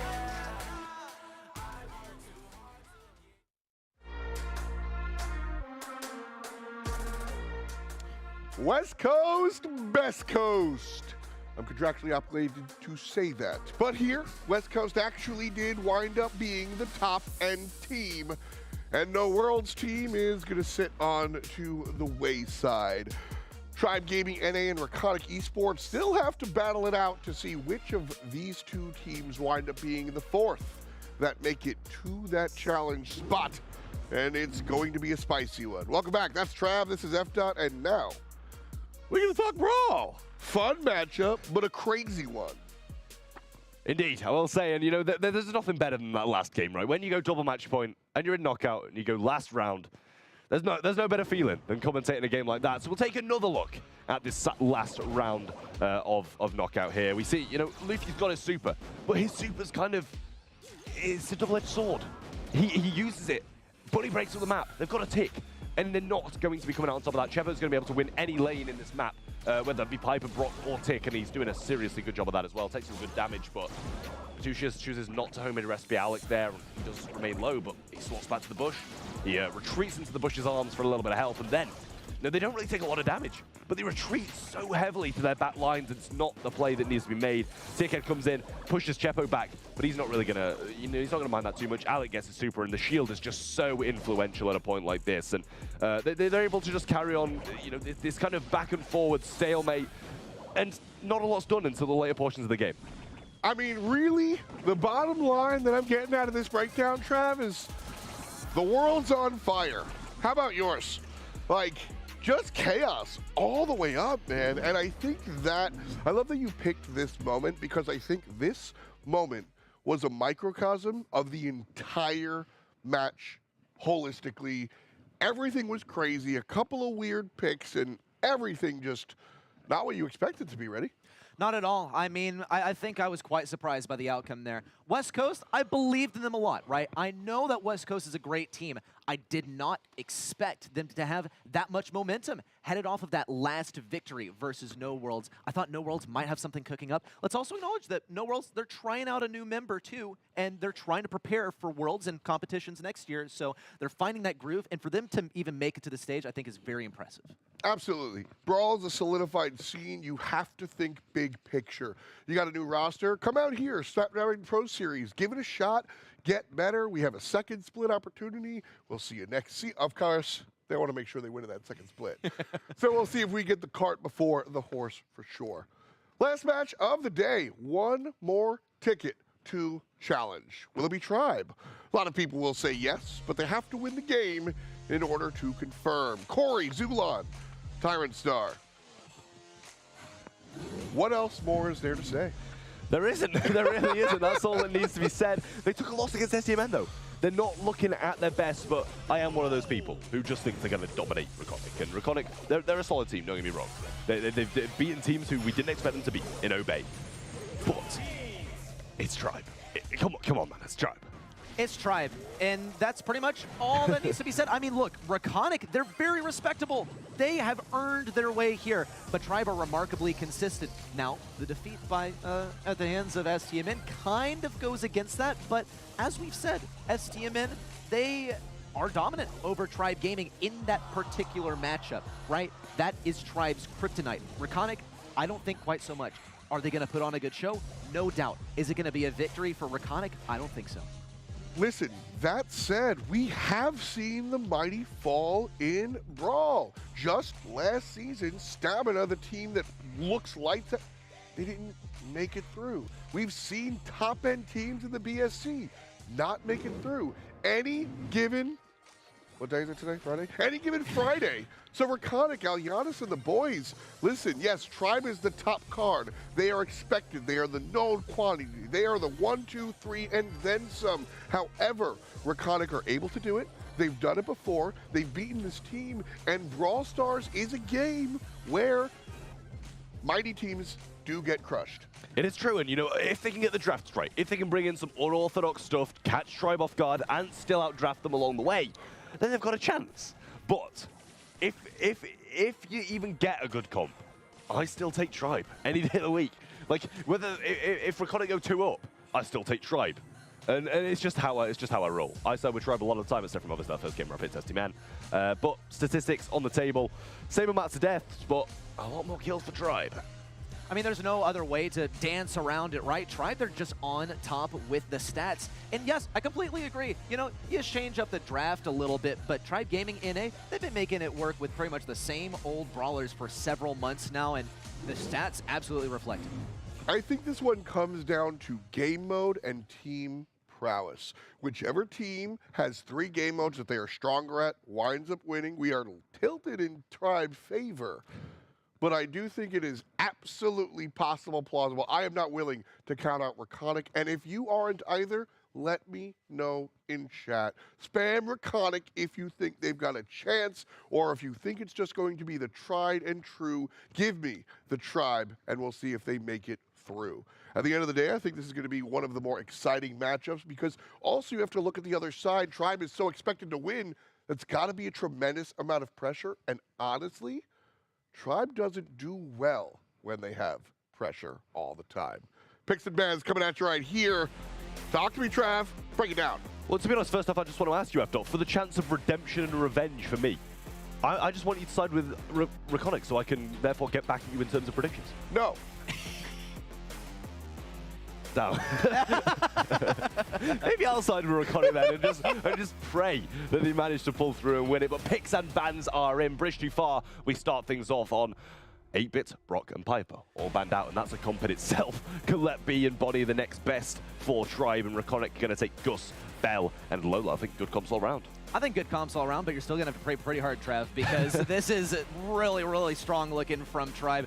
And once again, I mean, Tribe, they're great at picking the brawlers that just do all-around well in impressing us with the consistency with the meta on those comps. Reconic, though, taken some new approaches. Lola, not so much. I wonder how she's going to be able to make this work in some of these matchups because she's outranged in a good number of them. I also love that Tribe drafted, it appears, Bonnie and Colette at the same time. I think that really does show some, really, really good in-depth drafting knowledge. At the end of the day, this is exactly what we ask for. Tribe is going to stick to the meta, and Reconic kind of have to do something different in order to find the win, and they're trying to do so off the bat. We'll see how it winds up working long term. And like I said, I'm down for something spicy. And I hope you guys are as well, because I think we're ready for that spice. I'm always down for a bit of spice, especially when we're seeing some Brawl subs. We saw spice in the last one. We might see spice again now. But it's going to have to be pulled out of the bag by Reconic because Tribe coming against one of the dominant favorites. Let's see if it plays out that way. Well, let's check out the matchups, too. As Livy at mid outranges Nathan, but if Nathan gets that super quite early on, it could bode, unfortunately, for As Livy. It's going to tank a lot of the single target shots on the left side. Alianis gets the diff as well by the use of his super. Meanwhile, Zulon has managed to push things up the right side. He's just so tanky. He's got so much health. An absolute bastion pushing up the right side. Still, a decent amount of damage dealt by Reconic Esports on the safe of Tribe so far, but here comes the first super from Tyrant, and it's looking great. He somehow survives that onslaught as well. As Diffy, he's winning 3 lanes at once, so just thought I'd have to use that point. I thought of it during that one, and it didn't play out as well as I thought it was going to. But as Livy looking good down this mid, 3v1 there to keep his teammates in it, and throws out 3K but does miss it. Looking for another one, misses that one as well. But they've got control, they've got a dominant damage lead, but Aliani's coming down this mid now, probably going to pop a super to try and get some stuff done. But in comes Zulan, and in comes a lot more damage on safe. Alianis has a damage active right now thanks to popping that super. As Livy still managed to stay alive? No. Great pitch from Nando. On the left side, though, Tyrant still holding on to this lane, getting consistent control. It doesn't seem to matter who is thrown Lola's way. She's suffering quite a bit, even in the hands of some brawlers that should be quite hard countered by her. But Nathan still does have the super now. Great takedown from Alianis as well. We might start to see Reconic get some damage on the enemy safe, but a missed super from Nando is not looking up too great. Yeah, it's the start of a pushback from Zulan as he's pretty much, let himself be killed twice in a row because he had that super on him. And eventually now managing to avoid it and resetting this super charge for Bell is going to be a definite portion of why this game might go to Tribe Game. And Zulan just trying to push up as Livy trying to put the same fight in. But Nathan gets a really nice shield there from Aliani's provided to him. Super comes through from Tyrant though to get rid of it. But they're keeping the control. It's just whether or not they can do the damage. Oh, as Livy on the right side, easy for him as he progresses up here with a nice kill. Tyrant on the left side as well. Didn't even look like he needed the gotcha gadget in order to make that one work out. Zulon continues his onslaught up that middle lane too, but Nando clutches up the kill on the right. He has to make sure that he gets some damage versus Zulon though in order to help out Alianis. They got to get a lot of damage on this safe, but do they even have that DPS possible? With Lola so far away, it's looking impossible. It is impossible. They get a bit of damage done, but just not enough. Lola, the main damage dealer, as you said, just couldn't get up the map, and that is kind of the main reason why they didn't get a lot done. It seemed to be just Bell, just Gus who were getting the shots on safe, and they are the worst damage dealers on this composition. And to be fair, a lot of the damage did come from Livy on the other side of things. A couple of supers from Tyrant here and there, but even those kind of lesser damage dealers can do damage over time. And it might have taken the entire game of Heist to do it, but they managed to build up enough for Reconic not to be able to come back.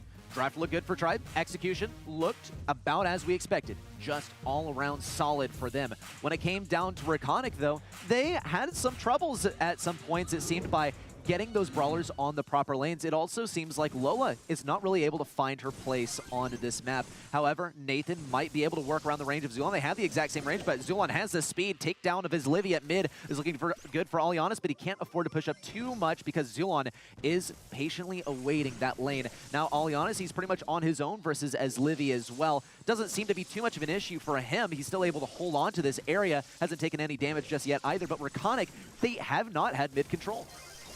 Yes, they have not. Tyrant getting a shot off eventually, though, and as Livy trying to push up this mid, has the super. Oh, shield miss. That's devastating. Oh, for the side of Reconic, but they do get some stuff done anyway. A couple of takedowns come along, but as Livy defending well. Only 3 little bee stings came through there and didn't get slow. Onto Nando on the left-hand side. Tyrant trying to push up, gets the super and gets the damage on. But a nest egg along the way is going to make him a bit slow. Oh, nice kill there from Nando on the left side by the use of the super. Another good one for Nathan onto Zulon.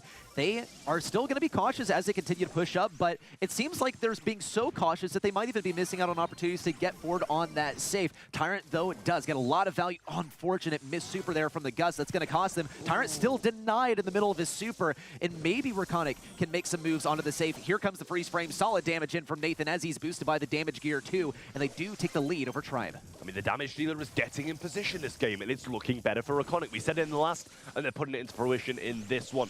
Zulan going to be marked up again, though, and that is always going to be devastating for him as he can't make the moves that he wants to. Slow down, Nestek going to be hit onto him. Couple of connected shots from both the mid and the left, but Nathan's low. Throws that super into mid, though, and I like that a lot. As Libby pushed back, and Tyrant pushing up now, though, has the super in hand, but can he get the kill? He can't yet. And dominance from Reconic.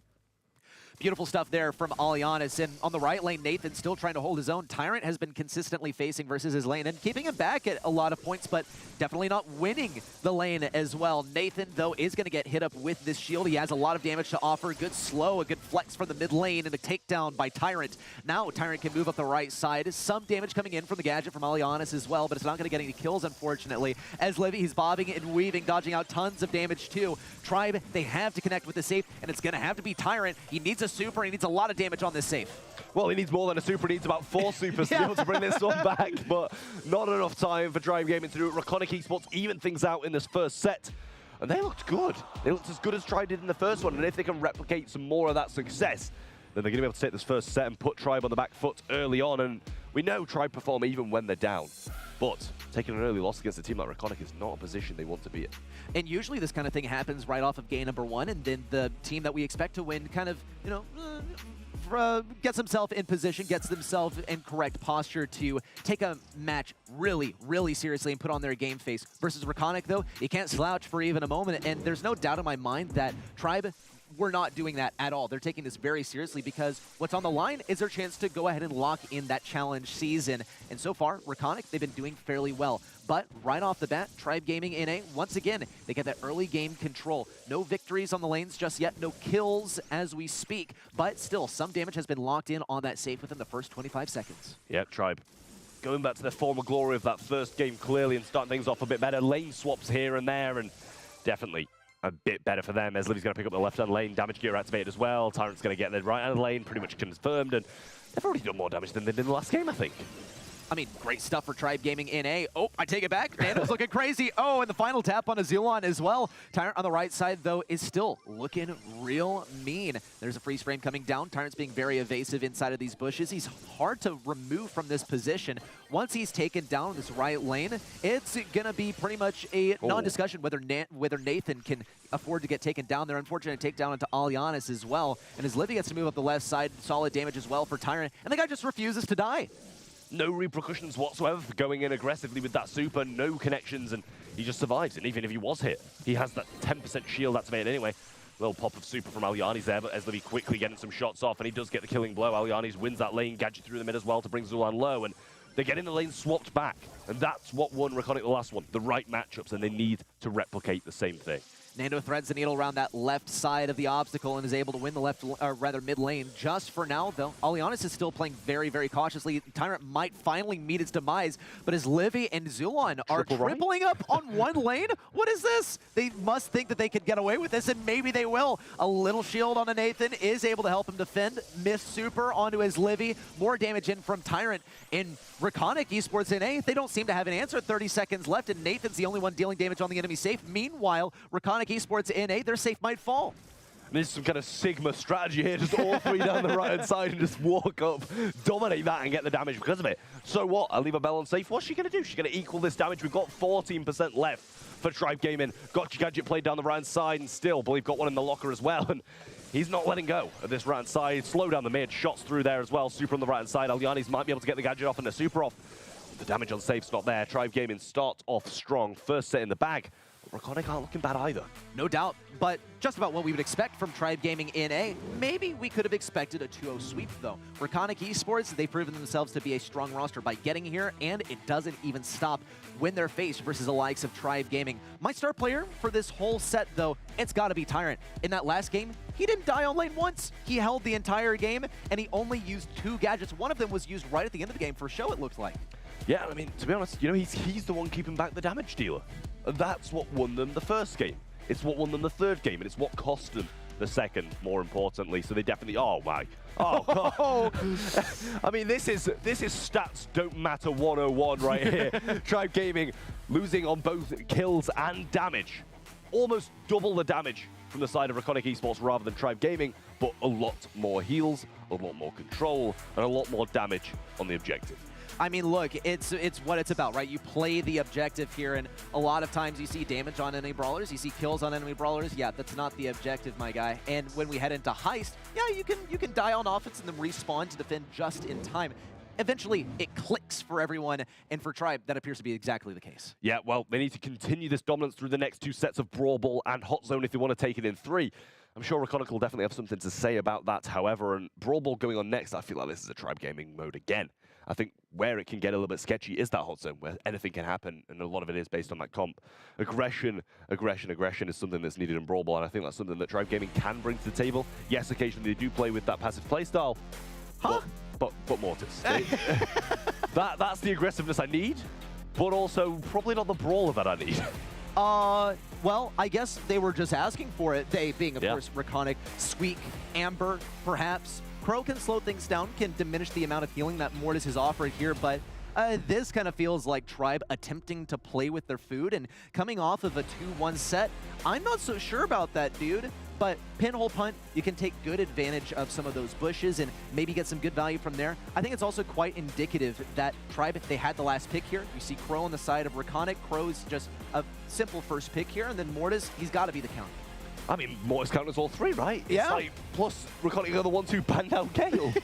Ban out Gale and then play 3 brawlers that can be killed quite swiftly by those aggressive brawlers.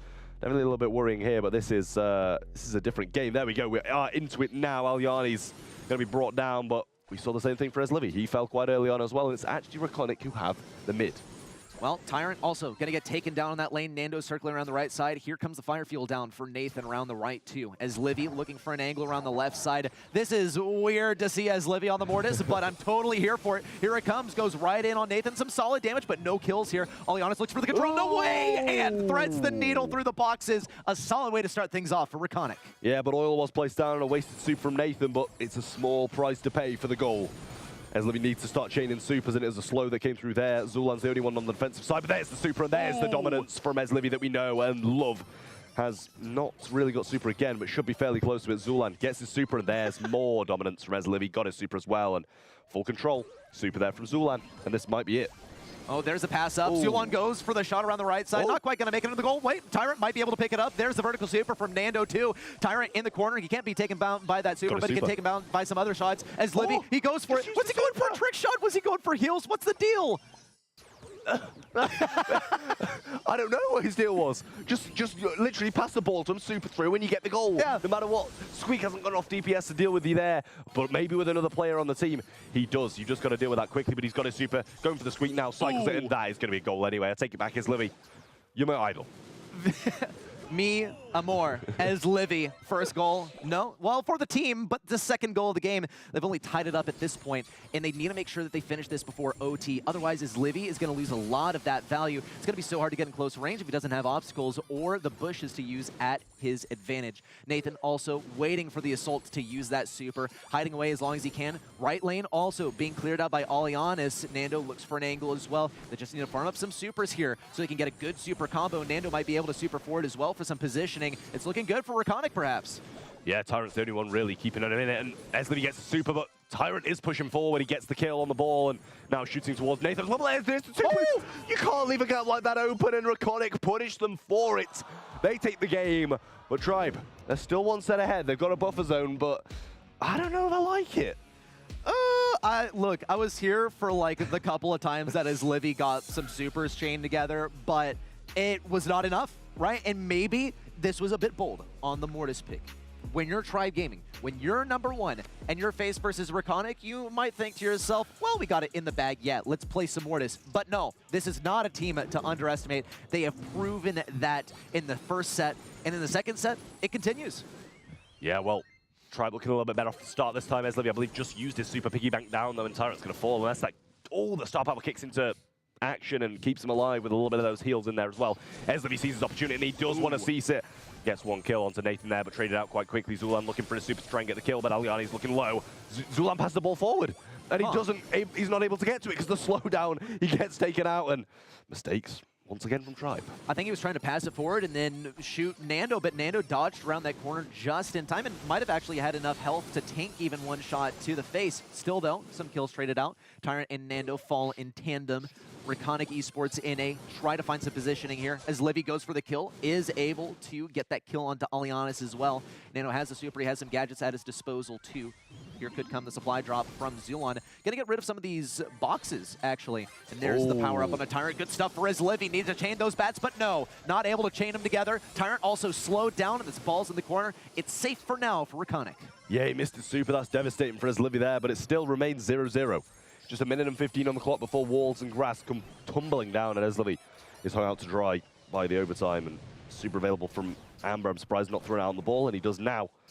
Zulan can't push for it unless he wants to have some serious damage taken off. Therefore, Eslivy kind of needs to take a lot of his pressure off by going in aggressively, but he doesn't want to pick up the ball because that's going to get rid of his, his long dash, and not a position they want to be in. But Zulan gets a power up for himself, and this might spring him into action. Yeah, well, he tried to use that super there, but wasn't able to do so, unfortunately. At least he was able to get it off of that player right there. But Zulon and Tyrant are going to have to field this 2v3 until he respawns. Here he comes, though. Alianis and Nando keeping a close watch. He doesn't really have a lot of obstacles at mid in order to hide behind. Might look for some positioning on the left or right lanes. Down goes Zulon, and as Livy needs to defend the right side as well. Tyrant just hanging on to this one bush at mid. It's not looking optimistic for Tribe Gaming in OT, unless his Livy's able to pop off. Tries to get in close range, not able to fire off the super. Good stuff from Tyrant, though. Stays alive for just a moment. In Tribe, they might look to quarter the ball now. They're playing defensive. They might even play for the draw, but Aliani's looking for the gap that he found twice in the last one once again. Not able to get it just yet, and Eslivy pretty much just given super from that. One shot off surely, or two maybe. Tyrant has his. Zulan looking for his as well, and a little combo play will go a long way here. Well, great stuff from Tyrant. As the walls break down, he's able to get a lot of value off of that super. Zulon also kept it ranged by Amber. Nando trying to stay in the way as Livy with the dribble forward. Needs something. Pass over to Tyrant. He's got to find an angle. Zulon's on super low health, but he does have a super. He might be able to make it happen. Pass to the right side. No, interception. It could have gone to the left side, and Reconic Esports NA are going to push this past the midline. I mean, you can see what they were looking for. Tyrant was looking for the kill. Zulon was looking for the shot into Aliani's, and when he went down, they would have scored, but he didn't. Residue on the table now, and it's just in front of the goal mouth as Livy trying to make the aggressive play, and he's trying to do all he can in this overtime, but all he can is not going to be a lot. Nathan got the super shot now as well. Can he make the burst through play and finish this one off, seal the deal in the set? And Eslivy's looking for the dash back with the shot to the right, but Tyrant saves it. Aliani's finishes it though, and they get the set back 1-1. And Tribe Gaming aren't out of the water yet. Oh boy, that's not looking great for Tribe Gaming. Already 2 games to the side of Reconic, and it was looking quite promising for Reconic in set number 1. Ultimately, a Tribe comeback. Let's not forget that. However, for the scoreline to go to 1-1, we're guaranteed to go to set number 4. And we said, even Tribe was confident in this one. This seemed like a gimme for them, and they overstepped the boundary. Yeah, I mean, Mortis was just a very confident pick. It's not a pick you kind of pick if you're not feeling good about how the game's going so far. 113,000 damage from Reconic, though, and 88,000 from Tribe. They had more heals as well, and just not the gameplay that they wanted. And I just think that the Mortis did struggle at certain points during that one. They didn't chain the supers that he wanted, and that was one of the main issues. I think another thing also is just that they played counter into Mortis very, very effectively. Crow always sticking nearby a target for Mortis with that super ready to go, using that slow to keep him down. Didn't seem like the wall break was too favorable for Mortis either. Unfortunate for them, but a well-deserved win for Reconic Esports NA. They're on a level playing field. You want to play Mortis, you play Mortis. That's fine, right? It's your decision, and you deserve to get punished if you are overconfident in that decision. Yeah, I mean, you've got to come into the game feeling confident if you're playing Mortis, and it's just something that they didn't back up. Eslivy, he played it well at certain points, but at other points, he just didn't. He made missed dashes, making his positioning wrong, and therefore not being able to get the supers desired off. And the super is what makes Mortis Mortis. It will allow you to cycle the supers. It will allow you to get the kills that you need to get. And it just didn't seem like it was played very well. And, it had support from other people as well. His teammates played well, but it wasn't enough to carry the Mortis. Well, at least there's another chance for Tribe to find their salvation and help us maybe ease the forgetting process of the Mortis there. Still, I mean, I commend the bravery, but it didn't work out in the end. Let's check it out. Tribe, they've decided to go with Amber, Gus, Griff. Opposing side of Reconic with the Lou, the Bell, and the Penny. look, it's NA, it's the Lu, but it's also Ring of Fire. I'm back at Lu here. It's just on Brawl Ball that I start to question it. I like what Reconic have got. I really, really do, and it makes me worry for Tribe, but they've got a good comp as well. They got the Griff, the Ghost, the Amber. To be honest, I'm side of Reconic's comp here. The Lu and the Bell might just be too much down the mid, too much range, too much, too much area control, I will say. Mark and the Super as well from Lu. It's a dangerous game. And also, there is wall break on the side of Tribe Gaming to deal with the Penny turret potentially, but it's not really the most optimal because Penny's going to be placing that turret very, very defensively, and it's hard for Griff to get in that position. Penny turret's going to be a huge consideration here. We'll have to see how it works out. Zulon immediately blows up the left side, and Tyrant on the Amber. That's something you always got to be scared of. This guy knows how to get it done. Probably the most fearsome Amber in the entire region. Burn onto Alianis. Alianis is able to pump out that super onto mid in the end. Nando finishes off the kill for revenge on Tyrant, and it's all tied up on the percentage count. Indeed it is. Nathan now just trying to get some pressure down this left-hand side, but all the control in the mid is from Alianis and getting these supers, and he needs to start cycling them quickly. Eventually Tribe do burst back into action and place themselves on the zone once more, tie out the percentage again. But Alianis just needs the super, and then he can cycle it over and over if he gets the positioning. Super from Tyrant placed directly onto Tyrant, but super from Eslivi placed onto Tyrant, I should say, but they're not in the best of positions, even with the percentage they've got. I'm always scared for them with Reconic's comp.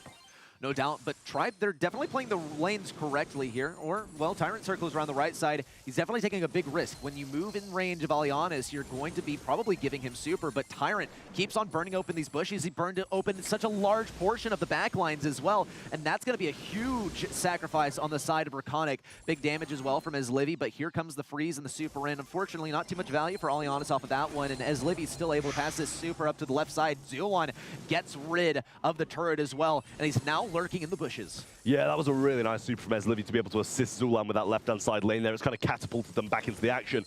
But Tyrant knows, I feed a Bell over a Lu any day of the week, so he's kind of taken that game, but now he has fed that Lu. Eslivi on the zone, but he's staying on it. He's trying to get off, but then he's also kind of turning back into the action. He's so indecisive, but honestly, it's not the end of the world. They've got some good percentage off him just staying on it, and Alianis won't have cycled that much.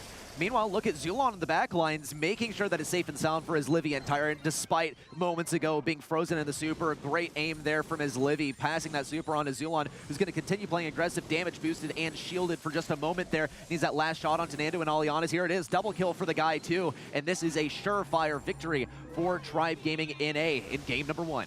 I mean, Tribe Gaming NA, they've bounced back after the previous one and really started to perform as they should do once again. I was definitely not feeling so good about their position coming into this one. Lu, great, but they backed off or even got the kill when the Lu got that super on. And Lu, the only reason you play it is to cycle those supers, and there were no cycles in sight. And I say this time and time again, it's all about those matchups that you can get with Lu. And at bare minimum, something that Lu can get in range versus, and Gus and Amber don't necessarily come to mind as some of those matchups. Now, Tyrant, it seemed like, did give him a few chances by going extremely aggro on the right side and having to get in range, playing around the corners a little bit. And at times, it was able to feed some supers to Alianis, but still, it simply was not enough to get that cycle that we need to see for Lu to succeed here. Still, no capture so far for Reconic Esports NA. Tribe Gaming looking quite dominant here. Takedown of Eslivi is certainly going to help Reconic's case. Some bush break on the right side. Tyrant taken down too. Zulon's forced to take on that mid-fight solo and taken down by Nando in the end. I mean, there's still 0% for Reconic though, and Eslivi really wasn't healing up before, and he just felt so confident about the jukes, and this time his jukes aren't going to be enough. Lucy are going to be thrown forward, but at this point, no one really wants to go for the zone anyway. Like, they're just patient, they're waiting for the team, and then they're going to push forward and try not to finish it off, not provide Lu with another super. Got that Mort coming down now, and he tries to get the damage along with it, but the wall break's going to be enough for them to come back stronger. Alianis gets burnt up by that oil there, but almost brought back now. Good takedown from Eslivi, and no cycle once again on the super. Tyrant on the right side, just trying to get that super back. He's staying inside of the fire field, waiting for it. Here it comes, and he's going to be going for big damage on Alianis. Alianis takes a lot, but he still freezes up Tyrant. Now it's Eslivi's problem, and it could be Zulon's problem too. Here comes another super, and almost gets frozen up, but he's forced to walk forward into a 1v3. Brilliant stuff here from Alianis. He's got to play carefully. Yeah, he's stuck in range of Tyrant and ended up getting burned down. But Reconic Esports NA, in spite of that, will still take the lead on the percentage count. As Lu cycles, they take the lead. What a surprise. That's right. Alvarez there, but Tyrant coming down the right-hand side now, looking for a pinch as well. Algarnis gets super, but doesn't get it off in time. Regardless of that fact, though, Reconic are walking away with the percentage now, taking that 15% lead, and the mortar's established once again. It's a cross-map sniping Tyrant and making sure he doesn't have positioning. Super available now from Algarnis, and it's coming in. Tyrant wants to get the kill on him, but as Livy just narrowly avoids that gadget. However, Zulan gets hit by it, providing that shield, though, over the left-hand side, and Zulan pushing aggressively. This is the pinch of the positioning they need to bring this back. 1 minute on the clock, but Tribe looking better. This is looking good for Zulon. Lots of bushes for him to work with, and a very frustrating brawler to deal with. He's going to have to be dealt with in a 1v2. Nando still trying to light those shots. Good stuff. Alianis. He needs to cycle out some kind of super here. Tribe Gaming NA now take back the lead. I mean, he got it, but he didn't super. Now he's super in the left-hand side. Oh, no. What? You just lost the game in that certain sense of a play there. 5% to finish this one off, and it's not good for Reconic Esports. Tribe Gaming going to move 2-1 up, and they're only 1 set away from finishing this one out. Honestly, even if it was placed on the mid, I think it gives them a little bit of a delay on getting the percentage. But he wanted to get Zulan out. And it was just too little, too late on that side. Anyway, you've just got to accept that loss, or just swarm him over the left-hand side and just delay the mid. It's looking real worrisome for Tribe. I feel like they might have known what they were up against, but still tried to deny it and say, yeah, we're Tribe Gaming, and they're Reconic, and we can run the Mortis here. And it's come back to bite them, because even in Ring of Fire, when they get a solid comp, and they have some solid brawlers to deal with the more troublesome ones like Lu and the like, it's still giving them quite a bit of difficulty. It really is, and their overconfidence with that Mortis pick definitely has haunted them. It's dropped on a set, and it could have been finished out now if the draft was better. In Brawl Ball statistics, though, very, very similar. Yeah. A few more kills, but less damage for Tribe Gaming, and that just goes to show that they're better at finishing off those, but some more heals along the way as well, and I just do think Lu was a great pick, but wasn't played effectively. Didn't cycle the super enough on that zone, and the percentage that they got was when it was placed on the zone, and the percentage they lost was when it wasn't. And I want to take a little of the heat off of Alianis as well, right? Because I think in a lot of senses he was denied the ability to play that brawler effectively too, because some of the brawlers that he was faced versus, because he was never on a lane versus Griff, for instance, he's always outrange, and it was just difficult for him to deal with and get an optimal matchup. Even still, right? You pick Lu, you got to be able to operate with him. It was clearly a risk that was taken and didn't pay off. I mean, you got to super for the greater good, not for the sake of yourself. Yes. Like, he's going for those 1v1 matchups and using his super there, not cycling it, dying, and not having any charge for the next one. He had a super, he used it in the mid, he cycled it again, and he placed it on the mid. That was when they looked good. Yeah. And, you can't fully put it down to Alianis because there were some, other aspects that were kind of playing into it as well, mid losing and the other lane losing at certain points as well, and Zulan's dominance at the left. But there's certain points where you can put on him. Yeah, I mean, it's really hard to make that call, and right people make mistakes, but it'll cost you the game sometimes. At this level, every microplay counts. Every microplay can win or lose you the game, and it can be just one by itself, but when they accumulate, it's sure to haunt you. Let's check it out. Shooting star here for that 4th set. And I'm liking the Max on the opposing side. I'm not seeing a whole lot of counter to the Max from the side of Reconic. Max and a Piper is definitely going to be troublesome to deal with, but as far as the Brawlers combined with the Max, I'm not seeing a whole lot of Max comp. Yeah, but honestly, I think it kind of just is juke out the shots from the Gus and the Piper, right? Like, you just use the speed, you go aggressive, you juke them, and you get the kills. Gina, however, though, is going to be a bit of an issue. It can reset the heals quite often and not allow that Max to get the positioning that he wants.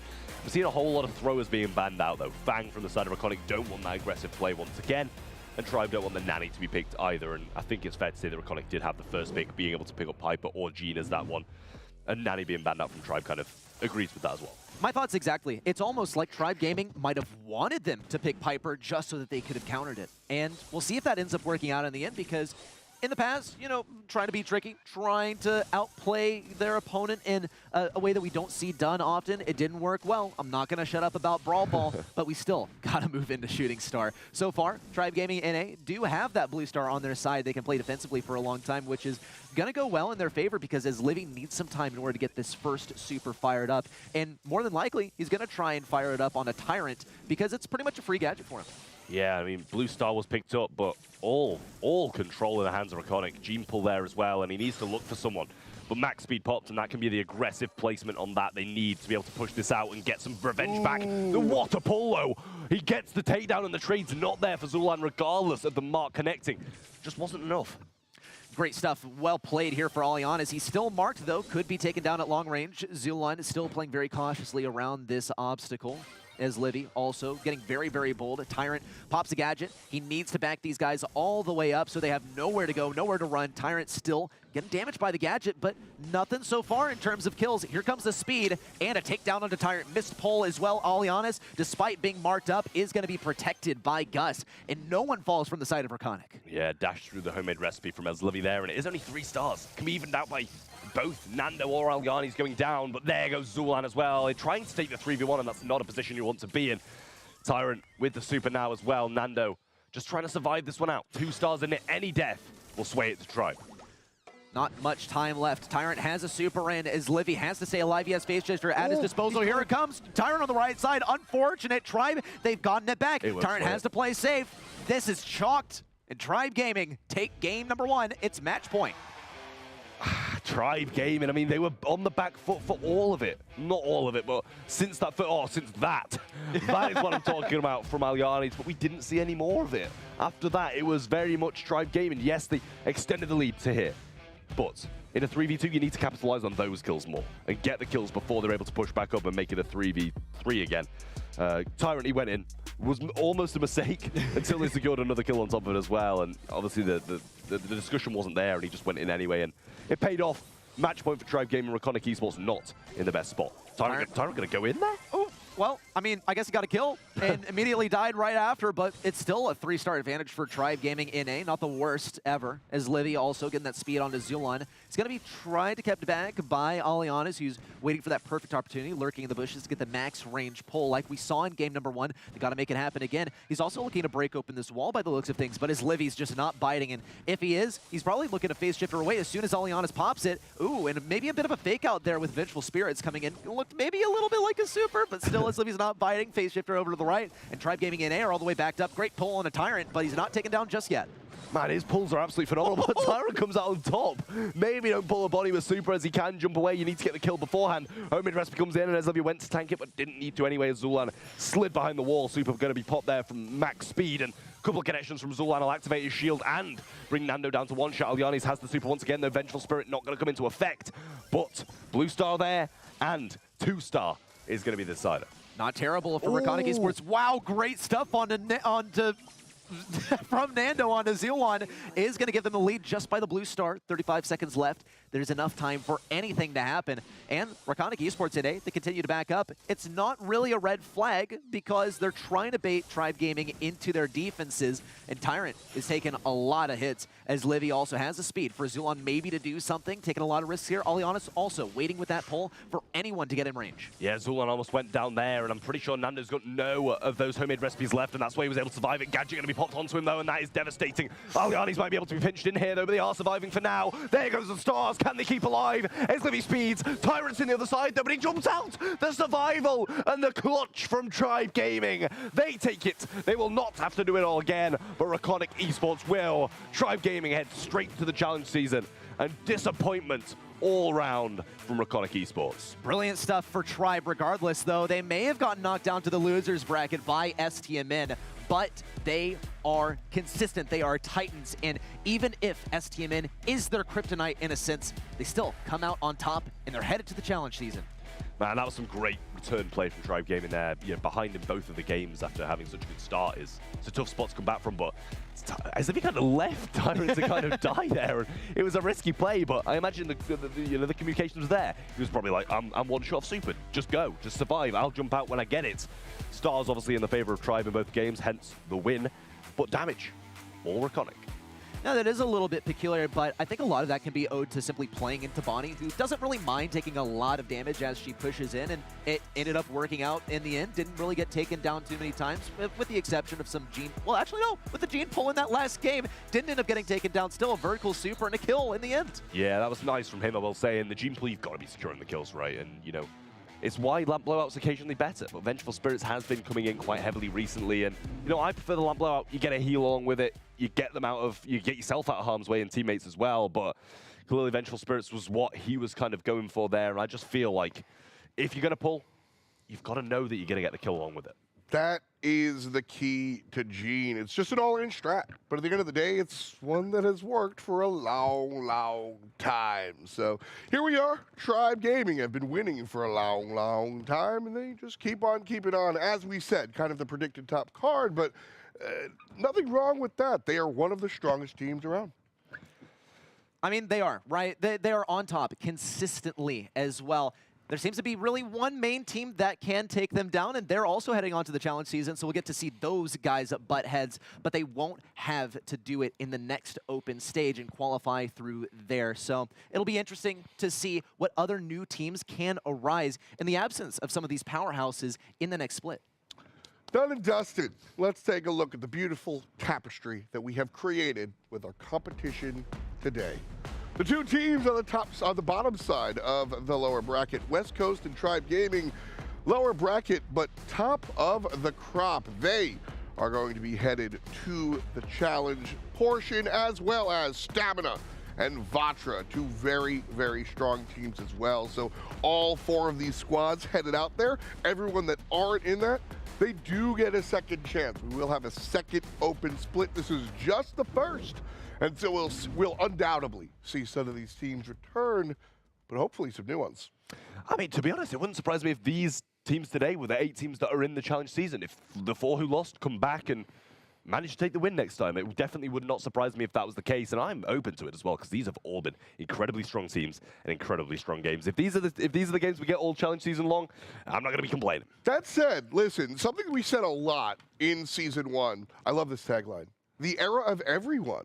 And that's really what's going on here. It's an open format. You can sign up with your friends. You can be the next West Coast. You can be the next Reconic. You can be the next Stamina, realistically. These teams had to come from somewhere. Who was Bobby before he was Stamina Bobby? Once upon a time, you know? This is where your story begins. I mean, look, Brawl Stars, it's a beautiful thing, right? Because you just put in the work, you put in the effort, you get a couple of friends to team up with you, and you can make magic happen. It's the consistency. It is the self-review and the studying and simply playing the game that can get you to the top. Earlier this year, Vatra, largely unknown. Now they're at the top. They're going to the World Finals. The esports dream, I think, is very real in Brawl Stars esports. It's absolutely real, it's absolutely achievable, and some teams have done that today. Some teams will do that tomorrow, but for all the teams, we absolutely give them our thanks. We thank you guys at home for watching alongside of us. We thank our partners as well. A big shout out to everyone that allows us to do what we do here: Snapdragon Elite Gaming, Monster Energy, DHL, and the U.S. Air Force. Ready, set, set it. The esports dream is alive. Keep dreaming, folks, and keep brawling.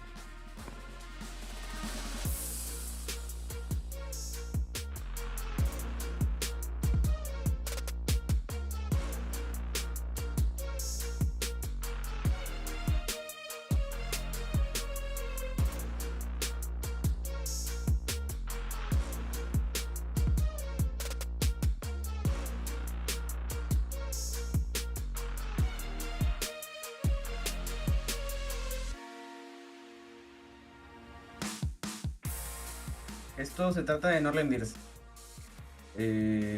Nadie está aquí en un año.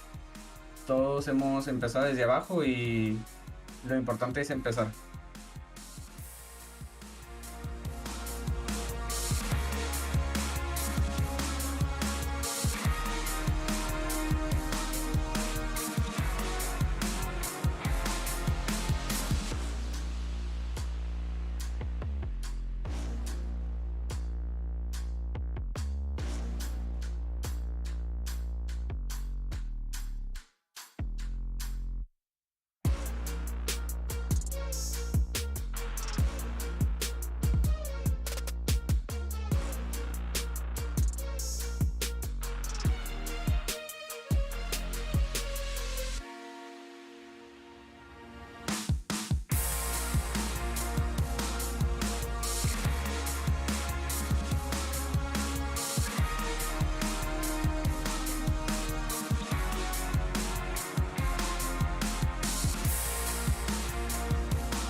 to get it. I'm on the mission, snap any minute, casually winning. Stop tripping on me, stop dissing on me. Yeah, I got a dream, can't take it from me. My fire's burning, I'm always learning. Tell me where to go, man, I'm on a journey. Yeah, I can't explain it, I get excited. Keep it 300, King Leonidas. Strap in, cause it's gonna be a long ride. Working on me every single day and night. There comes a time when your worlds will collide. If it's holding you back, push it right to the side. Ain't got no time for no fear. I work too hard to get here. Ain't got no time for no fear. I work too hard to get here. I don't got the time, put me in, coach. I've been going hard, time to let it show. Everything raw, give it to me now. Let me have the spot, man, it's going down. Gotta get it here, I don't wanna wait. Take what I want, then I go train. Gotta get a win, I won't lose the game. This is my year, I ain't gonna break. Strap in, cause it's gonna be a long ride. Working on me every single day and night. There comes a time when your worlds will collide. If it's holding you back, push it right to the side. On another level, I will never settle. Mind over matter, get the gold medal. On another level, I will never settle. Mind over matter, get the gold medal. Ain't got no time for no fear. I work too hard to get here. Ain't got no time for no fear. I work too hard to get here. On another level, I will never settle. Mind over matter, get the gold medal. On another level, I will never settle. Mind over matter, get the gold medal. On another level, I will never settle. Mind over matter, get the gold medal. On another level, I will never settle. Mind over matter, get the gold medal.